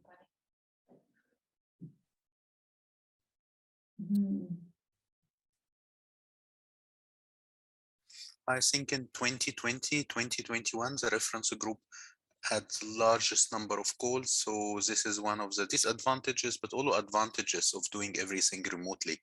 We have been meeting more regularly.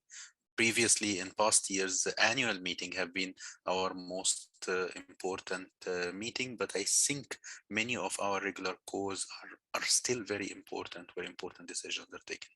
So very helpful feedback. Thanks to everyone. Excellent. We give 1 more minute before we move to the next question, because we still have a number of questions. We will save all this helpful content. I hope, Mohsen, we have a mechanism to make sure that this is all saved, to make sure that we will learn from this. Yes, we will. And we will share as part of the report as well. Excellent. Yes. Thanks, everyone. Next one then? Or writing. Others are writing. So, and this feedback is a treasure. So yeah. We want to continue collecting this valuable treasure.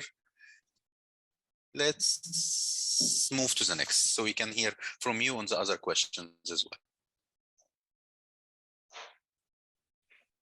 Colleagues, this is a question about the surge. How do you evaluate the interagency surge capacity of the IASC MHPSS reference group? Very positive, positive, neutral, negative, very negative.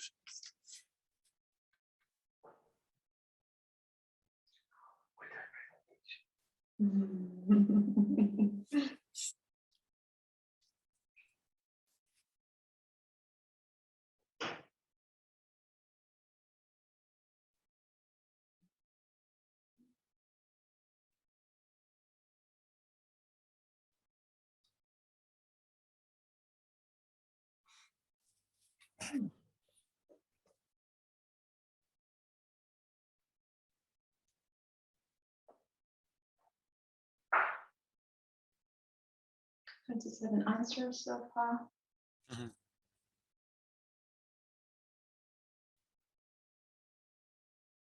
Let's move to the next one, Carmen, please. And can you let us please know, why did you select very positive, positive, or neutral? No more than 3 words, please. But you can send different answers, more than once, timely.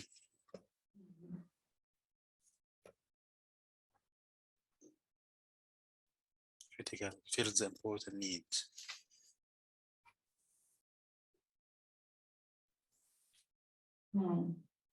Solidarity, helping countries, filling gaps, huge needs, necessary.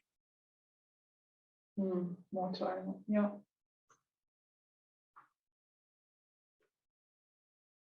If we can go, no, we wait. Let's wait 1 more minute. Well coordinated. Thank you. Very important. Quickly available, quicker. Too short term. efficient, but they are junior staff.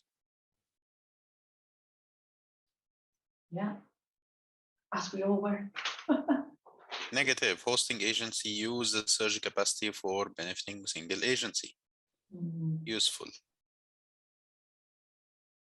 Okay. Take long time. Great training support.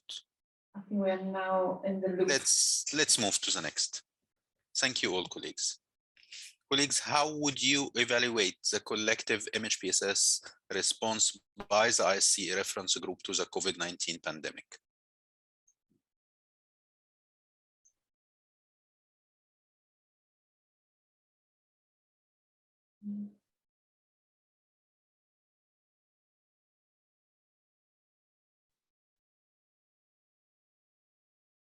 Interesting. Amazing.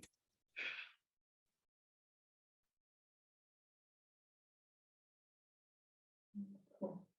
How useful.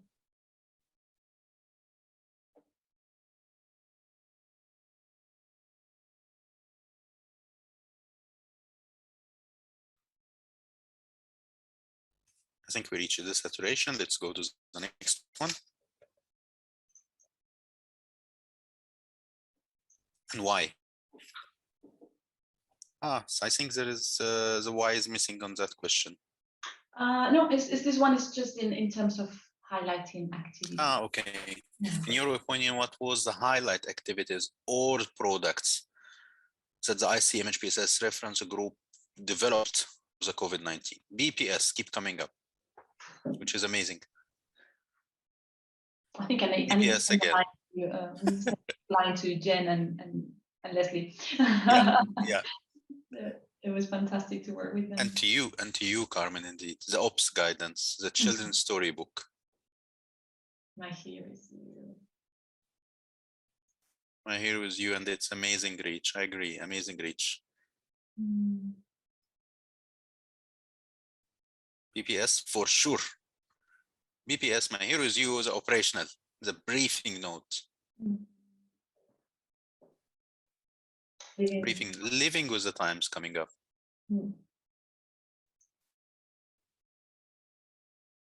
MHPSS.net toolkit, yeah. Operational considerations, chapter 2. Specific. Wonderful. Translation of all resources, indeed. Children book again, operational guidance. Brilliant. Thank you, colleagues.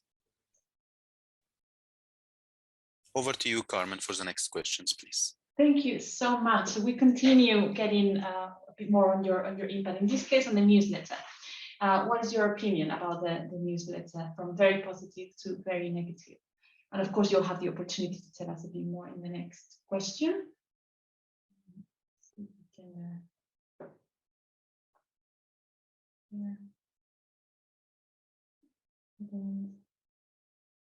Something we're very, very curious to learn how we can continue to make it useful.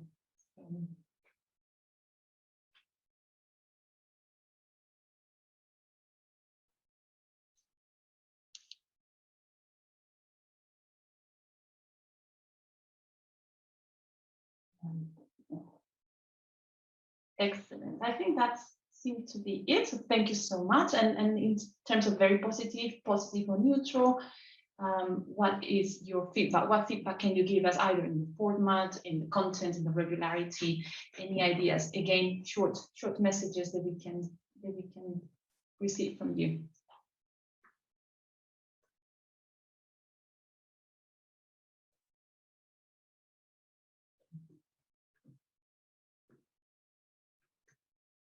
So resources are useful to have in the monthly is great. I was kind of hoping you would say, no, we need it only once every quarter. I'm joking. It's really interesting to make as well. Okay, so maybe think about the reorganization of what's the prior and what goes next. Consolidation. Keeps up staying. More new emergencies, excellent. Excellent. We are happy to send the links of the calls, of course. Ah, that's an interesting thing. Maybe they all look too similar in the inbox, and we can miss some. That's interesting. We can sort that out. More elements are needed. Diversity, resources and tools. Very good. We're going to take all of this information and use it for the upcoming ones. Excellent. I think this is already going into loop, which is when it starts to do this loop and goes back into the beginning. Working groups, that's important.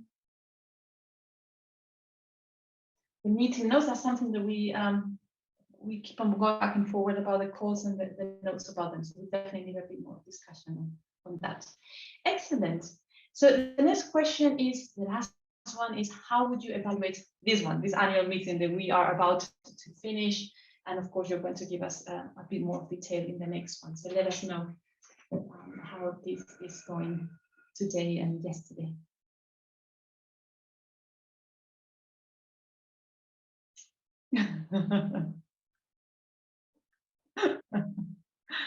Sorry, I'm just reading the chat.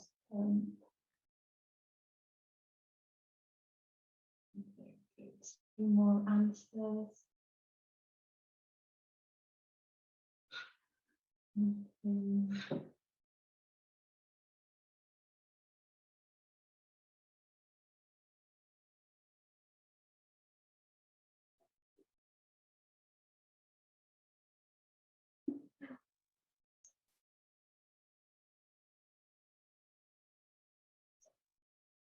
Perfect. Excellent. I think that's more or less, if there's anybody else quickly clicking. If not, very important for us to be able to have a better meeting next year. Can you elaborate on that feedback? Ideas, comments, anything regarding the annual meeting?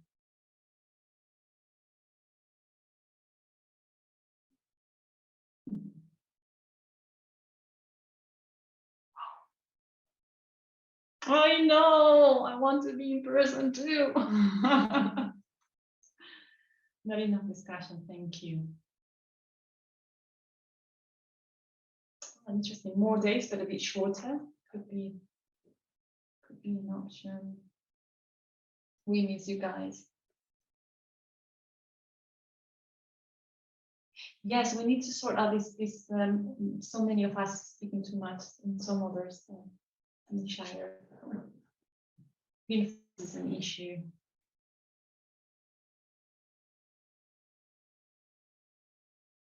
It's hard with timing indeed to have smaller groups, but it's in person. Many requests for in person.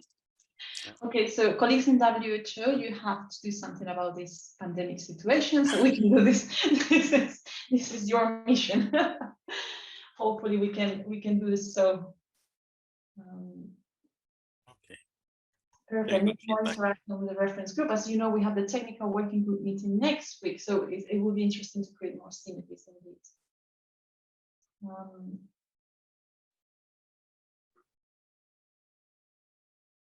Perfect. This is so useful. We're going to have a lot of opportunities for improving. Yeah, absolutely.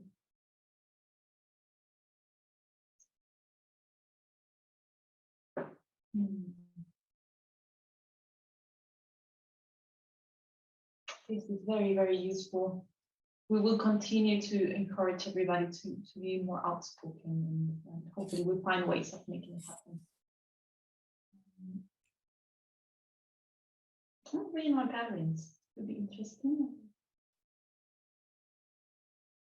True, virtual is better for the environment. It also allows many, it's not that easy to get a wider representation when we have to travel. There is also an issue of access, isn't it, to travel and so on, but we'll find a way.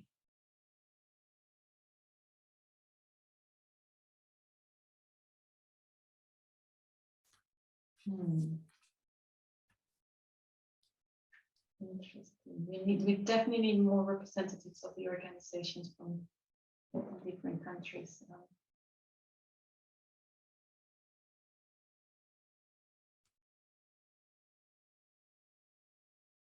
Excellent. This is very useful. I can see that one of the columns is already looping back. So we're going to let a few more seconds for you to write while you know that the next part of the session is going to be looking at the work plan together with not only what we've been doing this year, but what we had as priorities, as you saw in the first slide, and some additions that come from yesterday and from today. So Fahmi, I'm going to go over to you. I'm going to stop sharing. I'm going to let it run just in case people want to write a bit more, but I will stop now sharing so we can move to the next part. Thank you everybody for your answers. Very, very useful. Very helpful feedback, and what we can promise is that we will read it carefully and we'll get advice from you on how to integrate this feedback into each and every activity you provided to us inputs on. And I think this exercise is good. I don't think we frequently get the opportunity to do this type of satisfaction surveys, but it's good learning. Opportunity to open the camera for a few seconds.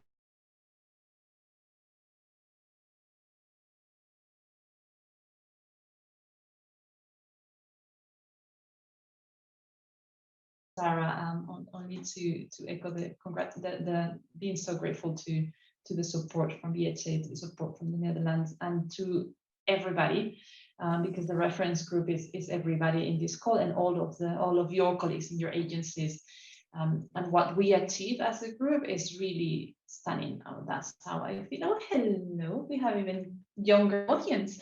So wanted to just from my side say a very quick thank you to all of you for an amazing year, my first year as co-chair. I knew how much it goes from the other side because I've been a member like all of you, but it's even more impressive when you are in this side, seeing what all of you do all the time in bringing MHPSS to the next level. So thank you from the bottom of my heart, and thank you for these 2 days of being with us. Maya, Mohsin, your stars. And Fahmi, over to you. Thank you so much, Carmen. I'm grateful to Maya and Mohsen for their support throughout these 2 days. Thanks all colleagues for your engagement, for your inputs. I think it was wonderful 2 days. I learned a lot, and it was great to work with you all during these 2 days. Most importantly, also during this year, 2020 and 2021 was not like any other years. It was really an honor. It was a pleasure during this year to serve as a facilitator for the function of this group. It was also a pleasure and a career highlight for me to witness also during this year how MHPSS is advancing and be able together with all of you to contribute to it. Thanks all colleagues, and have a great evening. And by this we close the meeting for today. Thanks everyone. Thank you. Thank you everybody. Bye. Thanks so much. And thanks, Carmen and Fahmi. Bye-bye. Yes, thanks, Carmen, Fahmi. Thank you. And all your boys are there, Marie. Wow. Really, really good. Whole family party. Hello, Elise. Kids, how are you? Oh, we have such a wonderful audience. We didn't know we were being listened by the smallest. Suddenly we get to see. I think we should have had the children hear the entire meeting. That would have really been lovely. Especially a Santa and a gingerbread man. Thank you, Fahmi and Carmen. Great facilitation. Thank you, Liam. Thank you. Bye, Elise. Bye, Mace. That's Mace, no, or not? Thanks so much, everyone. No, this is Samuel. My youngest. Samuel. Oh, really? You mixed them. Okay. Have a nice evening, everyone. Thank you. Thanks all. Night. Great to see you all.